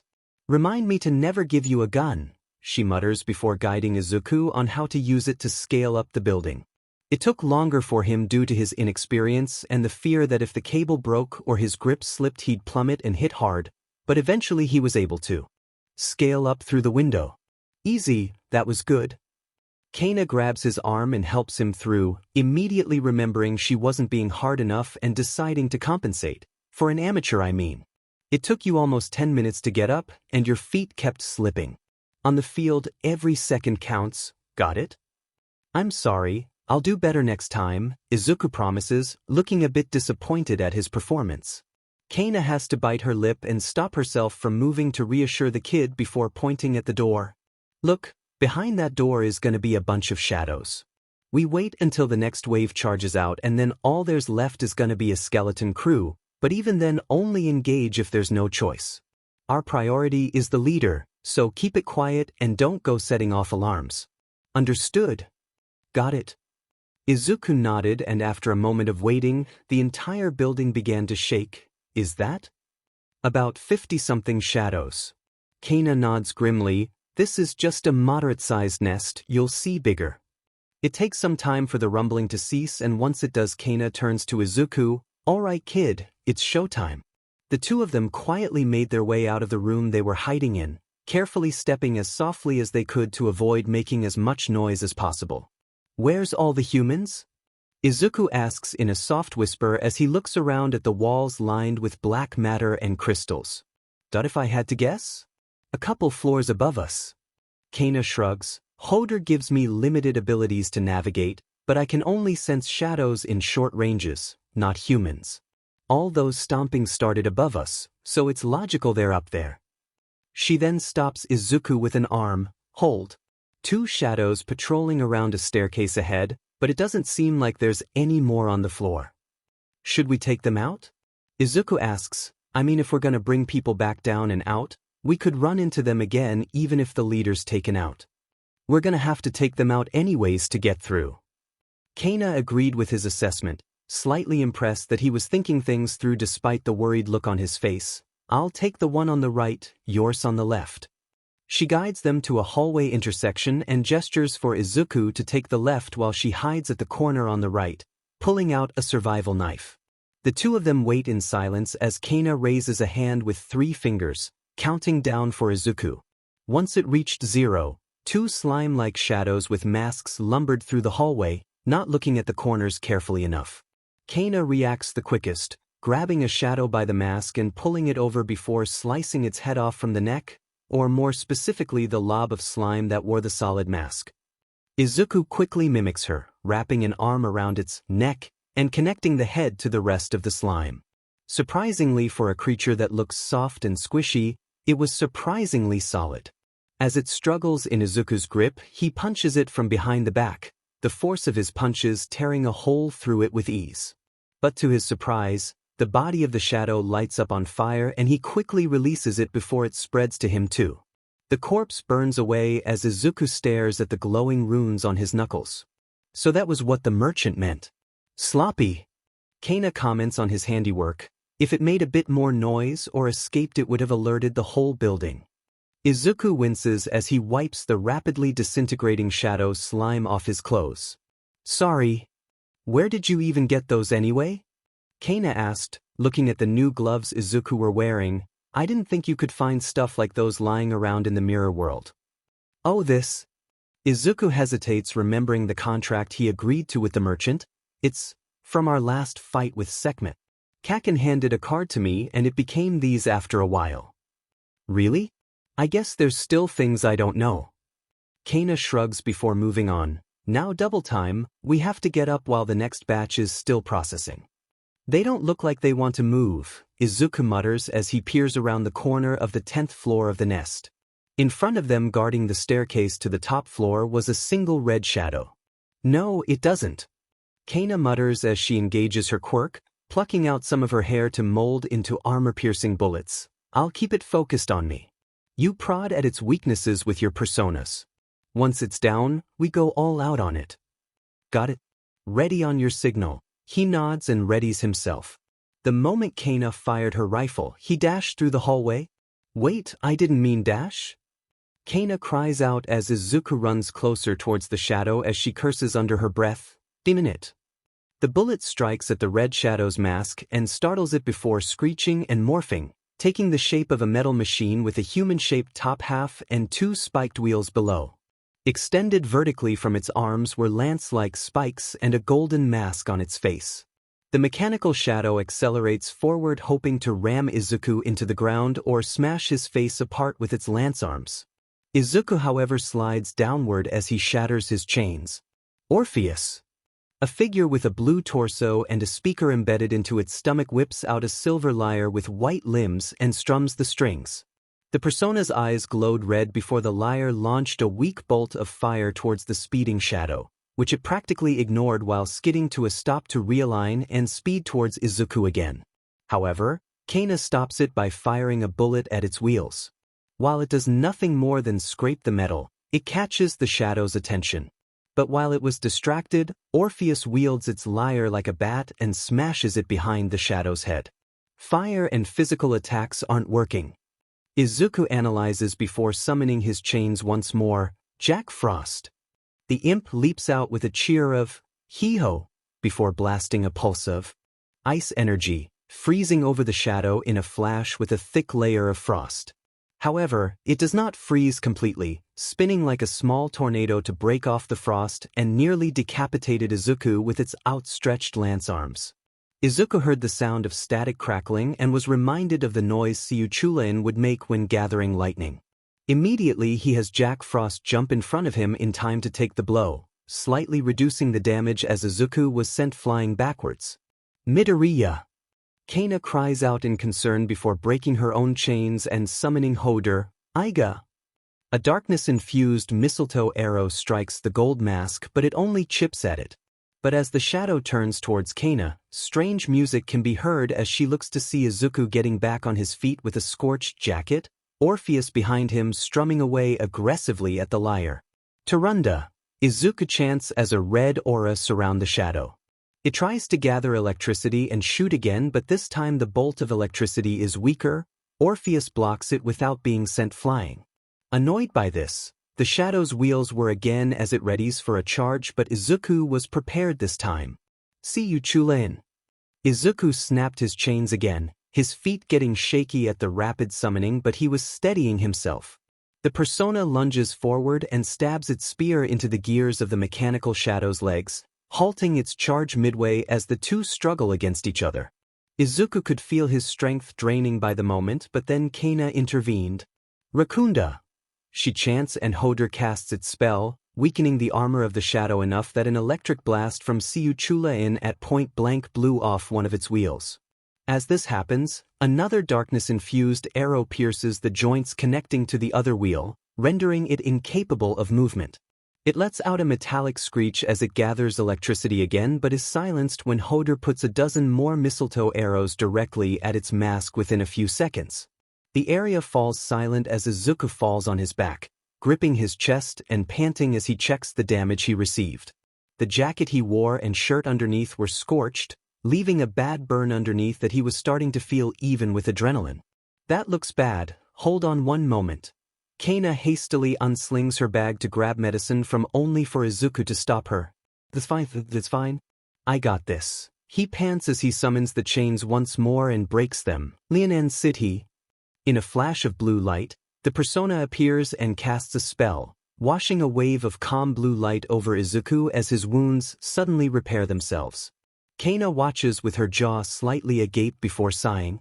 Right, of course, you have a persona that heals, she mutters before suddenly slapping him across the head. Ow! He cries out before Kana starts rebuking him. What the hell was that? She asks. I told you to prod it for weaknesses. Not run up and start blasting point blank. But my personas aren't long range like yours. Izuku argues as he rubs the spot where he was struck. I had to get close. You still gave me a demon fright when you got struck by lightning. Kana yells before gritting her teeth. Just try not to do more dumb shit, alright? Got it? Izuku nods as he gets back up, looking at the staircase leading upwards. So, how much do you want to bet whoever's up there heard all that? If they somehow miss all the explosions, I'll be impressed. Kana mutters as she senses something with Hoder. Let's get a move on. The shadows below are getting agitated. We'll have to get rid of their leader fast. They take the staircase up. The surprisingly long staircase. The unnaturally long staircase. After some steps, Izuku realizes that it was beginning to spiral upwards, possibly reaching further than it looked from the outside. They really couldn't trust how things appear in this mirror world. After give or take 5 minutes, they finally reach the upper floor, and the sight stuns Izuku. A dozen sacks of yellow liquid held in some kind of transparent yet organic membrane were attached to the walls of the wide circular room. Large black tendrils like cables attach to the bottom of these sacks and lead towards a pool of bubbling oil in the center. But Izuku realizes they weren't oil, as a hand made of black goo reaches out before falling apart and back into the pool. This repeats all across its surface with more limbs reaching out desperately before dissipating. Is this? Izuku mutters before Kana nods. Yep. Welcome to the birthplace of shadows, or at least one of them. she says before looking at a figure hiding in the darkness of the ill-lit room, and at the head of operations, their leader. A figure in black armor strides forward on a horse of all things, a red one with a black mane and a ferocious snarl. It gazes at them as one would at pieces of meat in a supermarket, as if judging their worth. "Art thou fresh meat for my nest?" it asks, sounding a mix between curiosity and amusement. "I must warn thee, even with thy strange powers thou shalt find myself more than a match. Surrender yourselves, and you will be added to production." Izuku swallows a gulp as he feels himself sweat a bit in fear. This guy was almost as strong as Sekhmet was. "How do you usually do this?" he whispers nervously towards Kana, who was staring ahead at the shadow horseman. "Usually Hodor distracts it while I grab one. 2 if I'm lucky," she whispers back. Izuku looks around them at the dozen sacks, each of them likely filled with humans, before turning towards the shadow, a scared but determined look on his face. "Then, we just have to beat him," Izuku declared out loud towards the shadow. "Very well then. Blame me not for thy suffering." Kana quickly fires her rifle quirk at the shadow, loading in a cluster of bullets before releasing them in a burst fire mode, exchanging accuracy and power for rate of fire. This barely affects the shadow before suddenly it turns into a dark blur just as Izuku pulls at his chains. "Valkyrie!" he shouts as the horse-riding persona from the Strength Arcana emerges and blocks a gold trident with twin blades. Even with that, the force and speed of the blow sends Izuku stumbling backwards, shocked at Shadow's capabilities. "Oh, a joust is it?" the shadow asked, amused, before swiping its trident, easily shattering the persona. But before it could target Izuku again, a mistletoe arrow struck its head, turning to find Kana running around as she flanks him, firing both her rifle and her persona's arrows at the same time, but the shadow seemed immune, or at least very resistant to their piercing attacks. It raises its trident again and in a blink, rushes forward and stabs Kana in the shoulder, pushing her back and pinning against the wall. "No!" Izuku shouts as he rushes to her and shatters his chains. "Persona!" Again the Valkyrie launches forward and slashes at the shadow, but it drops Kana and easily intercepts with its own weapons, blocking its strike before retaliating with its own, shattering it again with a single blow. "Tell me, is that all thou have?" it asks as it strides towards Izuku before raising its trident. This time Izuku spots the pattern, immediately lunging forward as soon as the weapon made the slightest sign it was being brought down, having his hair scraped by the trident instead of it piercing his skull. He drops into a forward roll before grabbing his chains again. "Orpheus!" The persona emerges and strums at its lyre, releasing a blast of fire at the shadow, creating a cloud of smoke. As this happens, he rushes towards a wounded Kana. "Ugh! See," she grunts in pain, "this is why I can usually only save one person? We're saving them all this time."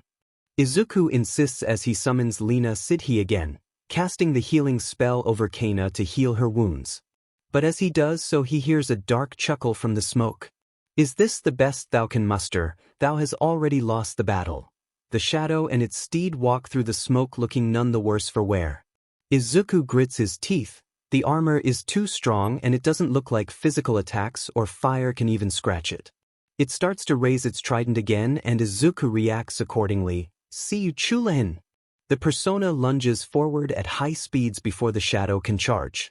Its priorities changing, it decides to fend off Siu Chulin's attacks as Izuku shouts to Kana. It has a tell.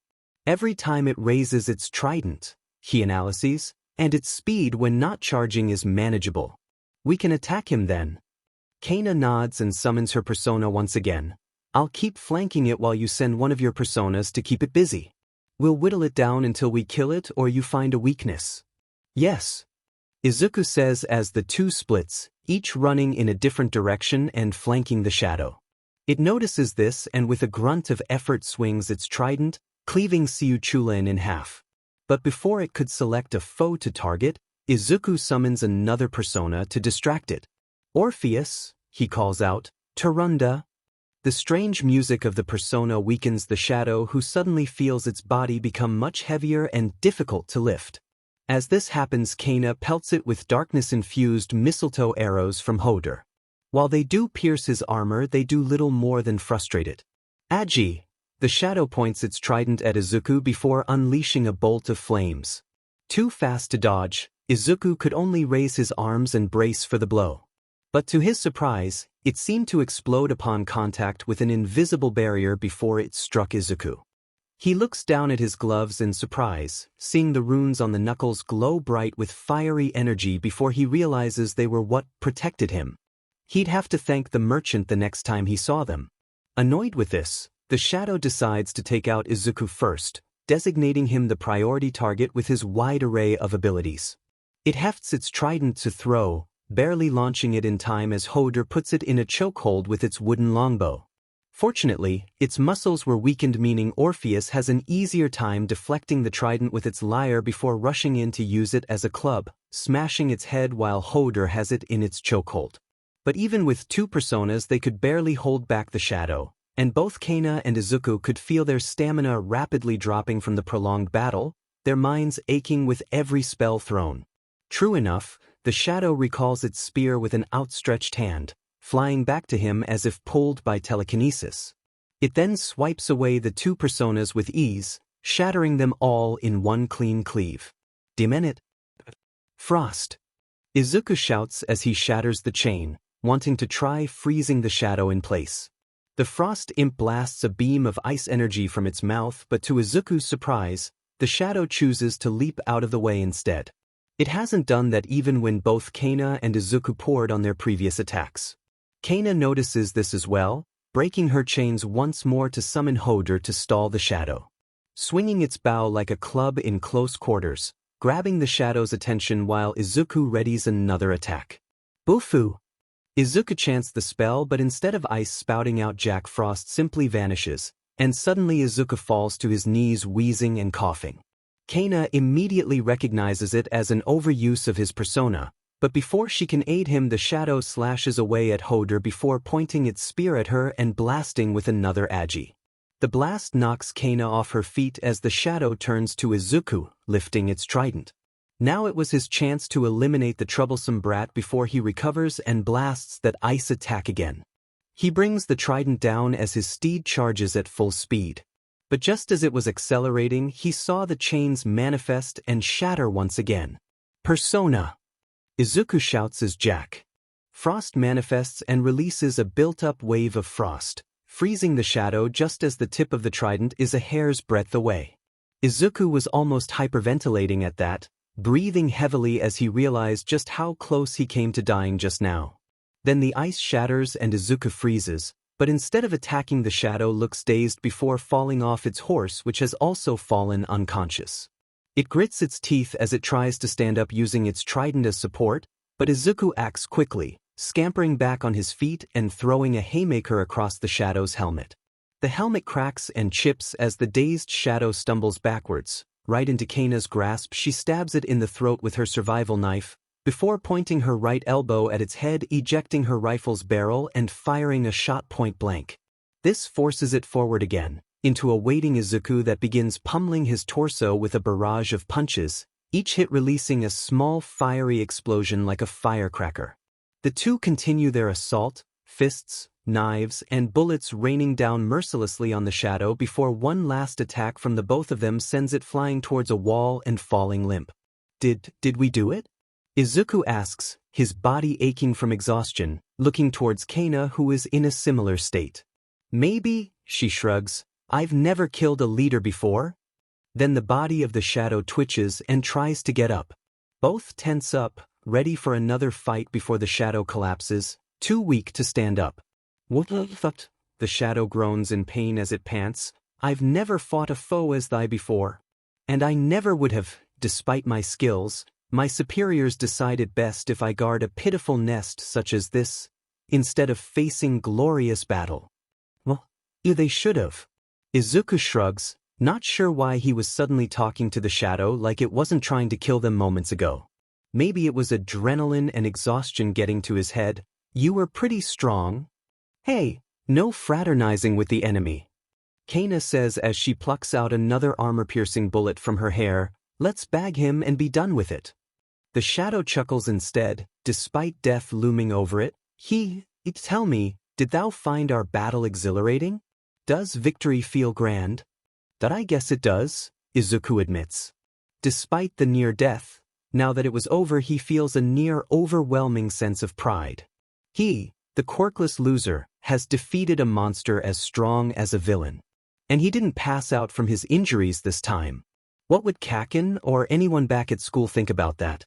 The shadow laughs this time, full-on bellowing and confusing the two humans before it quiets down. There was a look in its glowing red eyes that wasn't bloodlust or fury, but instead some kind of understanding.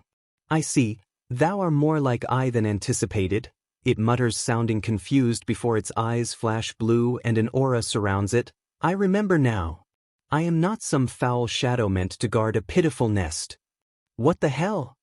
Kana mutters confused as she aims her rifle at the shadow. She wasn't feeling any killing or hostile intent, but she kept aim in case it made the wrong moves. The armor of the shadow suddenly repairs itself as it kneels before them. I am Berith. I am a great Duke of Hell. Commander of demonic legions. The shadow, Berith, declares as its body begins breaking up into several motes of blue light, leaving behind only a broken trident tip, the sight of which stuns the two humans. And I am thou. Thou art I. Allow me to aid you in thy quest, as another link in your chains. The motes fly into Izuku's body, surprising the two as Izuku feels another space be taken up in his heart and mind. Kana gives him a blank look before sighing and withdrawing her rifle. "In it, kid, at this point I shouldn't be surprised at anything, should I?" she mutters before turning to the sacks of yellow fluid. "Now how about we hurry up?" "Right." Izuku nods as both he and Kana begin ripping apart the sacks of yellow fluid, cringing as they stain his clothes but pushing through to grab the humans stuck within and pull them out. He and Kana drag them out one by one, lining them up on the floor as they struggle to regain consciousness. But when Izuku reaches the fourth one his eyes widen at how pale the skin of this man looked, a glassy look over his eyes. "That we're too late for that one." Kana mutters regretfully, "Must have been here for a month. He's a husk now, nothing we can do." Izuku hesitates, trying to figure out if he can do something, anything.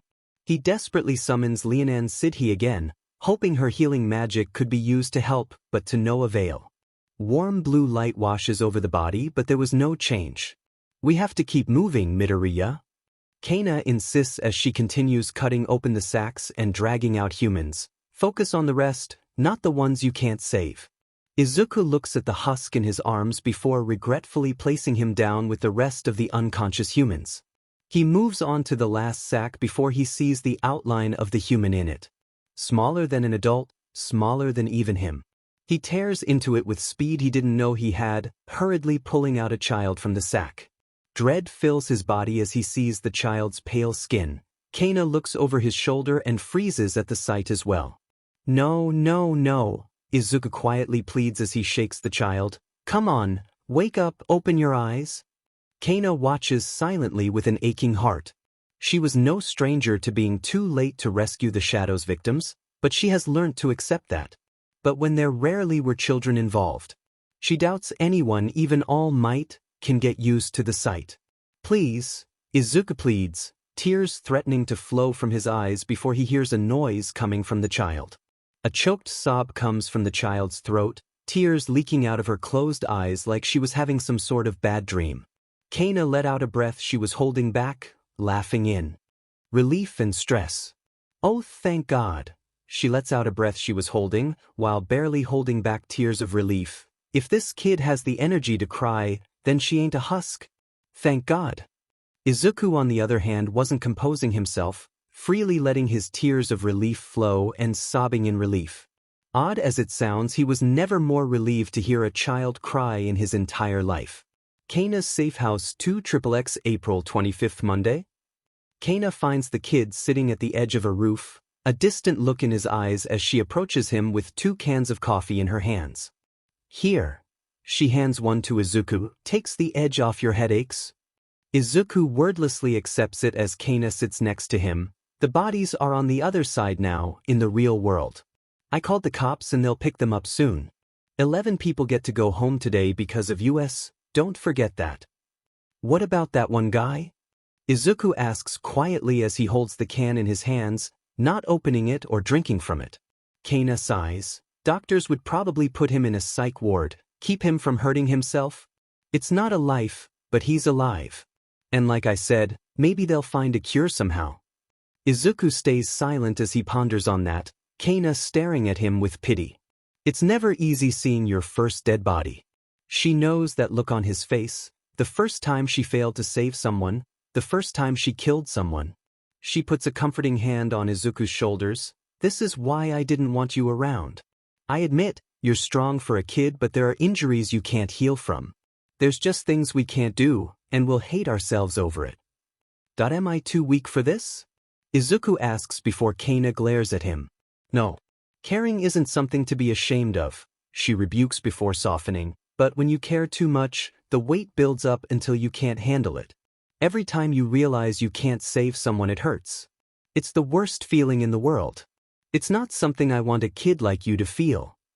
Izuku went silent again and Kana ruffled his hair. I'll send you back as soon as you're ready. Just let this go. Think of it as just a bad dream. Go back and live. She urges, pleads, for Izuku's sake. But then he shakes his head and turns to her with a determined look. I can't. Not after this. He insists, now that I know what people go through. How can I turn around and pretend like I didn't see anything? He asks, sounding angry, not at Kana but at the very idea of abandoning people to their fate. If I can save people like today, I'll keep trying, no matter how much it hurts. Izuku declares, and Kana once again finds herself surprised at the sheer determination he had in his voice. There was no persuading him, not even on the pain of death he may receive at the hands of the shadows. Just tell me one thing, why do you want to be a hero so badly? She asks. Because I want to save people, put a smile on their faces like All Might does. He repeats himself and Kana sighs. Something tells me that you haven't really found the answer. Kana mutters, confusing Izuku before she continues, pointing a threatening finger at Izuku's face. Fine. You want me to train you? I'll do more than that. I'll grind you to dust until you'll beg for me to stop. It's not going to be as hard as you think, it'll be even worse. You really want to go through that? If it means I become stronger. Izuku nods determined and Kana smirks almost evilly. We'll see how long you keep that mindset after training starts. Trust me, the HPSC training regimen I was given was nothing short of hell. Almost a quarter as bad as being stuck in Tartarus. She says before looking more serious than ever, but I'll only train you on one condition. Only one. What is it? Izuku asks as Kana taps his heart. Never compromise. Your ideals, your kindness, your desire to save people no matter what. She explains, never stop being who you are, and never let anyone change that. The world needs more people like you out there, you understand me? I swear it, Izuku says with conviction as Kana smiles like she is relieved. She extends a hand and Izuku shakes it, and as they do he feels something blooming in his heart. The bond they were sharing through the arcana of the tower grew in power from this contract. Heh, you might be the real deal. Kana mutters under her breath. Training starts tomorrow. After school you come right here, you hear me? Yes. I'll work. Izuku says with an excited look on his face before suddenly losing energy, his eyelids struggling to keep open before he collapses into Kana's surprised arms. I'll work hard. Geez, that fight took more out of you than I thought. She mutters before realizing what time it was, almost 3 in the morning in the real world. Guess you're not used to it yet. We'll have to work on that. Izuku ignores her, sleeping too heavily for her to wake up. She wanted to shake him awake and send him back, but he was probably too exhausted to even walk home. With a sigh she picks up the kid and walks back into her safe house, putting him on the spare bed he was sleeping on the last time he visited. She'll let him wake up once he gets a short nap at least. She just hopes he has one hell of a explanation to his parents if they wake up early and find him missing. Aldra Middle School 2XXX May 9th Monday daytime. Oi Midoriya. Pay attention in class. Izuku's mathematics teacher shouts and snaps Izuku awake, having dozed off maybe 10 minutes ago. His eyes widened as the teacher lifted his arm for a throw before chucking a piece of chalk directly at Izuku's forehead. Fortunately, Honed reflexes from his time training with Kana allowed him to react in time, narrowly moving his head so that it missed him by a few inches. Some of the class started murmuring among themselves about this as the maths teacher sputters before pointing to the board, where the shape of a star was drawn. "WL, since you're awake. Now, how about you answer this question we've been discussing? Shouldn't be too hard if you were paying attention. The angles for C is 28 degrees, and since we know A and D are 88 degrees, we can determine angles B and E are both 64 degrees. Izuku answers after looking at the blackboard for a few seconds, taking the teacher by surprise once again. That is correct. The teacher grumbles in frustration at his defeat, but still that's no excuse to slack off in class, understood? Yes, sir. Please forgive me, Izuku says, standing up and quickly bowing before sitting back down. Even after this, he could still hear his classmates talk about him in hushed whispers. Did you see that? New kid dodged that like it was nothing. Forget about that, he seems pretty smart, isn't he? Yeah, think he'll let me borrow his notes? Better odds of success than asking for Bakugo's notes. He's the smartest in the class, but who would want to get near him with that attitude? Izuku sweats a bit at that, knowing if he could hear them so could Katsuki.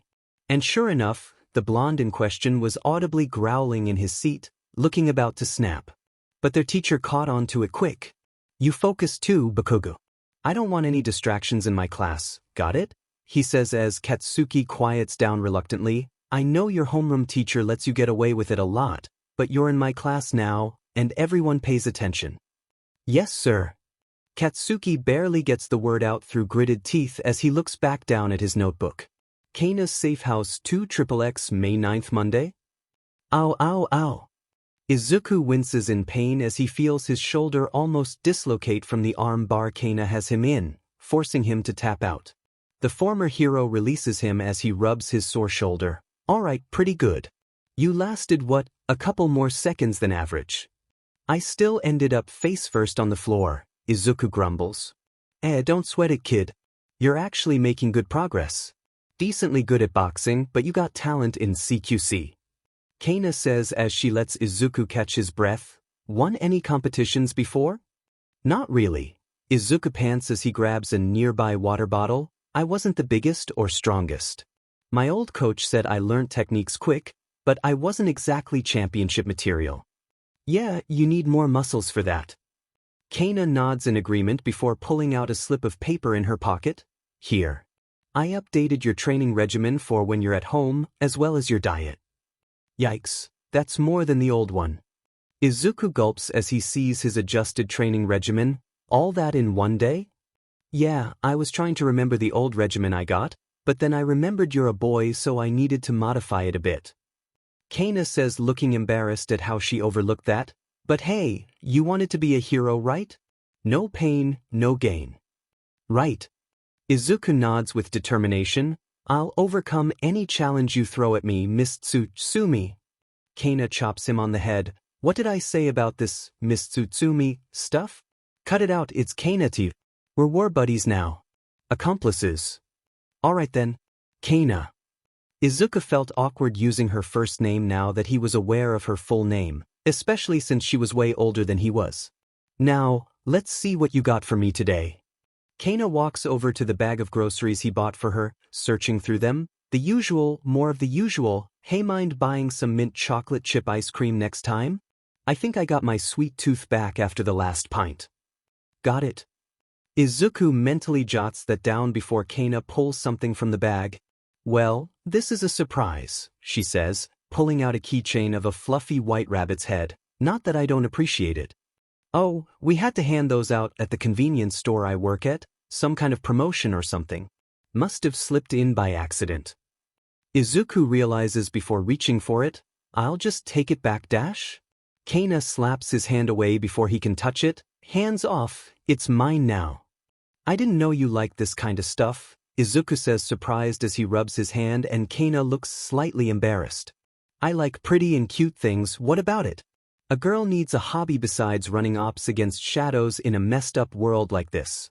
She huffs before looking at the keychain fondly. Man, I used to collect plushies back before I was even your age. Kept my collection even when I became a pro, my apartment had a shelf full of them.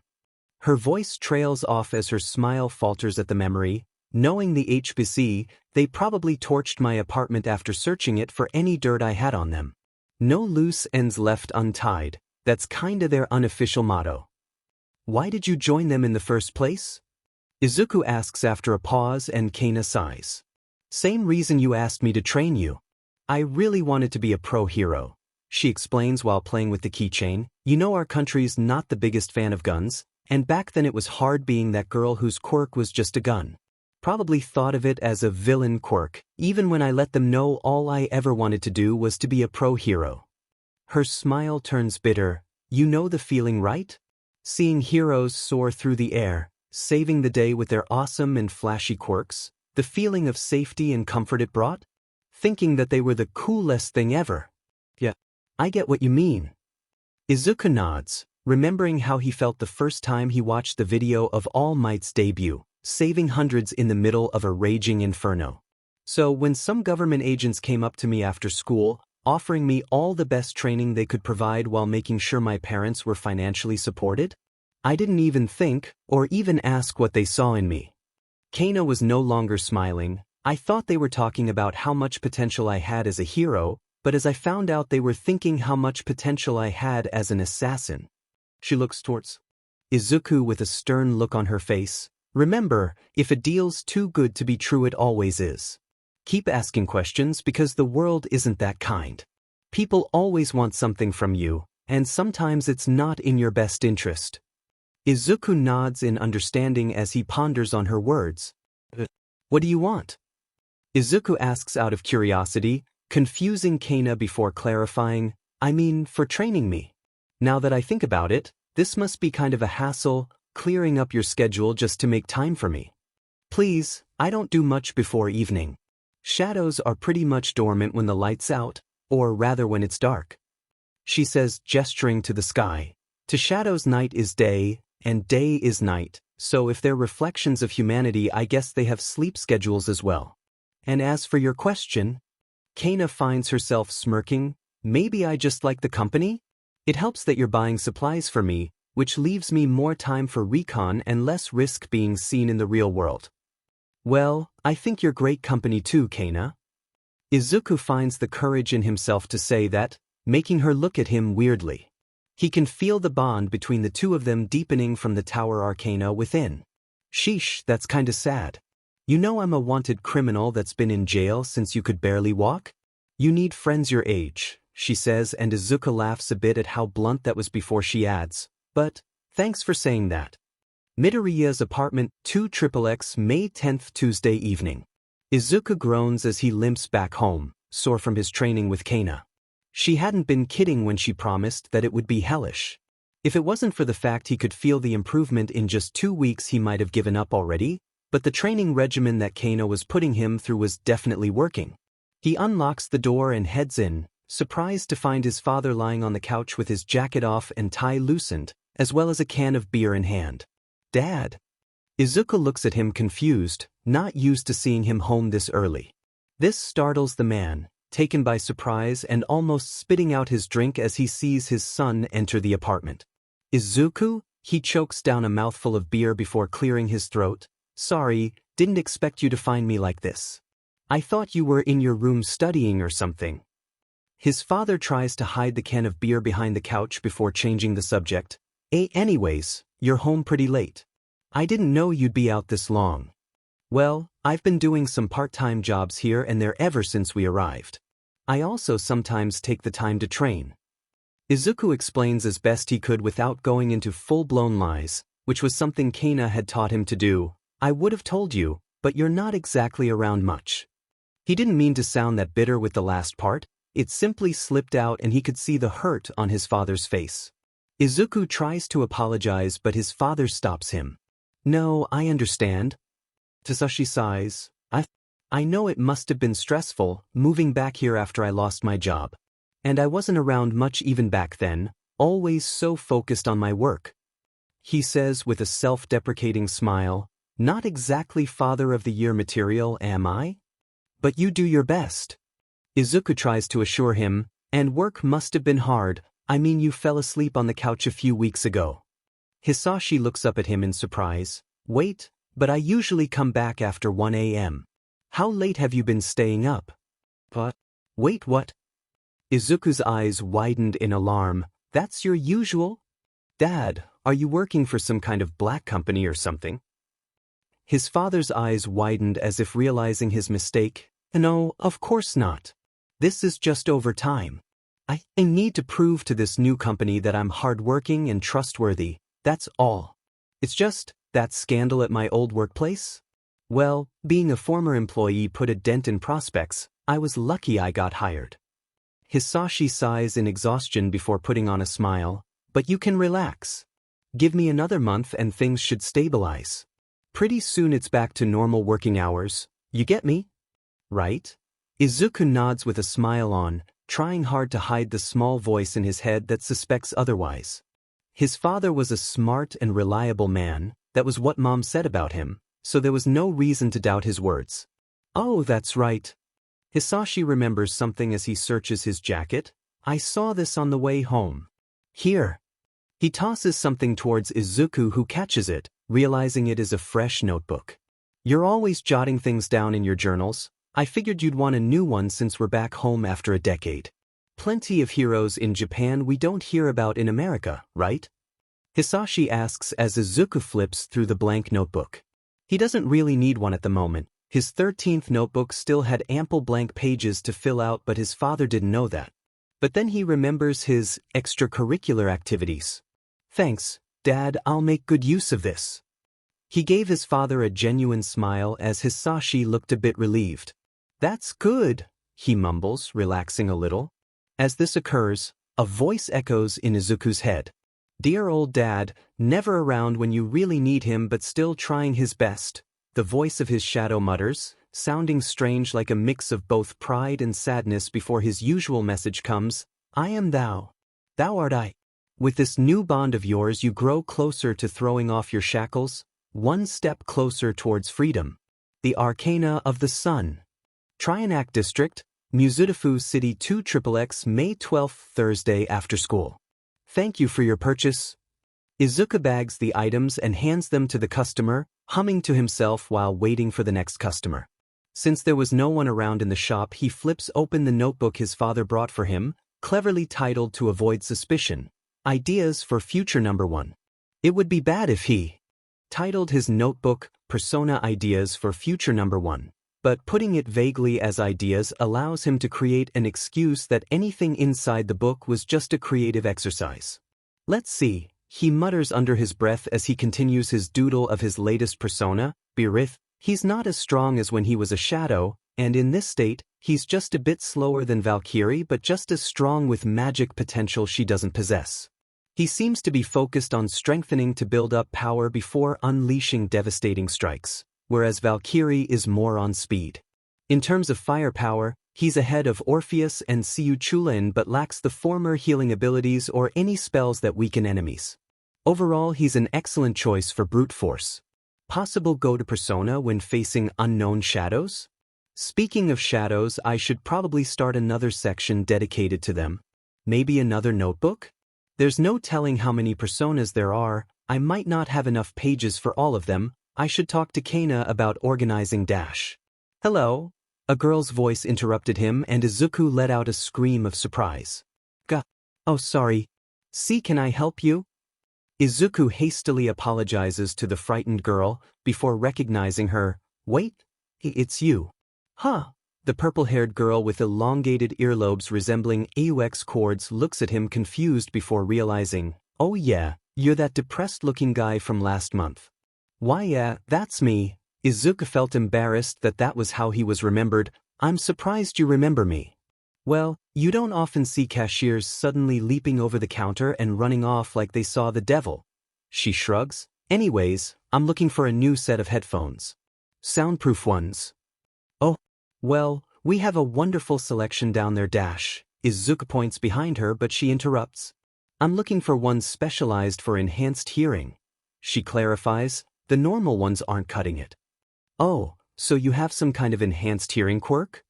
Izuku asks interested as the girl shrugs. Kinda, it's definitely one of the functions, she says as she willed the AUX jacks to move. It gets amplified if I plug them into objects, but even without that it's still a pain trying to stop myself from hearing everything within the block. Alright, let's try finding something for you then. Izuku nods before leaving the counter. But first, why didn't you try going for a proper support item? Support items are pretty pricey, especially if they're custom. The girl grumbles, I just have to make do with whatever I can afford with my allowance. Why else would I come to a secondhand tech store? Huh. Izuku mutters as he searches through the selection of headphones. Right, so we should avoid any headphones that use inbuilt speakers to neutralize noise. You'd probably be able to hear that as well. Ah, there we go. He picks an old, borderline ancient model almost at the back of the shelf. There. They used to make these back when quirks became the norm. It's old but still reliable. That might be what I need, the girl agreed before Izuku heard the sound of pages flipping. By the way, what are all these? Izuku turns and to his horror he sees the girl flipping through his notebook. Pretty cool drawings. She mutters under her breath before Izuku quickly snatches it from her grips. You an aspiring mangaka or something? And no, this is just some personal project. Izuku quickly says, why do you have it? Sorry, it was just lying on the counter. I wasn't sure what came over me. She apologizes while scratching the back of her head. They just looked familiar. Familiar? Izuku asks as he tenses up. She shrugs. I don't know, just that sense of déjà vu. I look at them and I feel I've seen them somewhere before. The girl looked just as confused as she was, but Izuku felt worried for some reason. Do you remember where you've seen them before? Like I said, I don't know, she insists. Maybe some weird dream or some anime or something. Why? No reason. Izuku shakes his head. This was probably nothing. Come on, let's get this ringed up. He moves back to the counter where he scans the box before bagging it, not able to stop occasionally glancing at the girl. Her words mentioning the familiarity with the drawing of his personas felt odd. Here. He hands the bag to her which she accepts while handing over slips of yen. Thanks. Midoriya. The use of his real name startles him before she gestures to his name tag. Ah, right, he sighs. Maybe he was just being too paranoid after all. I'm Kyokager, by the way. She introduces herself. Felt unfair, having you at the disadvantage. Well, it's nice to meet you, Kyokager, he nodded to her as she left. Hope to see you again. Likewise, she waves goodbye as the door closes. Internet Cafe 2XXX, May 13th, Friday after school. So, this is what you usually do after class? Izuku asked as he sat down at a computer with a couple of his classmates. Somehow he was actually invited to join them after chatting with them and helping them out with some questions they were called up to answer during class. But they came up to him after school and invited him with them to the internet cafe as a way to say thank you. He didn't see a problem with that. In fact, he was eager for it. If what Agatha said was true, that he'll grow stronger the more bonds he forges, then it was in his best interest to make as many connections as early as possible. Yeah, we're grinding up in Mythic Kingdoms, the gang's all on silver rank.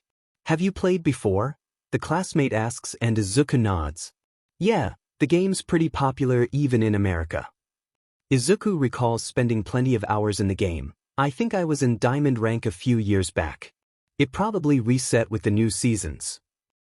We got a veteran here, the classmate chuckles. Alright, let's start gaming then. Hours passed as the small group played multiple competitive matches with each other. Izuku struggled at first but quickly adapted to the new controls, updates and characters, but soon he was back on track. Izuku admits it was fun, but he wasn't really feeling any bonds forming between the four of them. They were just focused on the game and not really chatting with each other on topics outside of it. But that was fine. He could feel his reflexes grow as he played. He'll just consider this some kind of tactical training. All was well and good until they ran into a team of players all with Korean names. Ah shit, they're taking objective A, one of the classmates screams out. What kind of start was that? They're kicking our butt. Another cries out, where's our healer Dim-Enet? It's this stupid map's fault. Who the hell designed this? Maybe they just need better awareness. which was what Izuku thought to himself as he desperately tried to fight off two enemy players trying to capture the objective he was guarding. It was tense and he used every skill as tactically as he could, but they were still chipping away at his health with his teammates too far away and too lost to intervene. At least until their fifth teammate, a random player who joined meant to fill out the teams, suddenly came to his rescue and was easily dispatched. Izuku felt amazed by how quick this player took them out. XXD3C4YL0RDXX. Oh, the F you all doing? This is what I get for playing comp, forced to team up with freaking N00BS. Might as well save time and leave. Izuku hastily types out a message. Dr. 34M_1GG_09. PS wait. I have a plan. XXD3C4YL0RDXX. Why should I? If I lose rank points. Dr. 34M_N1GT_09. You quit, you lose rank points too. If you stay, you might win. What's the harm in taking the risk? XXD3C4YL0RDXX. XXD3C4YL0RDXX. Fine. I just need a bit more points to rank up anyways. This is better work. Alright everyone. Izuku shouts to his classmates, I got a plan, it's risky but if we pull this off we can still win this. I can't believe we won. One of his classmates shouted as the rest cheered and celebrated. I still can't believe it. Midoriya really carried us, didn't he? Sheet, I didn't know he was cool like this. Izuku leaned back on the chair, letting out a breath as victory was displayed all over his screen. Just as he was about to call it for the day, he realized he received a message invite from that player, XXD3C4YL0RDXX. He accepts it to see what he has to say. XXD3C4YL0RDXX. Not bad, pretty clever tricks. Your rank and skills don't match. Is this a smurf account? Dr. 34M_N1GT_09. Nah. Just getting back into the game after a few years. I was Diamondback in season XXD3C4YL0RDXX. No sheet? That explains. Why are you playing with some dumb N00BS? They were running around like they were headless chickens. Izuku bit his tongue to keep himself from smirking as he typed a response. Dr. 34M_N1GT_09. Just some classmates that invited me. And you were good too, we couldn't have one without you. How long have you been playing?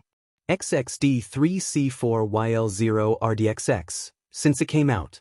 It's not all, the game's pretty good even if no one plays nowadays, but Mythic Heroes is good enough. Plus, the cinematic trailers were insane. Dr. 34M_N1GT_09. I know, right? That's what got me into the game too. XXD3C4YL0RDXX. Are you a fan of the Demon Lord faction? Guessing the Necromancer is your main? Dr. 34M_KN1GHT_09. Yeah. Besides the awesome lore, he's a fun character to play. It's difficult, sure, what with sacrificing HP to summon better minions and hard-hitting but hard-to-hit spells, but it's a very rewarding experience. XXD3C4YL0RDXX. So you love a challenge? My kinda guy. Izuku suddenly receives a friend invitation, surprising him. XXD3C4YL0RDXX. If you ever want to play with a real player and not some N00BS, ring me up. Got a lot of free time.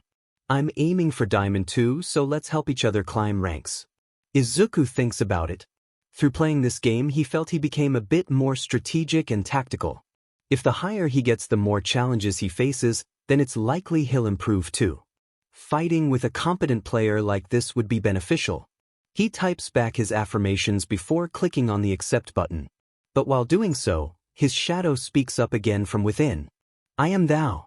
Thou art I. With this new bond of yours you grow closer to throwing off your shackles, one step closer towards freedom. The arcana of the devil? His shadow chuckles deviously and confuses Izuku. You better watch yourself. Aldria High School 2XXX May 20th Friday after school. It's over. It's finally over. A random classmate cheers once they hand in their final tests for the midterms, letting out tears of either joy or despair. Izuku meanwhile was fairly confident he got a high score with how simple he found the exams. Now that it was over, he could redouble his efforts into training in the mirror world. Over the past month, the two have been steadily destabilizing the shadows. Through numerous assassinations of leaders and rescue operations in nests, they were able to reduce the amount of missing people cases by a tremendous amount. With each battle, he grew stronger. Every battle has him either gain another persona from a shadow leader or a trophy for the merchant to transmute into a weapon. It was a constant cycle that ended with him stronger and stronger, and every day since he has never felt better in his life. He has never felt happier. Deku! And there went the feeling. With a sigh, he looks up to see Katsuki with gritted teeth. The rest of the class has emptied out by now, leaving the two of them by themselves. Kaken. Izuku nods at him as he packs up. Sorry, I got to be somewhere soon. Can this dash? I need. Katsuki yells before pausing as if bracing himself. I need. Need. Izuku looks at Katsuki, confused as the blonde looks like he is having a slide. Before he could ask if he needed a hospital, Katsuki finished his sentence. Help, Katsuki pushed out painfully like it was physically harming him just to say those words. Just hearing that was enough to surprise Izuku even more than the words that came after. I need to get back to the mirror world. Izuku blinked owlishly at Katsuki as he processed the blonde's words. So, you want me to help you? He emphasizes the word help as hearing it come out of Katsuki's mouth was almost on par with hearing All Might swear on live television. Might be possible but was improbable. Get back to the mirror world? What, are you effing deaf or something? Katsuki snaps, yes. I need to get back there, ain't it? Why? Izuku stammers out confused. It's been a month since we got you out there, why are you coming to me now? 'Cause the DM and old hags kept me on a tight leash since I went missing. Katsuki grumbles, can't even leave the house without 4 FING trackers on me. He stomps hard and Izuku can see 1 tracking device sewn to each shoe and 2 more under his sleeves. The stupid old man had to step in before she had 1 put in each of my molars. Katsuki grumbled as he rubbed his jaw. The point is, I couldn't so much as take a piece without her knowing. But I managed to convince her a while back that I could take it off today. Stupid curfew still on though. Well, I get that, but why do you want to go dash? Izuku asks before suddenly Katsuki throws a punch. It was not as fast or threatening as it could have been, but Izuku's reflexes kicked in and he deflected it before putting Katsuki into an arm lock in a flash. Katsuki grunts before pulling his arm off Izuku's grip. You got faster. Stronger too. Don't tell me it's because you're hitting the gym or something, because that's bullshit. That she's been training me. Izuku admits before looking around as if worried they'll be overheard. Shadows make good target practice. That I'm gonna be applying to UA, so I need every edge I can get. Katsuki growls through gritted teeth. Normal training isn't enough anymore, I need real practice. I get the feeling wrecking those shadow things would do plenty of good for me. But I also got the feeling that Villain Beach doesn't want me back. I wonder why? Izuku mumbles under his breath, to which Katsuki ignores and continues. And I ain't dumb enough to try my own way there. Katsuki admits reluctantly. You might get lost. You're scared you'll get hunted by shadows. Izuku realizes before Katsuki snaps, slamming a fist on his desk and setting off firecrackers. I ain't scared of anything. He roars before the distant voice of a teacher is heard, warning of quirk use inside the school. Taking a deep breath, Katsuki resumes, I'm just not stupid. It best to take the tried and tested path instead of one that might take me off a cliff or smack dab in the middle of an army of shadows. And, you just want some live fire practice with your quirk? Izuku asks, feeling the magician arcana within help in understanding the explosive blonde. There was something he was hiding. Is that really all? Katsuki grits his teeth, looking about to instinctually deny and shout again before cringing. That demon shadow, or whatever it is. I hear it every DMN night muttering inside my head. It's pissing me off. He roars as he kicks over a nearby chair in rage. Dean piece of sheet parasite. Acting like a dmed no. Even during my training, it keeps annoying me, So maybe it'll shut the F up if I'm back there kicking some actual but instead of hitting some dummies made of trash. That's not going to help, Kaken. Izuku explains, I think you need to accept it, just like what Kana and I did. Or did you? The voice of his shadow whispers in his mind before Izuku banishes the voice, focusing on what's ahead of him. Katsuki scoffs, spare me that bullshit, just because the two of you were so weak you need to do what it says, I have to be the same. I'll do things my own way. So are you gonna let me in or not? Izuku pauses in thought, considering his words. If he refuses, then it might push Katsuki to eventually try to find his own way in, and like he said, he'd probably end up smack dab in the middle of shadows, or worse in the front lines. Katsuki sighs roughly, I don't expect you to do this for free. If you do this, I'll overlook you trying to apply to AF-. Go ahead, it'll just make me look better in the history books helping a dumbass like you get in. That there's just one thing I need you to do. Izuku says after a moment of consideration, not able to let this once-in-a-lifetime opportunity go. It's not a biggie, just one small thing and I'll talk to Kana. Fine, what is it? Katsuki asks, annoyed at how this was dragging out, wanting this over with. I want you to ask me again. Izuku says, confusing Katsuki before he clarifies, politely. Without screaming and swearing. Add the word please, and use my real name instead of Deku. Just that and I'll convince Kana to let you use the mirror world for training. Katsuki looks at him flabbergasted. That was all he wanted? It sounded easy as hell, but as Katsuki opened his mouth, he suddenly found how hard it actually was in practice. He grunts out, can you let me F? He grabs his throat as if he is choking on something, as if the very thought of not adding a single swear, raising his voice, or not calling him Deku was an aneurysm to him, and Izuku fights to keep amusement off his face.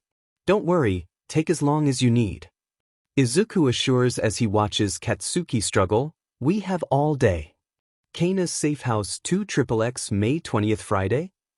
And that's how we got here, Izuku explains to Kana, who was sitting in the safe house with a cup of instant coffee, with Katsuki looking around with distaste. How long did it take for him to say just one sentence?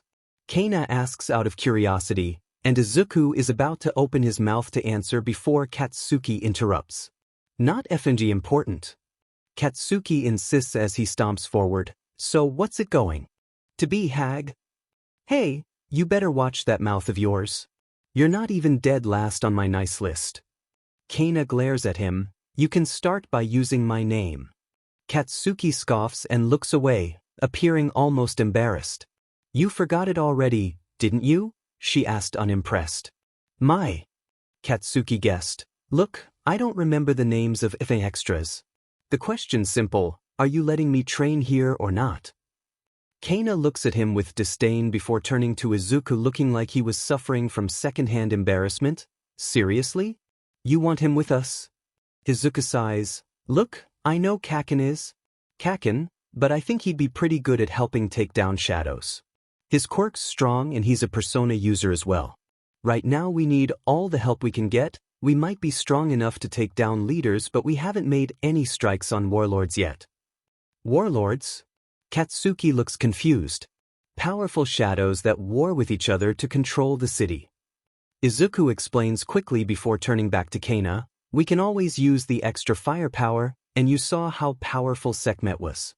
If he has even a quarter of its power, it'd be a major help. Even with my personas, none of them match that level of firepower yet. Having more firepower would be useful, especially if they're close to that level. Kana considers this before making her decision. Fine. He can stay as long as he helps out on ops. Great. Katsuki smirks, but before he can celebrate, Kana raises a finger. First things first, you follow orders. Kana says firmly, the only way you can get out on live fire training or operations is when I'm around. If I'm either too sick or injured for the field, that means no going out of the safe house. Clear? Katsuki grits his teeth at that, but he is willing to let it slide. Crystal? Secondly, Kana raises a second finger. Now that there's more of us, we can switch things up. With the two of you watching each other's backs, I can fight where I'm best, which is long range. I'll be providing overwatch and using Hoder's navigation ability to guide you. Wait, I thought Hoder's navigation ability is short range? Izuku asks, quickly flipping through his notes to make sure he got it right. It is, but there are other ways I can use it. Kana raises her arm, partially extending her rifle quirk to form a scope over her eye. See this? Part of my quirk that lets me zoom in on targets from long range. If I focus Hoder's power through it, it'll allow me to extend its range but narrow it to only what I'm able to see with the scope. I should be able to pick up your energy signatures as well as shadows even through walls. Izuku mutters rapidly as he puts this down in his notebook. Amazing that persona abilities can be used to channel into quirks. Then again, I shouldn't be surprised. They enhance physical abilities as well, so it should be logical they can affect quirks. Still seeing it firsthand is Dash. Shut the F up, Katsuki grumbles, annoyed by his muttering before Kana continues. Which brings me to my next point. Kana points to Izuku. Midoriya, I want you to take charge of field operations from now on. What? Both Izuku and Katsuki yell out in surprise. Hang on, I didn't agree to have this effing nerd boss me around. Katsuki protests, I came here for training. And if you want to use the mirror world to train, you need to participate in operations and make yourself useful. Kana crosses her arms, and to do that you need to work with us. To work with us, you'll have to learn to follow orders. Midoriya's orders to be precise. But wait, why me? Izuku asks, you're the adult here. The former pro hero. You've got more experience than I do. Yeah, but I'm not exactly commander material, she shrugs. Honestly, back in the HPSC, I pretty much go where they told me to go and shoot at who they want me to shoot. Besides that, I won't have a clear line of sight of what's actually happening from both your point of view. I can't order you without knowing the full picture. But why him? Katsuki roars. Unlike him, I actually have a quirk. I've got 10 years of experience using it. This loser just got these weird persona things a month ago. And in 1 month he's rescued about 36 people and assassinated 10 shadow leaders. Kana points out, what have you been doing all month since we rescued you? Katsuki opens his mouth to argue, but Kana cuts him off. He's got more field experience than you, and in my opinion, that's all that matters. So unless you want to find your own safe entrance to the mirror world, train in an entire city filled with monsters without backup, you'll jump when he says jump.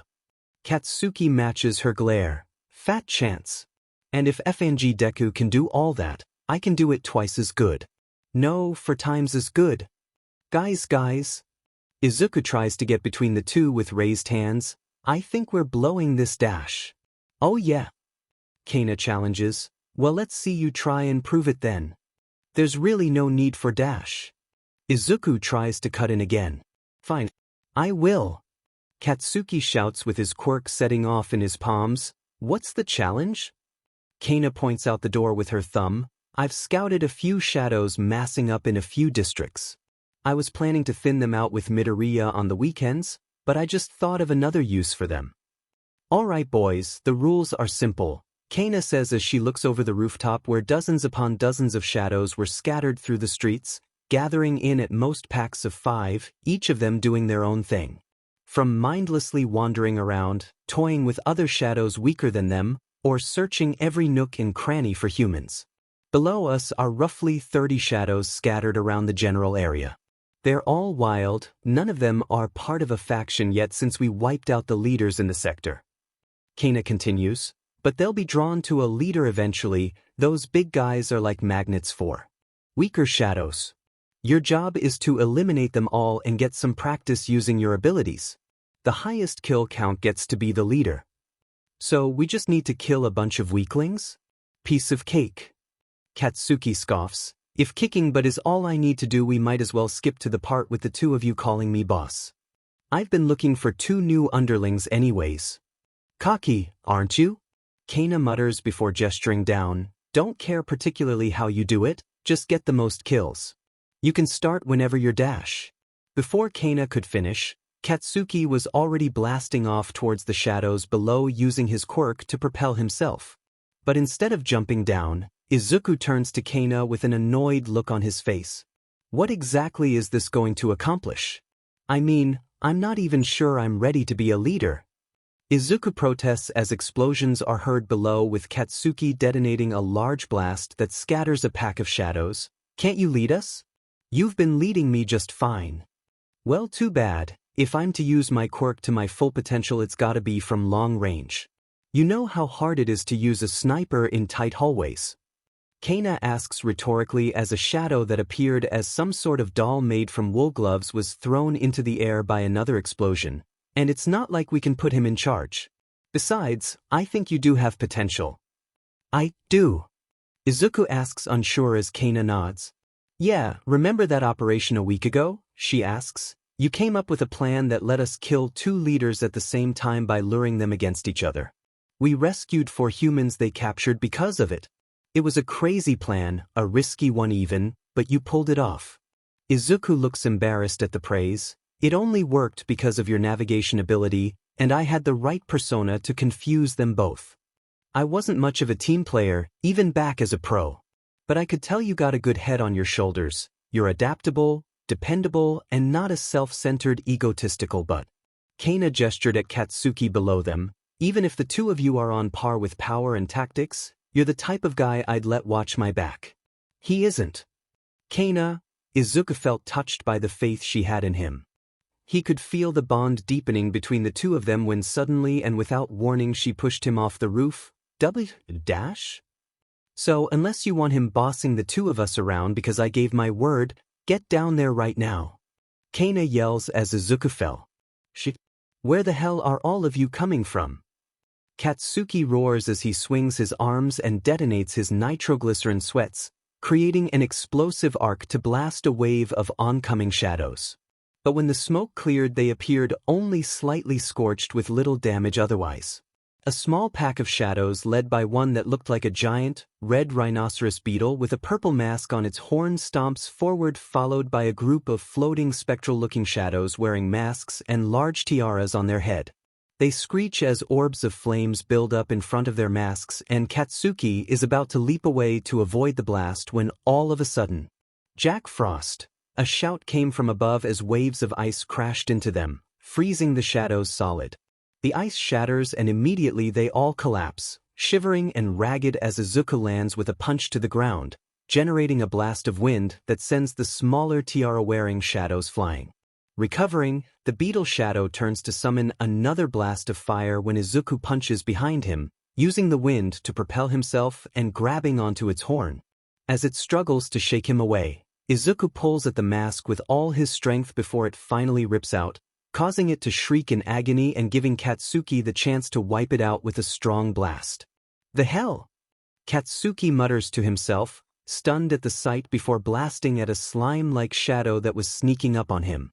A lot of these shadows have different affinities to elements.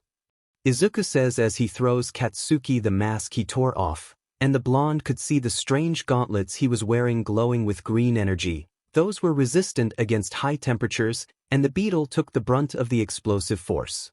Going after the masks is pretty risky, but you can do a lot of damage and cripple them if you tear them off. Shut up, not like I need help from you. Don't steal my DMN kills. Katsuki clicks his tongue as he blows up the mask. I was just surprised that useless Deku wasn't crying for his mommy. Well, I'm not the weak, useless Deku you knew. Izuku looks at him annoyed before walking past. Now if you excuse me, I have a head start to catch up to. Ah, a trophy collected from a bird of prey. The merchant analyses the handful of dark feathers that Izuku tore off. It was such an ugly sight whenever I looked into the sky. Very glad you took care of it. Although if I may ask, how did you do so? Izuku stared at the merchant with a blank expression on his face, his hair blown back and his clothes clawed and torn up. A lot of falling was involved. What can I get out of it? The merchant opened their tome as they waved their hands over the floating feathers. I can sense a great deal of wind essence from within. If you would like to choose, I can offer a piece of armor that protects against sharp gusts of wind, or a weapon that can empower your strikes with the power of storms. I think I'll take the gauntlets. Izuku says, I'm lacking in personas that can do wind damage, and I still got that charm from 3 days ago. He taps underneath his jacket where a silver brooch with a green gem is hidden. It'll take the heat off me if I get hit by wind attacks, so I'll go for armor another time. Very well. The merchant nods before transmuting and shaping the trophy into a pair of dark metallic gauntlets, a weapon fit for a warrior like yourself. Thanks. Izuku smiles gratefully as he accepts the weapons, trying them on immediately. Your work is wonderful as always. And your compliments are ever appreciated. The merchant looked as if they were smirking proudly underneath the hood. I will await your return with great anticipation, dear client. You know, the first time we met I thought you were mysterious and sketchy. Even downright suspicious. Izuku laughs to himself. But you really aren't that type, are you? I think you're actually pretty nice. From this new understanding, he could feel the bond between the two of them deepening, however the merchant could as well. Are you Dash? For the last time, stop that. They insisted as they took steps back looking annoyed. Sorry. Izuku apologizes sheepishly. I can't help it though. You're lucky I require your aid for my experiments. The merchant grumbled. Idiot. If that is the ease you find in forming bonds, then I shall endeavor to make myself as inhospitable as possible. Now begone, pathetic. The merchant struggles to come up with insults as they wave at him with sleeves too long for their arms, like they were banishing a spirit, causing Izuku to sweat drop at the sight. And come again soon, it, the merchant adds almost on reflex before cursing themselves. Izuku smiles as he punches again, delivering a blast of wind from his fist that sends another shadow. The new gauntlets were working as expected of one of the merchant's wares. He'd thank them the next time he saw them, but he had a feeling they wouldn't appreciate it. In fact, he had a slight ulterior motive for asking these wind-based gauntlets. Every punch he delivers almost mirrors that of the way All Might generates shockwaves from pure brute force and the speed of his punches. The sound of rolling dice interrupts his thoughts as he spots a trio of metallic dice rolling straight at him. He knows from experience that they hit like speeding cars, and would blow themselves up if pushed to the brink, so he'd need to take care of them first. Smite them, Archangel, he yells as he shatters his chains and a winged European knight rushes with a long sword in hand forward. Mazio. Moving his sword into the air, storm clouds gather as lightning strikes all three dice at the same time, stunning them and allowing the sword-wielding persona to easily dispatch them with a flurry of slashes. On to the next ones. Izuku mutters under his breath before dashing off to find the other shadows. The shadows that were fleeing from him, Katsuki noticed amid his battle. Shadows flinch at the sight of him, pausing to consider their fight-or-flight instincts before making their choice. Some even fled in his direction as if he were the weaker of the two. Demon IT. Katsuki razors as he uses his explosions to dodge a blast of icicles sent his way before blasting apart a shadow in the shape of a glove. What? You all think I'm weak compared to him? Come on then. Take a good look and see just how weak I am then. He roars at the shadows, screaming and raging at them, pushing his quirks beyond his limit to destroy as many as possible. But in the midst of all that, a taunting voice could be heard echoing in his head. So you finally returned. How about giving me the reins? His own voice laughs in his mind. I can feel you're just itching to let me loose, aren't you? Well, go ahead. Loser. Katsuki screams again, red flames burning from his eyes as chains of similar color emerge from beneath his skin, wrapping around his arms and ceasing his quirk-like restraints. Shut up. Just shut the F up. Katsuki shouts at the top of his lungs as Sekhmet rises from behind him. Immediately the shadows that were attacking him froze before immediately scampering away. You shitheads? Just who do you think you're looking down on? Sekhmet raises its scepter as the sun hovering behind its head begins to flare, and Izuku's eyes widen at the sight. He quickly manifests his chains and shatters them. Slime, he shouts as he brings forth a viscous-looking pile of ooze. Firewall. A red dome encompasses Izuku as he braces himself, the sun behind Sekhmet tethering on the brink before it explodes with the force of a bomb. Even Kana on the rooftops was forced to take cover and shut her eyes, feeling the heat sear at her skin even from a distance. Katsuki pants as he forces the red chains wrapping around his arms back into himself. The fire fades from his eyes as he looks around, eyes widened at the sheer destructive scale his persona caused. The entire street was scorched and covered with burning shadows. The blast range probably would have been further had Katsuki not been instinctually holding it back to target the shadows in the areas. Just then he realizes Izuku was also caught in the crossfire, spinning around urgently before seeing him almost unscathed. Kaken, Izuku coughs with small burns covering his arms used to shield his face, small embers on the edge of his clothes. What was that? Katsuki could only remain silent as he searched his own find for the demed voice, only to be strangely responded with silence. If I know. Well, I guess that's that for the match. Kana calmly announces as she leaps down from the roof, surveying the mess. Sheet. Midoriya, what was your count? That I only got 14, so if Katsuki took out the rest then he got 16. Izuku mutters disappointed before Katsuki speaks up. The mess. You forgot the 5, he grits his teeth. You did most of the damage before I finished off those 5, from when you jumped in with that ice and wind attack. That I thought you didn't want me to steal your kills, Izuku asks and Katsuki glares at him. I ain't taking credit for half-butted work, he grumbles before turning away. Well, then it's decided. The winner's Izuku Midoriya with an astounding 19 kills. Looks like we're in your care from now on, boss. Kana laughs as Izuku looks embarrassed at the title. Better get used to people calling you that, right, fellow underling? She asks, turning to a frustrated Katsuki, glaring at Izuku before stomping off. Katsuki steps out of the crack in reality, returning to the real world with a frustrated expression.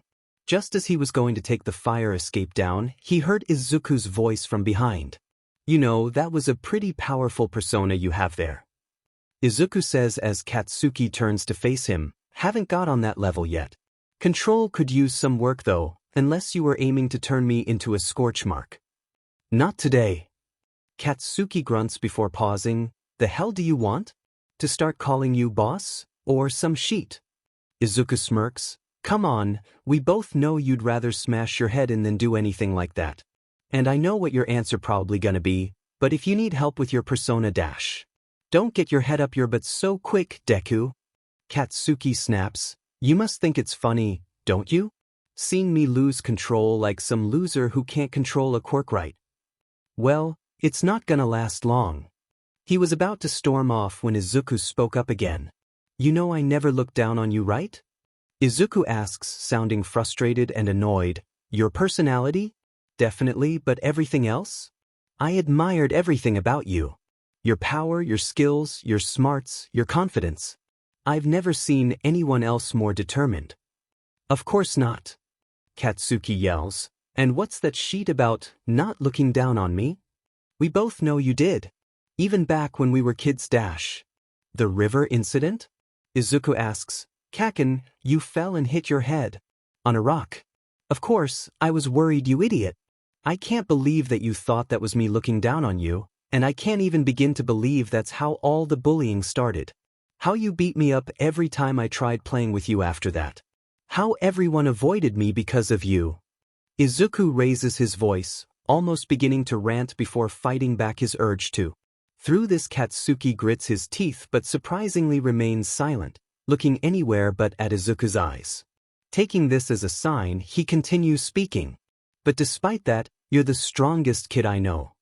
Izuku sighs. People are vanishing every day, and some of those cases are them ending up in the mirror world. I know all you care about is getting stronger, to be number one, but if the three of us work together we could make a difference. We can save people, and be the heroes we always dreamed of becoming. As long as we put aside our differences. He extends a hand towards Katsuki. If you're willing, we can put all this behind us. Start fresh again so we can put all our efforts into working together and saving people. What do you say? Katsuki was silent, staring at Izuku's offered hand, and for a moment Izuku almost dared to hope before he turned away. That I'm just here to get stronger. So I can be the number one hero. Katsuki mutters as he begins to leave. So I'll play along for now, jump when you need me to.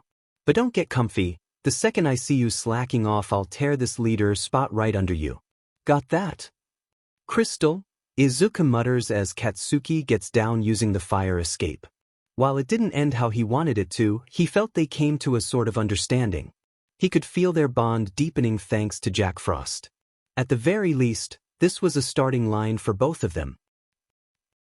A teenager screams as he runs down the streets of this warped version of the city he lives in.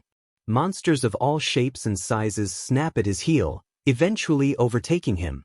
One of them, an eagle-like one, slams down from above and pins him with unexpected power. But before he could even fight back, he felt the energy draining from his body, as if suddenly he lost any and all will to fight back and resist. What was the point anyway? He was going to die here, alone, starved, and before he could finish the thought, the sound of a sharp blade slicing through the air could be heard. After a few seconds, he feels the weight lift from his shoulders and exhaustion leave his body slowly. "Hey, I got to you on time." "Sweet." The voice of a young girl was heard as he turned to find someone in a filthy middle school uniform that looked like it hadn't been washed in a while. I mean, it would have been really embarrassing and a huge waste of time and effort. "You saved me," he pants out, looking around him to see the fading corpses of the creatures, sliced apart with black goo dripping from two knives that his rescuer was holding. He wasn't sure if it was the trick of the eye, but he swore he saw another person hovering behind the middle school girl before vanishing after a blink. "Thank you." "Oh, it's no biggie." "Say, you look pretty lost, don't you?" the girl asks almost teasingly as the teenager pales. "Yeah." "Oh God, how long have I been stuck here?" He starts panicking and sobbing. "I just want to go home. I'll never skip school again, dimen it." Hey, chill out. "I'll get you home," the blonde girl assures. "I know a lot of places in and out of this place." "You do?" he asks, daring to hope before suddenly feeling unnerved by the girl's creepy smile. "Of course. I just need one favor, all right? Just a teensy little favor in exchange for helping you out. You don't mind, right?" she asks, kneeling to get on his eye level with his back on the ground.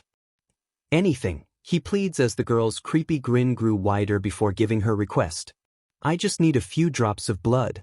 Midoriya's apartment, 2XXX, May 29th, Sunday morning. I won't be home until evening. See you tonight, Mom. Text me if you need anything." Izuku calls out as he puts on his red sneakers, stepping out of his apartment to be greeted by the sight of Katsuki scrolling through his phone with an annoyed look. "You know, I'm still surprised that you'd be waiting here."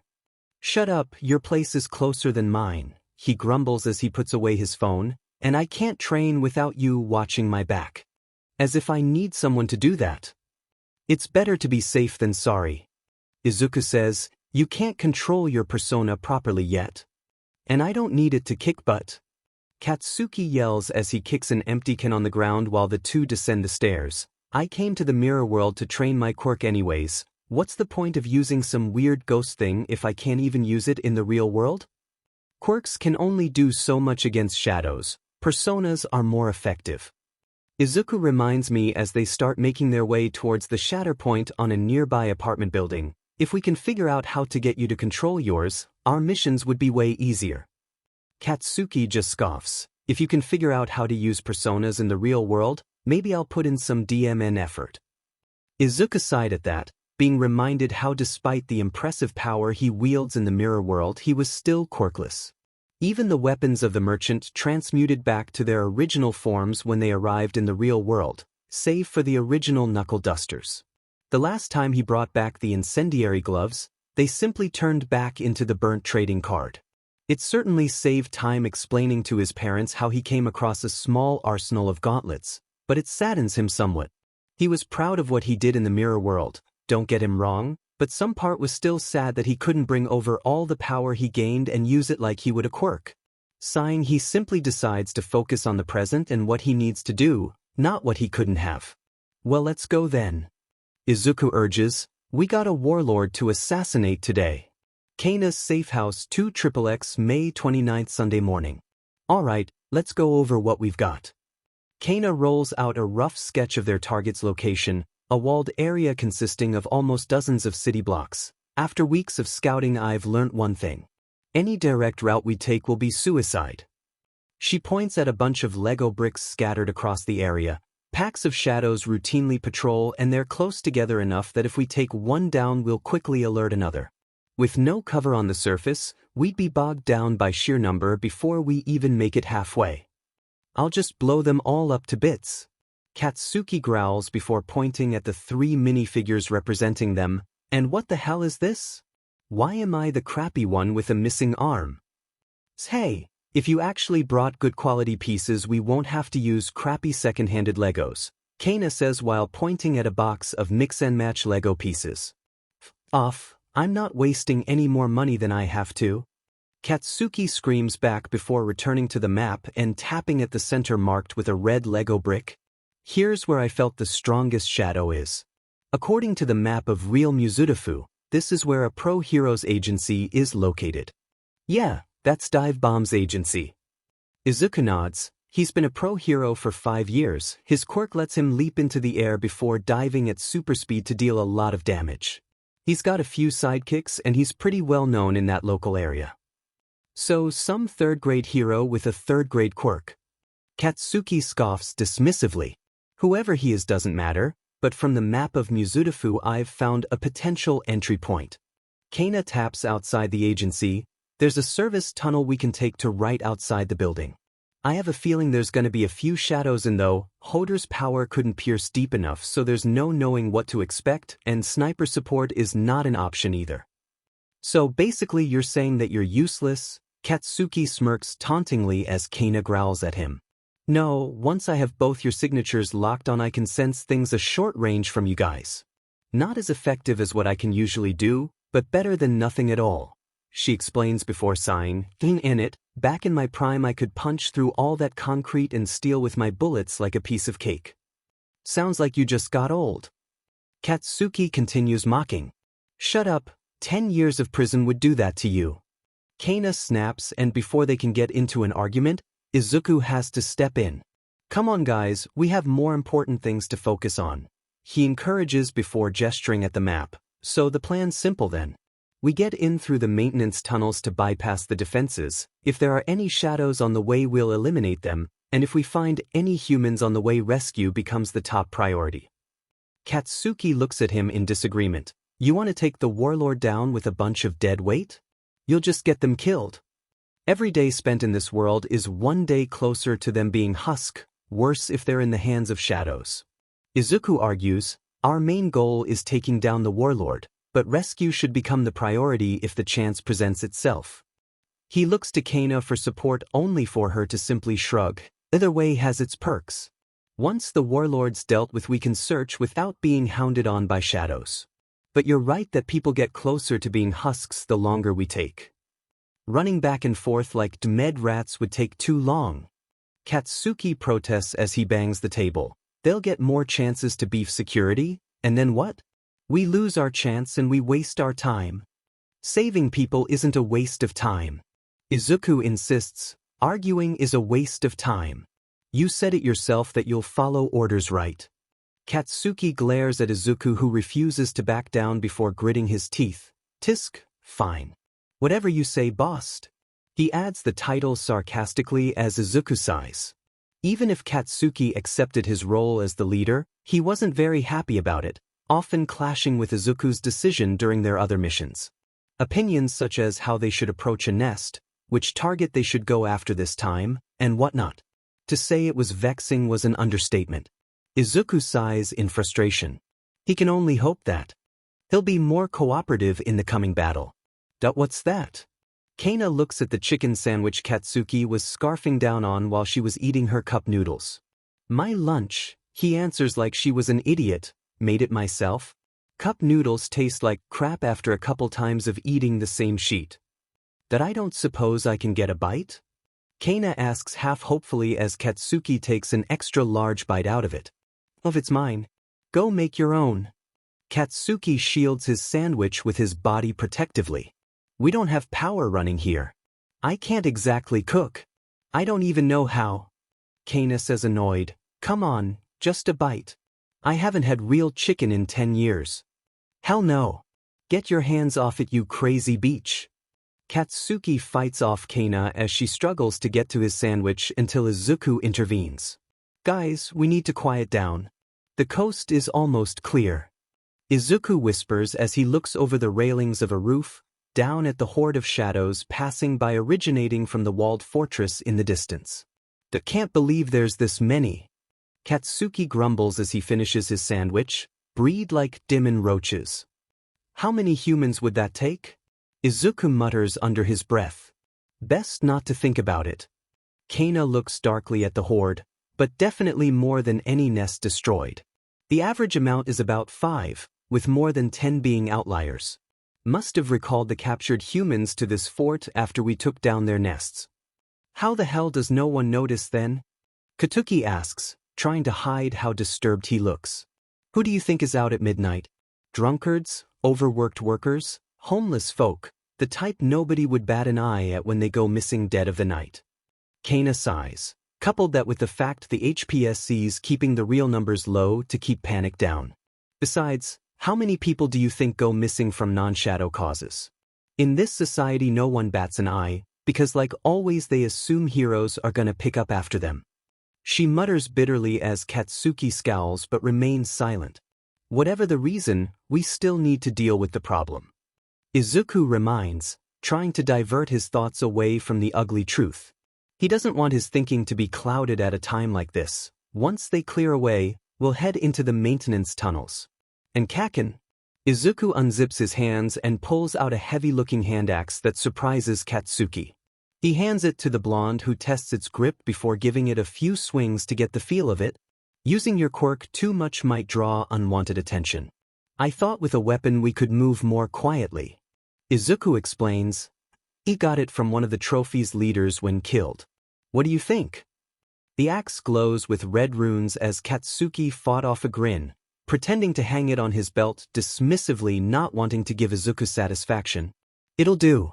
But don't go thinking I owe you anything. Katsuki says. Yeah, I never do.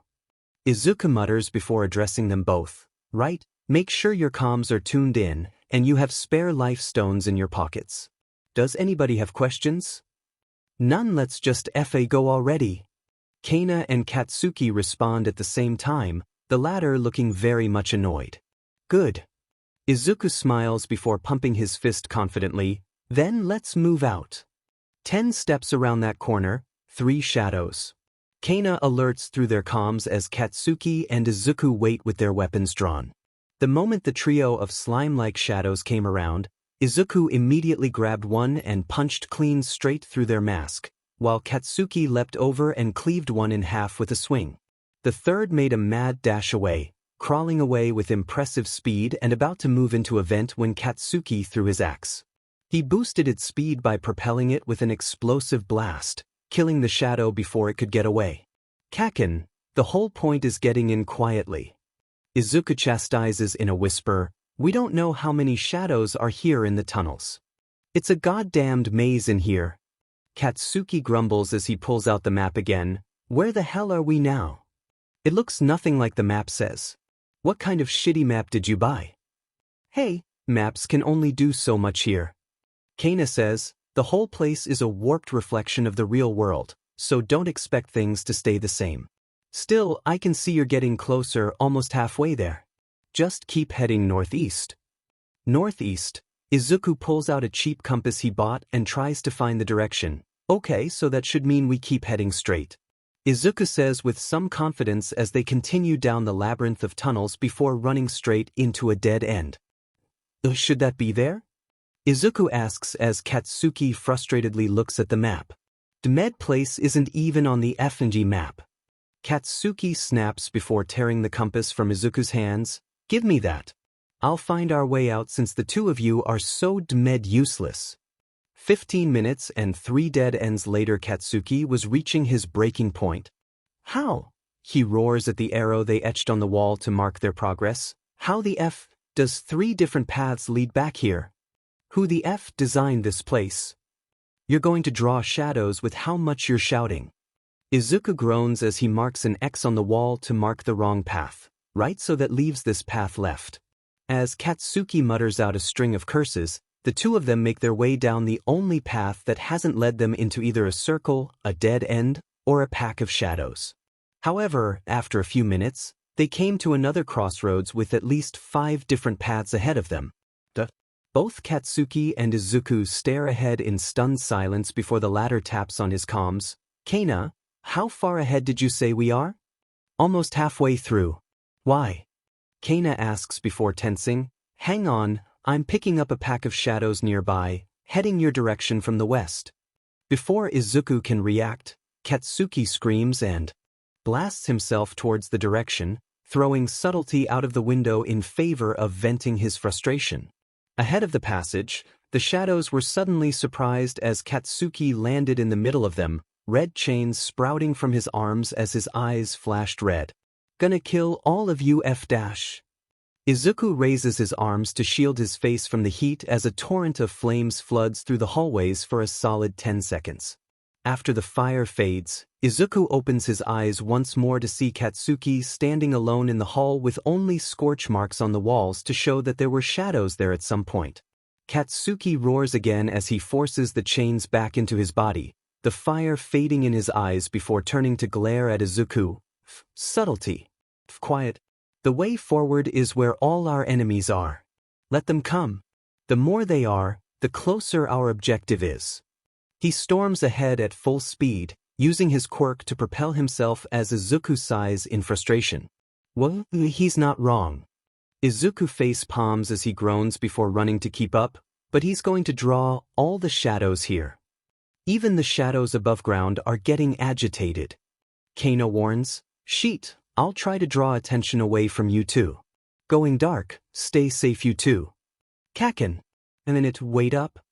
Izuku runs after the blonde as he rockets through the hallways, his patience long gone as a pack of shadows emerge ahead of them, leaking through cracks and vents in the walls to block his way. Go to hell! Katsuki uses his blasts from his palms to spin through the air, the other hand pulling out the axe as he slices through most of them in one pass while detonating a blast strong enough to finish them off.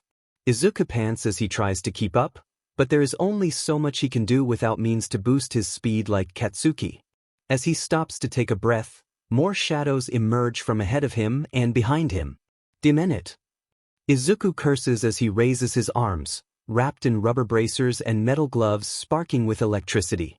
One of the shadows, twin zombie-like creatures held together by steel bars connecting their necks, arms and legs, sparkled with lightning as they channeled it through the steel bars at Izuku. He raises his fists, the gauntlets absorbing most of the blast before turning to one of the shadows attempting to flank him from behind, combining the built-up electric energy with his own physical prowess to release a devastating strike that explodes a tiara-wearing shadow. Phoenix. He shouts as he shatters the chains, summoning a persona of the Sun Arcana. The majestic creature rises from behind and flaps its wings, creating a blast of wind strong enough to knock most of the shadows off their feet. The ones that resisted received the steel knuckles of his gauntlets to their face, and from one punch Izuku could already tell they were a bit more durable than the ones he and his team had been picking off over the week. He grabs the twin zombie-looking shadows by the metal bar holding them together, pulling them forward and bashing their heads with rapid punches before Phoenix grabs both their heads with its talons, ripping them clean off. A blast of ice strikes him from behind and Izuku yells out in pain before a breath of fire from Phoenix finishes off the lingering shadow, turning it to ashes. He shivers and checks on his wounds before tugging at his chains. Pixie. He summons, a small humanoid with translucent wings manifesting. The minuscule persona then holds its hands to Izuku's wounds and heals them with Dia, washing blue light over him and making him feel better. Man it, Kaken, we need to. He turns to the other end of the hall before finding that Katsuki has run off without him, leaving only trails of fire to mark his presence. With a groan, he pushes himself back up and takes off after his wayward partner. He felt he had been running for more than 30 minutes now, and Izuku was getting frustrated. Thankfully, the scars of battle left by Katsuki led him further down the labyrinth, and he believes they're actually getting closer to their objective thanks to him. But on the other hand, it drove all the shadows hiding here wild, and he had to fight dozens of them on the way by himself, slowly wearing down his stamina and psyche despite his training. He stops to drink a bit of coffee, boosting his performance as he continues down a hallway that is larger than any previous one with a bright room at the end. As he enters the almost blindingly bright room, he hears explosions and fighting as suddenly Katsuki is sent flying and crashing into a wall next to Izuku. Kaken! He looks surprised at the bruises his partner was sporting, turning to face their foe and releasing this wasn't a shadow that either has faced before. It was a shadow in the shape of a female wearing no clothes save for a flowing red piece of cloth on its head and a mask that all shadows wore. It sat on top of an upside-down pyramid made of black stone, appearing to be meditating. It chants something as Katsuki pushes himself off the crater he made from his crash. Get clear, Deku. The two of them leap out of the way in time as suddenly the shadow was surrounded by orbs of light, launching themselves with high speed as they home onto the two of them. Katsuki barely evades by blasting and maneuvering through the barrage as Izuku calculates the trajectory of each orb that homed onto him, timing his dodges to make it so they strike his surroundings instead of himself.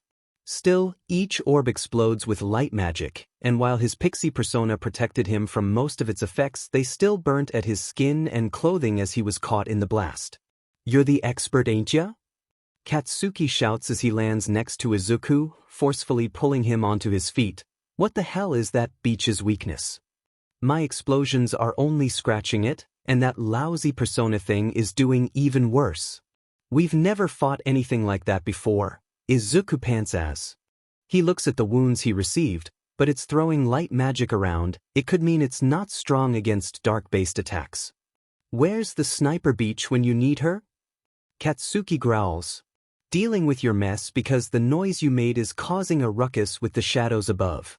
Izuku shouts back at Katsuki before he notices the shadow chanting again, "Incoming! Get behind me!" Katsuki looks about to argue but winces in pain. Before he can do anything, Izuku forcefully grabs his arm and pushes him behind as he uses his other hand to shatter the chains. "Shield us, Archangel." Izuku calls forth the persona as red angelic wings wrap themselves around the two, protecting them from a barrage of blades made of light raining down on them. Once it was over, Archangel unfurled his wings and placed a hand on Katsuki's shoulder, channeling his healing magic through his body and healing the bruises. Katsuki growls and shakes off the persona's hand. "F off, I didn't need your help." "Really? Sure didn't look like it." Izuku mutters before pulling out a skull and crushing it. Suddenly his gauntlets transmuted to take the form of more metallic-looking ones made of dark metal, with skull imagery emblazoned on it. "My punches might be able to do something to it now, but I'll need to get close. I need your help, Kaken." "F off, I can handle this garbage myself." Katsuki insists, but Izuku could tell he was doubting that fact. The foe before them was much more powerful than both combined, so the only way to take it down was to target its weakness and pile in on it. "I can't do it myself, I need your help, Kaken." Izuku pleads, hoping that a tad touch of desperation in his tone will play at Katsuki's ego enough to convince him, "You're the only one who can do this, I just need a distraction and opening so I can land a punch." "TSK? Am I the only one who can do shit around here?" Katsuki scoffs before blasting towards the shadow. "Watch and learn, Deku." This time he whips out the axe and uses the momentum from his explosions to spin in a circle and slash at the shadow, leaving a deep cut across the face, but even then it barely flinched. Instead, it waved around its hands and suddenly manifested two pairs of spikes out of thin air, launching them right at Katsuki with the speed of bullets. He was too slow to react in time, the spikes tearing through his arm and stomach, stopping him midair as he coughed out blood. But then he grabs a crystal from his pockets and crushes it in his hands, instantly healing his wounds. Life stones were an object that they found scattered through nests and other shadow-infested areas, Kana theorizing their remnants of whatever the shadows drained from humans to create more of them. If that was true, it made Izuku feel disgusted, but the benefits of using them to heal their wounds outweigh the moral repugnance. With that, Katsuki resumes his assault with even more fervor, launching himself again at the shadow with a roar of rage. The shadow irks an invisible barrier between the two of them, blocking the axe just as it is about to bury itself in its head. Then it senses something behind it, turning in time to manifest another barrier to guard against Birith, just in time to avoid its golden trident piercing its guts. However, it failed to notice Izuku in time, waiting behind Birith on horseback, leaping above and tackling it while it was distracted by both Katsuki and his persona. He tackles the shadow of the upside-down pyramid, delivering a vicious punch across its face as the two of them fall. The two of them land, Izuku making sure that the shadow does so first and cushions his fall, stumbling back to his feet and kicking the struggling shadow while it is down. Katsuki joins in, blasting downwards and landing feet first on the shadow's head. "Well, look at you now. Not so tough, are you?" he asks with a bloodthirsty grin before slamming the axe into its head, cracking its mask in half. "Had enough of you looking down on me from above. How's the view now down here?" He flings the shadow towards a wall, blasting it with his explosions to give it an added boost in speed. Izuku then dashes towards it, smashing his fist into its head before pummeling its stomach with a rapid flurry of blows while it is pinned. Once his arms tire, he grabs the shadow and flings him back to Katsuki, who drops the axe, raising both hands and slamming it down with a full-powered explosion. "Heh, these guys make good punching bags." Katsuki smirks victoriously as the shadow twitches, picking up the axe and ready to finish it off. But then it let out a screech and just barely Katsuki was able to leap back in time before it released an explosion of holy light. With room to breathe, the upside-down pyramid it was sitting on suddenly dismantled itself before reforming under the shadow, lifting it back up into the air and rebuilding itself. "Shit. Looks like we'll just have to drag you back down for your beating, Beach?" Katsuki points his axe threateningly at the shadow before it starts chanting again, and this time floating pages manifest and surround each of them. Each page burns with yellow flames as both their instincts flare, forcing them to react at the same time. With Katsuki too far from Izuku to reach in time, he had to protect himself first, summoning forth Archangel to once again shield him with his wings. Katsuki on the other hand lacked such defensive measures, instead deciding the best defense was the best defense, rocketing towards the shadow again intending to disrupt whatever it was planning. But it was too late, the chanting stopped and the shadow snapped its fingers and uttered a single audible spell. "Hama!" The pages hovering and circling them explode with blinding light. As Archangel unfurls its wings, Izuku's eyes widen at the state Katsuki is in, lying on the ground with serious burns all across his body. If it wasn't for his chest heaving, Izuku might have mistaken him for a corpse. "Phoenix," he calls forth as the persona grabs Izuku with one of its talons, flying forward as fast as it can while dodging the blades of light sent his way by the shadow, using the other talon to grab Katsuki before flapping its wings at the shadow, blasting it with a concentrated blast of sharp wind, cutting into its flesh and pushing it away. "Kaken? Kaken, say something," Izuku urges as his persona drops the two of them. Hearing no response from Katsuki, who looks like he lost consciousness, Izuku casts a spell over him with Phoenix, Wreck Arm. The Phoenix hovers its head over Katsuki, a large blue tear dropping from its eye and splashing all over Katsuki's face before coursing through his body, looking as if it was washing away his burns and injuries before Katsuki suddenly snapped awake. F-. Katsuki pants heavily. "Sheet. I thought I saw some kinda light. Trust me, if you were dying you'd have seen fire instead. That was the shadow's attack." Izuku explains before pawing at the sight of the shadow charging up for another attack. "We need to run. Now. But I owe that beach a dash." Katsuki tries to get up but then collapses to his knees. "Sheet. My dead legs. Wreck Arm didn't fix everything." Izuku pants heavily as he wills Phoenix to block a blast of light orbs from the shadow, causing it to shatter and Izuku to fall on his back from the blast. "And I'm running on fumes after fixing you. We need to run now. We'll come back another time." Katsuki looked about to argue, but then from a passage that the shadow was guarding, more and more minor shadows began to emerge, drawn in by the ruckus the battle was making. Even Katsuki tensed up at the sight of enemy reinforcements. "Guys, can you hear me?" Kana's voice suddenly came through their comms, sounding exhausted and injured. "Took a bad hit, distracted them all I could. Sorry, but I think we need to bail. You're about to have a small army of shadows on you." "You think I want to run and leave people to the shadows?"